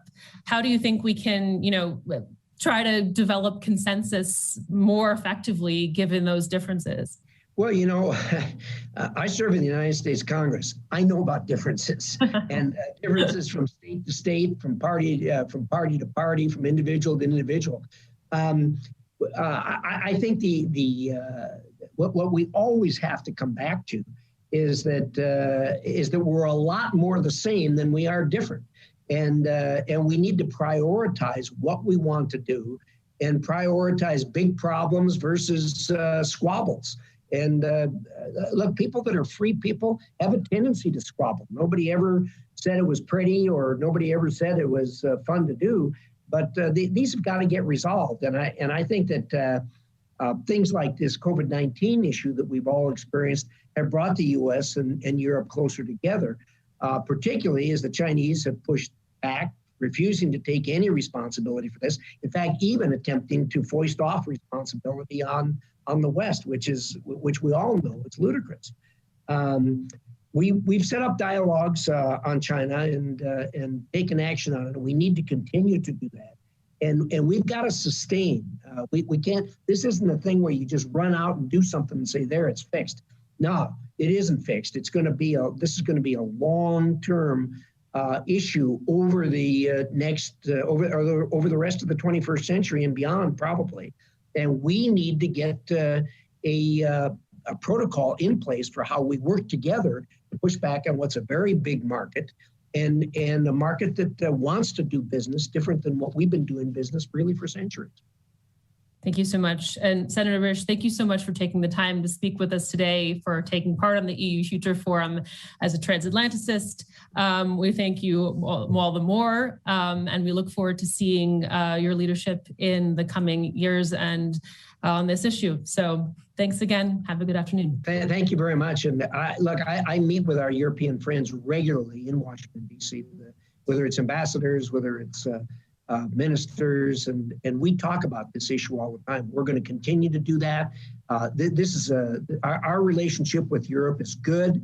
I know our European friends sometimes wring their hands about it because people here make statements that in a free society anybody can make. But look, we are much, much closer to our European cousins than we are anyone else in the world. We need to make this work. It'll do good things for both of us. Thank you so much. Thank you so much, Senator Risch. Thank you, Julia. Managing the relationship with China will be a key priority for the US and the EU. Close coordination and open dialogue, even on areas of transatlantic policy divergence, will be key to managing the complex and overlapping partnerships and competitions with China. Our speakers today have highlighted that close coordination and dialogue across sectors and industries. The EU-U.S. relationship has many facets, and maintaining open and frequent lines of communication only makes this partnership stronger. And with the diversity of perspectives and experiences that make up the EU and the US, that's a lot of communication. Even at the forum, the breadth and depth of the relationship is on vivid display. Over the 3 days of programming, we'll feature speakers from 18 of the EU member states, as well as Americans from across the country. Now, let's turn to key voices from 2 of those member states as they share their own experiences as EU members. We'll start with the view from Athens, featuring Greek Foreign Minister Nikos Dendias, moderated by Europe Center Senior Fellow Damir Marusic. We'll turn then to Warsaw for a dialogue on transatlantic recovery and engagement with Polish Prime Minister Mateusz Morawiecki, moderated by Ian Brzezinski. But first, over to Damir. Hello, and welcome everyone. I'm Damir Marusic, Senior Fellow at the Atlantic Council. Thank you all for joining us today at the EU-U.S. Future Forum. Many thanks to my colleagues at the Atlantic Council and the delegation of the European Union to the United States for partnering with us on this 3-day conference. It's really an impressive operation back here. Before we begin, I want to encourage our audience out there to engage us on social media using the hashtag EUFF2021. That's hashtag EUFF2021. I'm honored to host this session. It's titled In Dialogue, The View from Athens. I'm joined by my guest, His Excellency Nikos Dendias, the Minister of Foreign Affairs of the Hellenic Republic. There's much to talk about and time is short, so let's begin. Mr. Minister, welcome. Thank you for hosting me. I wanted to ask, thank you. I wanted to ask you a general opening question. The US-Greek relationship has been undergoing a renaissance. One might set the moment where the Renaissance began, I think, in the second Obama term. But despite political changes in the United States and a change of administration in Athens, the relationship has only gone from strength to strength, I would say. With the new Biden administration in office, Mr. Minister, could I ask you to outline for us here in the United States what you'd like to see from Washington in the coming years? What is working well, and where could we work better together? Well, thank you for the question. It's something that is very interesting from our side as well, to look at and also to take account what has been achieved, and also to look forward what we can do more, what we can do better. As a comment to start with, I would say that these relations, the Greek-US relations, are built on a very solid foundation of common values, which sounds like a stereotype, but it is not. It is not. And if you'll allow me to say, in our region, is rather something that's in demand. Have a common understanding of the world order, of the rule of law, of democracy, of human rights, of common values, have a common understanding of how we would like the world to move forward. We have a very good relation. We had a very good relation as a country with the Obama administration. We had a very good relation with the Trump administration, and we're having a very good relation with the Biden administration. We have signed a defense agreement with the Trump administration. Secretary Pompeo was in Athens in October 2019, and we're negotiating a revised MDCA with the Biden administration. Now, your basic question, your fundamental question is what Greece wants more from the United States. The answer is we would like to have more American presence in the region. This is a very turbulent region, and I have to say that when the United States leave a vacuum, other powers, which do not necessarily have the same understanding on the world order, on human rights, on democracy, try to fill the gap. So we would like, and the area needs more of the United States, not less. Thank you, Mr. Minister. Let's talk about the Eastern Mediterranean, because I think that's one area that there's much room for increased cooperation. You had a contentious press conference with your Turkish counterpart the other week. It's the latest flare-up in a in a relationship that is let's call it not usual. Okay, not usual. Fair enough. The European Union has, I think, spoken in one voice. I think and developing a strategy for the Eastern Mediterranean. Apart from being more present, could you talk a little bit more about what you would see as you'd like to see the United States do strategically in the Eastern Mediterranean? Well, I have to say that the United States is in a unique position because the United States is an ally of Greece and the United States is also an ally of Turkey. And both countries are members of NATO, and the United States is the leading force in NATO, has been, is, will be. So the United States have a very strong relation with both allies, both Greece and Turkey.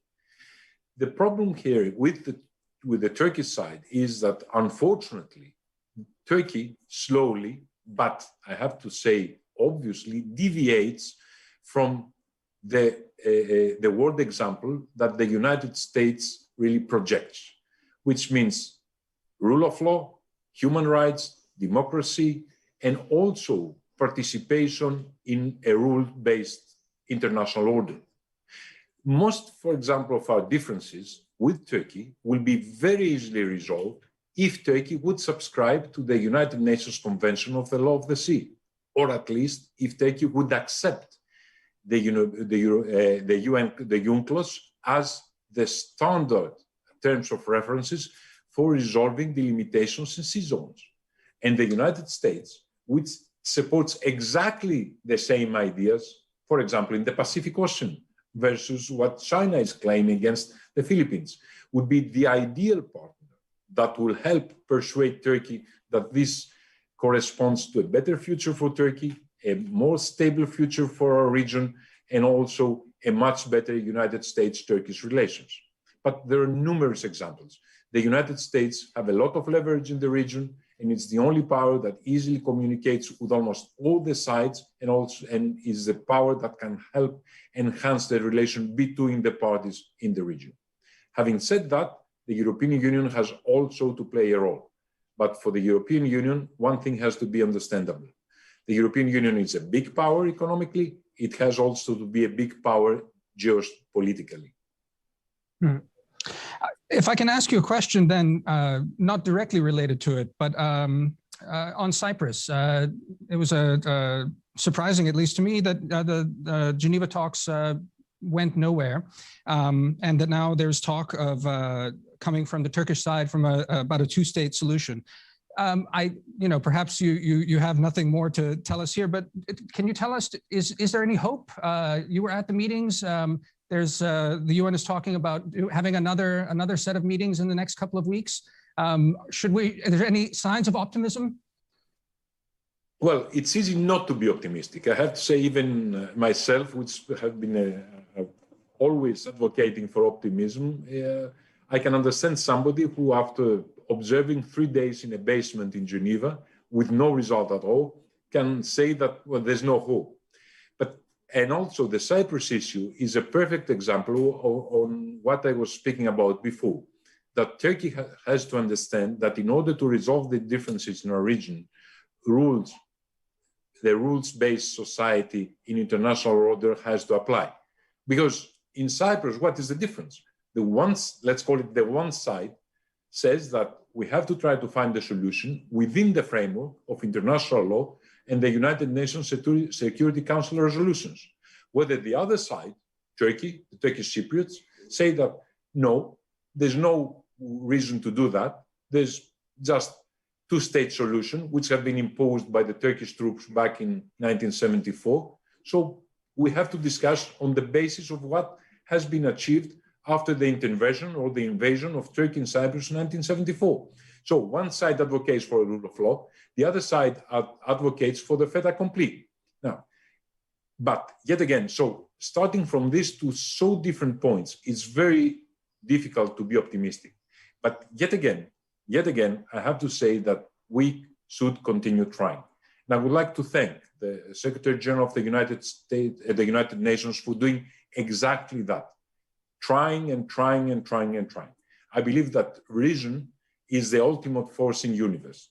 And if reason prevails, Turkey would understand and Turkish Cypriots would understand that the solution of the Cyprus issue, according to the resolutions of the United Nations Security Council, according to international law, is to the best interest of the Turkish Cypriots and to the best interest of Turkey. But having said that, it is not easy at all.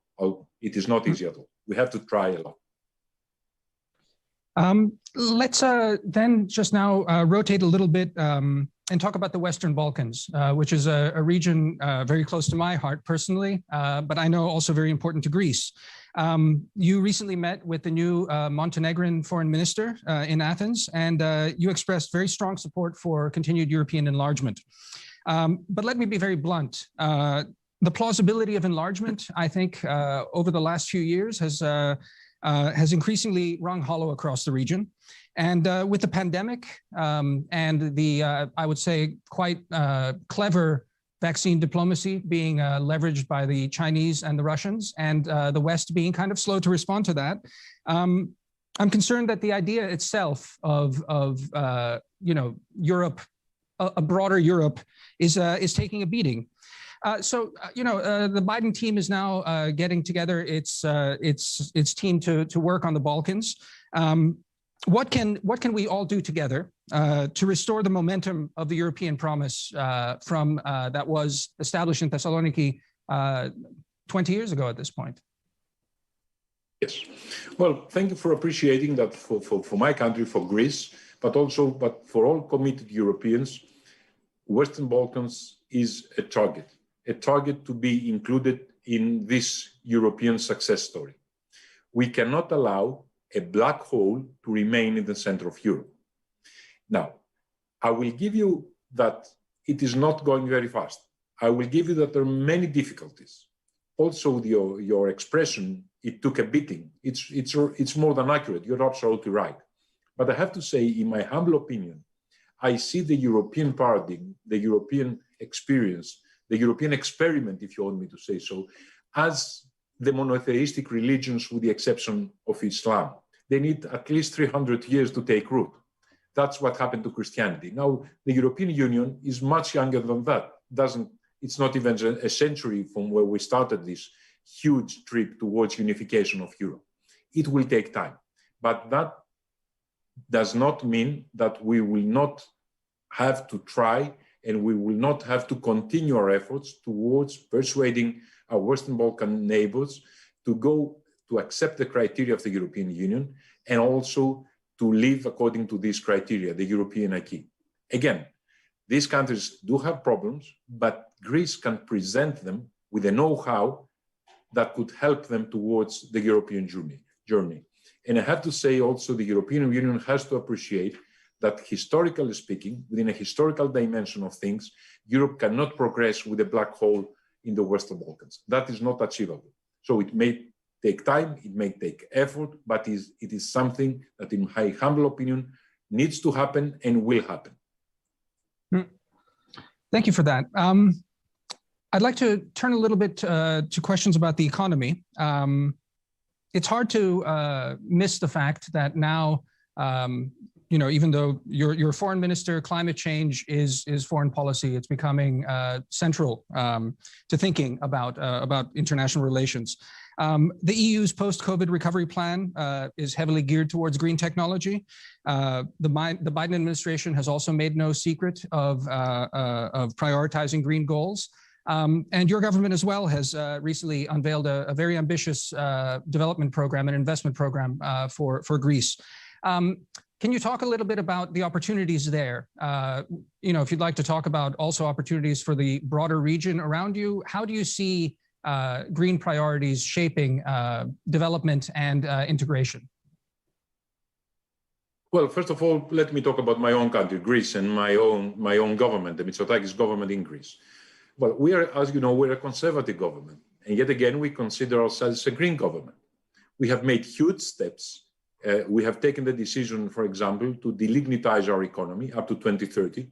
May I be allowed to tell you that up to now, lignite was the main source for producing electricity in Greece. And yet again, as it is not environmental friendly, we said no, we will go to the green energy. But also, we have taken bold decisions in trying to protect our environment, protect our forests, protect our shores, protect our nature. Having said that, we see ourselves as a hub for energy interconnectivity. Pipelines, but also electricity interconnectors from Africa and also from Israel, from Cyprus, is something that is within the program of the Mitsotakis government. And also, we are advancing the use of natural gas as the interim step from the current level of the economy, the energy-consuming economy, towards the green economy of the future. And we're trying to connect ourselves with the Balkans in order to provide them with a choice of source of energy, because up to now, the whole of the Balkans would only get energy from Russia. That was that. Now, with Alexandroupolis and with other installations in Greece, we give them a choice. They can choose, and by choosing, they can get a better price. And by getting a better price for their energy, they can easily create more growth for their economies. So we consider ourselves as an exemplary green economy in the making, but also as a hub for energy in the Balkans and the overall region. Finally, Mr. Minister, thank you. I'd like to ask you a question about China. I think there's an ongoing debate about how to approach China, and I think it's maybe a bit of a caricature to say that it's a strict dichotomy between seeing it either as a peer competitor or a dangerous adversary. It's a little oversimplified, but you see people talk about it that way. Europe's comprehensive agreement on investment seems to be in limbo right now. And it seems to be maybe nudging the balance of how we across the West are talking about it in terms of thinking about China as an adversary. In Greece, how do you see this dynamic evolving, especially given the importance of Chinese investments in Greek infrastructure? And what should the West, very broadly speaking, Europe and the United States, be doing to compete better with China going forward? Well, first of all, thank you for using an important Greek word on your question, dichotomy. Dichotomy means cutting things into two pieces. That's what it means in Greek. And it's coming from ancient Greek. But unfortunately, in the world, we cannot do it. We cannot cut the globe into two and leave a path for China and us remain in the rest. There's one globe, one world. And for this to function, we need a much more complicated approach than just see China as a die-hard adversary. Having said that also, I have to mention that China was brave enough to invest in Greece during the years of crisis, where our European partners and friends didn't take the risk. China took the risk to invest in the port of Piraeus, and we appreciate what China has done. But yet again, a two-track approach is needed. On the one hand, China is a part of the world economy, a very useful part of the world economy. Some say that China is the locomotive of the world economy. We don't necessarily subscribe to that, but it's clear that China has a very important role to play on the world economy. But on the other hand, as a world model, that's a different story. Because as you understand, We believe in democracy. We believe in human rights. We believe in the rule of law, and we believe in Western values. We have fought for this over the years, over history. So we appreciate the role of China in the world economy, but on the other hand, we project our own model for the world, for the future generations to come. And if I may say so, in the future, maybe China would also accept those values as more useful for its own society. Of course, that's for China to decide. But also for us, we have our own model, and we cherish our democracies and our human rights in a way that sometimes the Chinese example is not exactly compatible with our way of living. Mr. Minister, thank you so much for your time. This has been wonderful. Thank you, Yo. This was a great pleasure and a great honor. Thank you so much.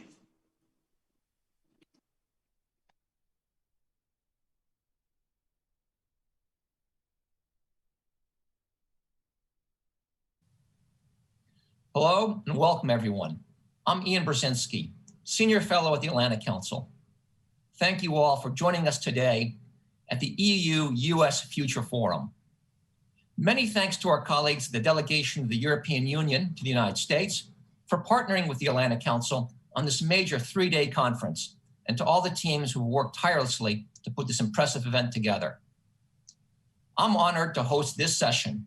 It's titled In Dialogue, a conversation with the Prime Minister of the Republic of Poland, Mateusz Morawiecki. Mr. Prime Minister, welcome. It's an honor to have you with us today. I want to thank you for your leadership and tireless energy on behalf of the U.S.-Polish relationship and the transatlantic community. In today's session, we're eager to discuss with you transatlantic multilateral cooperation, the opportunities and challenges before this community of nations, and of course, the role of Poland.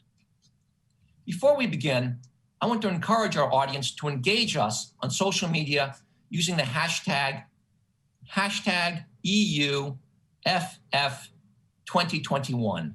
That's hashtag EU-FF2021. Mr. Prime Minister, allow us to begin by addressing perhaps the most immediate challenge before the transatlantic community, the human and economic toll caused by the coronavirus pandemic. This pandemic has tested the transatlantic community's ability to respond together to a devastating and at times divisive challenge. It has tested our economies. It has tested our unity. How do you, as Prime Minister of Poland, assess the US-European response to the medical and health consequences of this pandemic? Thank you, Ian. Thanks for having me, and thank you for being able to take floor in this very interesting conference. Ladies and gentlemen, last 12 months or so were the most difficult over the previous at least 3 decades for transatlantic relationship, for Europe, for the United States, and exactly this was because of COVID-19. Given our democracy and democratic systems and will for freedom and the way of life, it was not so easy to respond, to reply to this dreadful, terrible disease, pandemic. And this is why also our economies were hit very, very badly over the past 12 months. We were actually able, on the level of the European Council, where I sit, and with the United States, to actually keep our regulations and the level of trade and the dialogue around taxation on an appropriate level. There were attempts to go into the trade war, for instance, but we were able to fend off those threats, and this was on the positive side. On the less positive, it was the reply of our healthcare systems, and I mean like in almost the whole of the European Union and in the United States. It was not prepared appropriately for the pandemic as such terrible pandemic as COVID-19.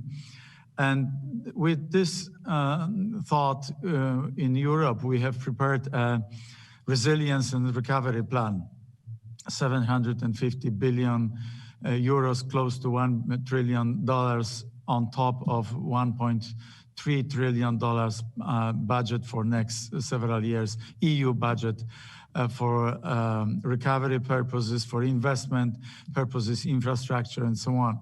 So this is still not yet activated given the procedures, and there is this difference between Europe and the United States that in the US, given it's one state, the decision-making process is easier.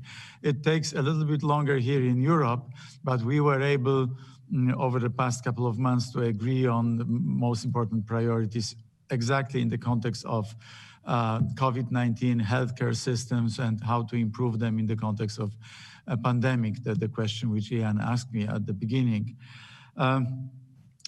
Just yesterday, the Polish parliament has passed the bill, or the lower chamber of the parliament, I should have said, of the bill of recovery and resilience fund. And at the beginning of the second half year, we will start strong investment projects in many different areas, including healthcare, of course, but also significant amount of money is earmarked for the Green Deal projects, digitization projects, infrastructure, hard infrastructure development, including this, which is going to build a new dimension or relatively new dimension, 3 Cs dimension, the Baltic Sea, the Adriatic Sea, and the Black Sea.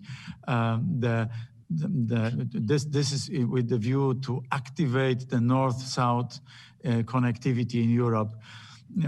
Post-Second World War, Poland and a dozen of Central European countries were left on the wrong side of the Iron Curtain, and we were very much underdeveloped from the point of view of infrastructure and business opportunities in this part of Europe. But last decade or so, or last 2 decades, we are catching up very, very quickly. Just to give you an example, over the last couple of years, Poland has surpassed Greece and Portugal from GDP per capita in purchasing power parity criterion. And there are many other ratios, including the unemployment ratio. I can give you another example. Just 15 years ago, 15, Poland was the country with one of the highest unemployment levels in Europe, in the whole Europe. Today, we have the lowest unemployment level in the whole in the European Union, which is an indicator of what road we went through over the past couple of years. In summary, the whole Europe is aware of our weakness given the turbulence around pandemic. But beginning the 3rd quarter of this year, we will very strongly start investing in investment, increasing productivity in particular. And this is why where I believe that the transatlantic cooperation should be very could be very helpful and vital in the joint and harmonized recovery of the Western hemisphere. You spoke about the EU's response. You spoke a bit about your strategy to help Poland dig itself out of this economic trench that the coronavirus pandemic has created.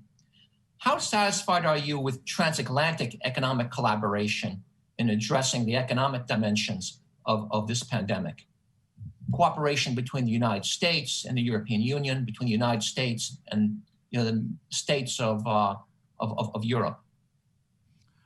I'm not as happy as I'd like to be, because it's we have the same system of values. We have almost the same interests vis-a-vis huge challenges looming on the horizon, like Russia, like international terrorism, like China, another pandemic behind the corner potentially, or at least the fourth wave threatening all of us.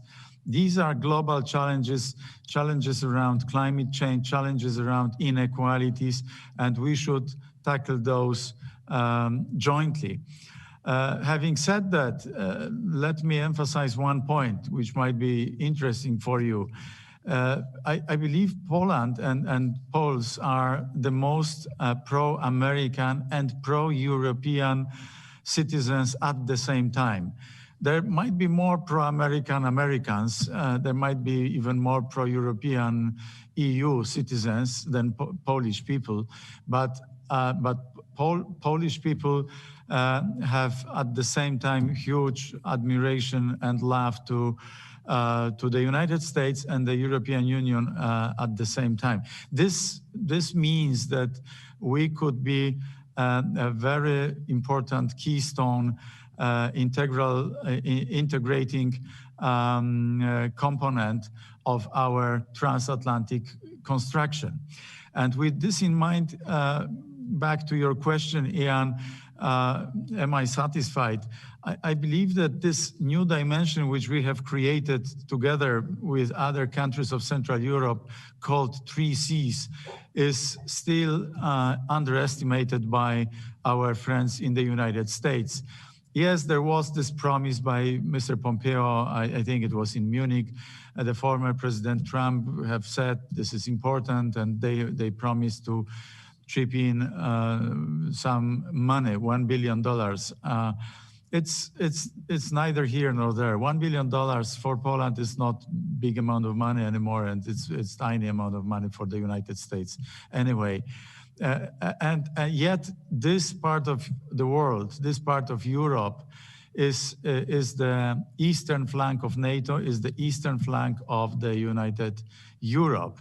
And this is why we are defending the world of our values, and we are taking the heat of unpleasant hybrid attacks from Russia on Ukraine, on Poland, on Ukraine, by the way, it's of course the physical attack, assault in the Donbas area and occupation of the Crimean Peninsula.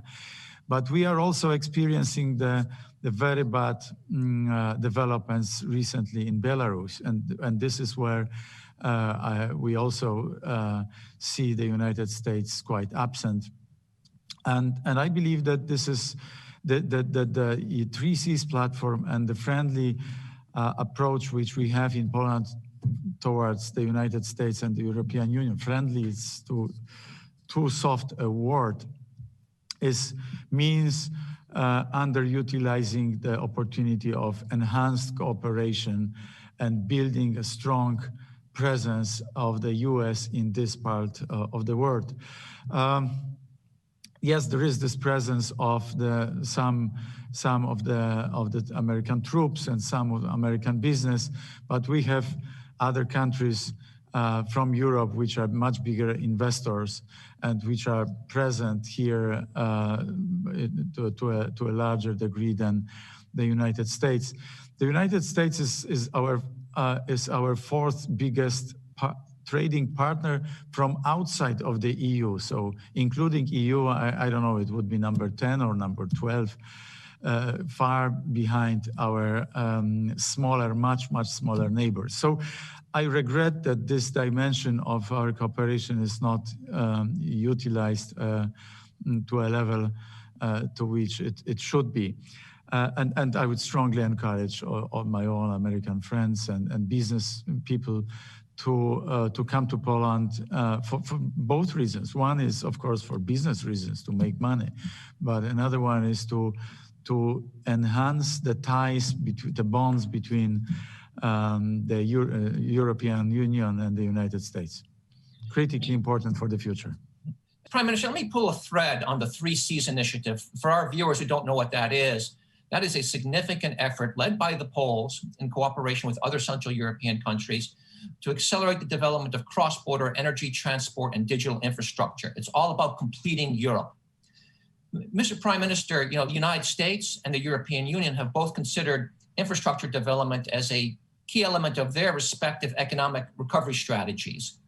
You've highlighted the 3 C's as part of your strategy. Could you explain to our audience why you think the 3C strategy will succeed, why it will be effective in attracting private capital to develop this infrastructure in the region? What makes Poland, what makes Central Europe appealing and attractive to foreign direct investment? Depending on how you would define Central Europe, it's between 150 to 200 million population, and with the pace of change, economic growth, the healthy development of our financial system, and good, stable social environment, is altogether a very, very attractive business platform and strategic platform to jump onto for many businesses. Just a couple of weeks ago, I spoke to Sundar Pichai from Google. They are going to invest $2.5 billion in special cloud technology here in Poland. A week ago, I spoke to Michael Dell, and they are considering some further investment here in Poland as well. And the reason why it might be over the next decade or two extremely interesting for American entrepreneurs this part of the world is that we are the gate for the European Union, 500 million, or together with the UK, 500 million plus population, one of the richest regions in the world. And in particular, this lung, as it was John Paul II mentioned about the Central Europe and Western Europe, the second lung of Europe, this lung is developing at 2 times or 3 times pace of Western Europe. So it's good to capture this growth. It is also in the process of building north-south infrastructure in the area of energy, digital, roads, railways, and all other infrastructure projects. So many companies, experienced companies, could take advantage of those developments for which we have money and which we plan for next couple of decades. I'm focusing on the social dimension, healthy economic environment, good business environment, but also there is this additional transatlantic and strategic relationship I'm sure many of you are interested in as well. Thank you, Mr. Prime Minister. I'm a big fan of the 3 C's initiative. I think it's a real expression of Central European self-confidence and a real effort and self-initiative by the Central Europeans to bring geo-economic value to the transatlantic community. But Mr. Prime Minister, the pandemic is not the only challenge before our community of democracies. Russia recently escalated fighting in eastern Ukraine. Moscow has amassed a significant offensive force in occupied Crimea along Ukraine's eastern frontier, and it's sealed off the Sea of Azov. Are you satisfied with NATO's and the European Union's response to these offensive military actions by Russia? Do you think that the West's response to this crisis has caused Putin to adjust his ambitions regarding Ukraine? Or should we be expecting more provocative actions in the future from Moscow? Unfortunately, I think that we should expect more provocative actions because our response was not decisive enough. Only the last couple of days, our Czech friends, our Czech southern neighbors discovered that there were the same Russian spies behind a big terrorist attack on a Czech soil who were active on the British soil, poisoning Skripal in Salisbury attack a couple of years ago.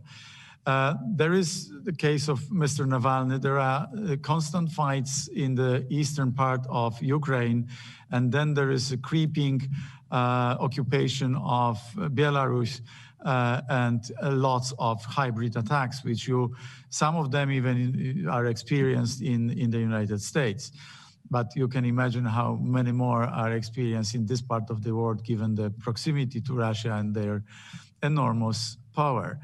Yet Russia might be fend off and threatened also only by our decisive response. And what it means the presence of NATO troops in eastern flank of NATO. That's one, but also a very decisive diplomatic reply from Brussels, from Washington, and from the capitals of the European Union. The sanctions which we are extending every 6 months are working to some extent, but they should be enhanced, because this is where the real interest, this is how the real interests of Russia can be addressed, so to say. There is one, however, symbolic, and not only symbolic, but it is symbolic at this juncture. Not only symbolic, but very much strategic and business-related political act, which is in statu nascendi. It's in progress, and this is Nord Stream 2. This is a gas pipeline being built between Russia and Germany, which goes completely across all the interests of NATO and the European Union. We were trying to persuade our German or dissuade our German neighbors this project, and we were calling for closing this project. But the real power is now in the hands of the United States. It is still possible to stop this very bad political project, which will give additional blackmail instruments in the hands of Vladimir Putin, blackmail instruments vis-a-vis Ukraine, Moldova, Poland, Belarus, the Czech Republic, Slovak Republic, and even Austria and the others. This is this short-sighted view of our German neighbors and the will of Russia, which make this project progressing still. But it's not yet finished. It's by far not yet finished. And over the next couple of months, we still have chances to stop it and to send a very strong signal of solidarity and transatlantic will to the rest of the world. Mr. Prime Minister, we're almost at the end of our time, so allow me to just throw one last broad question to you. You know, Russia, of course, is a challenge, but the United States and Europe now have to contend not only with an increasingly volatile Russia, but also a China that is increasingly assertive. This will be a big issue at the upcoming NATO summit in June. What responsibilities, in your view, should Europe have in the West strategy to address an increasingly assertive China? And do you see a role for Poland? Well, I was very vocal on many meetings of the European Council, which is the regular gathering of heads of states and governments in the European Union, about 5G, about jeopardies coming from Far East, from China in particular. Of course, we want to cooperate with China as the United States do and the other countries want to do this, but we want to avoid over-dependency on China on Chinese technology, and we are very aware of the risks coming from this direction. This is why we built the 3 Cs initiative, which is completely in harmony with the European Union, with the objectives of transatlantic security conference, and at the same time is strengthening our identity and strengthening our economic power vis-a-vis China.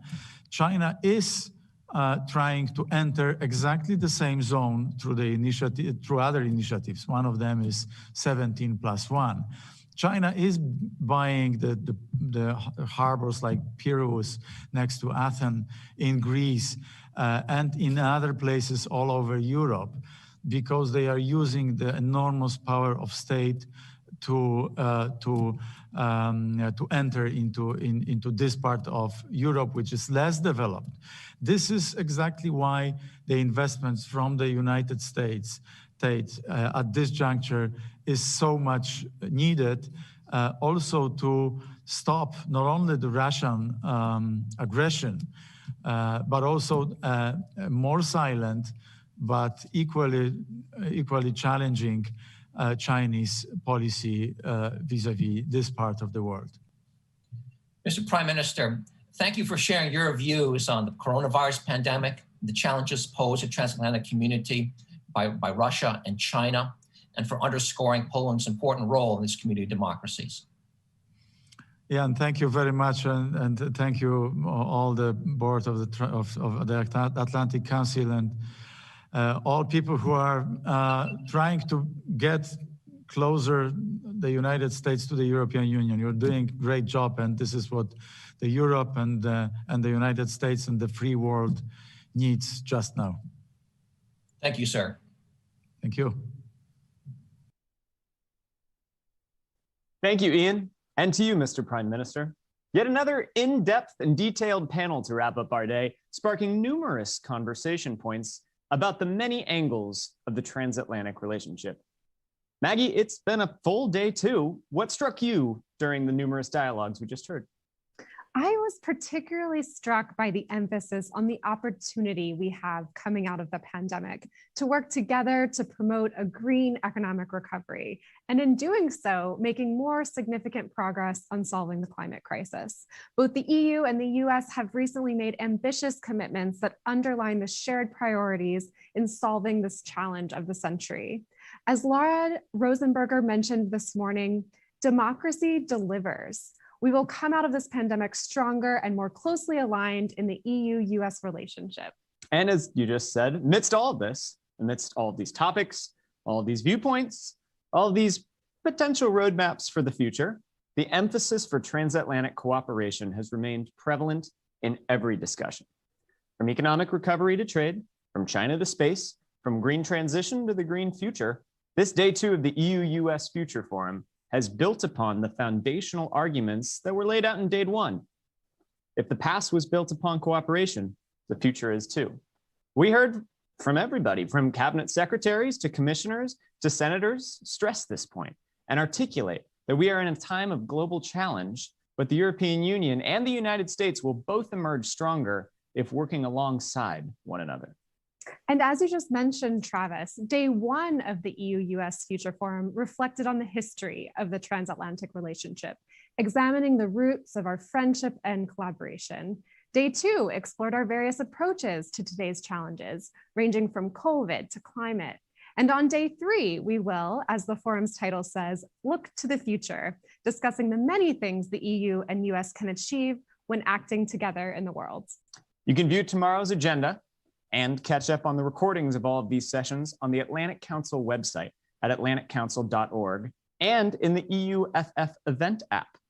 Be sure to share your highlights from today's dialogue on social media using the hashtag EUFF2021. And be sure to join us for our third and final day tomorrow morning. From the Atlantic Council headquarters in Washington, D.C., we wish you a good day to those of you in the United States and a good evening to our friends in Europe. Thank you for joining.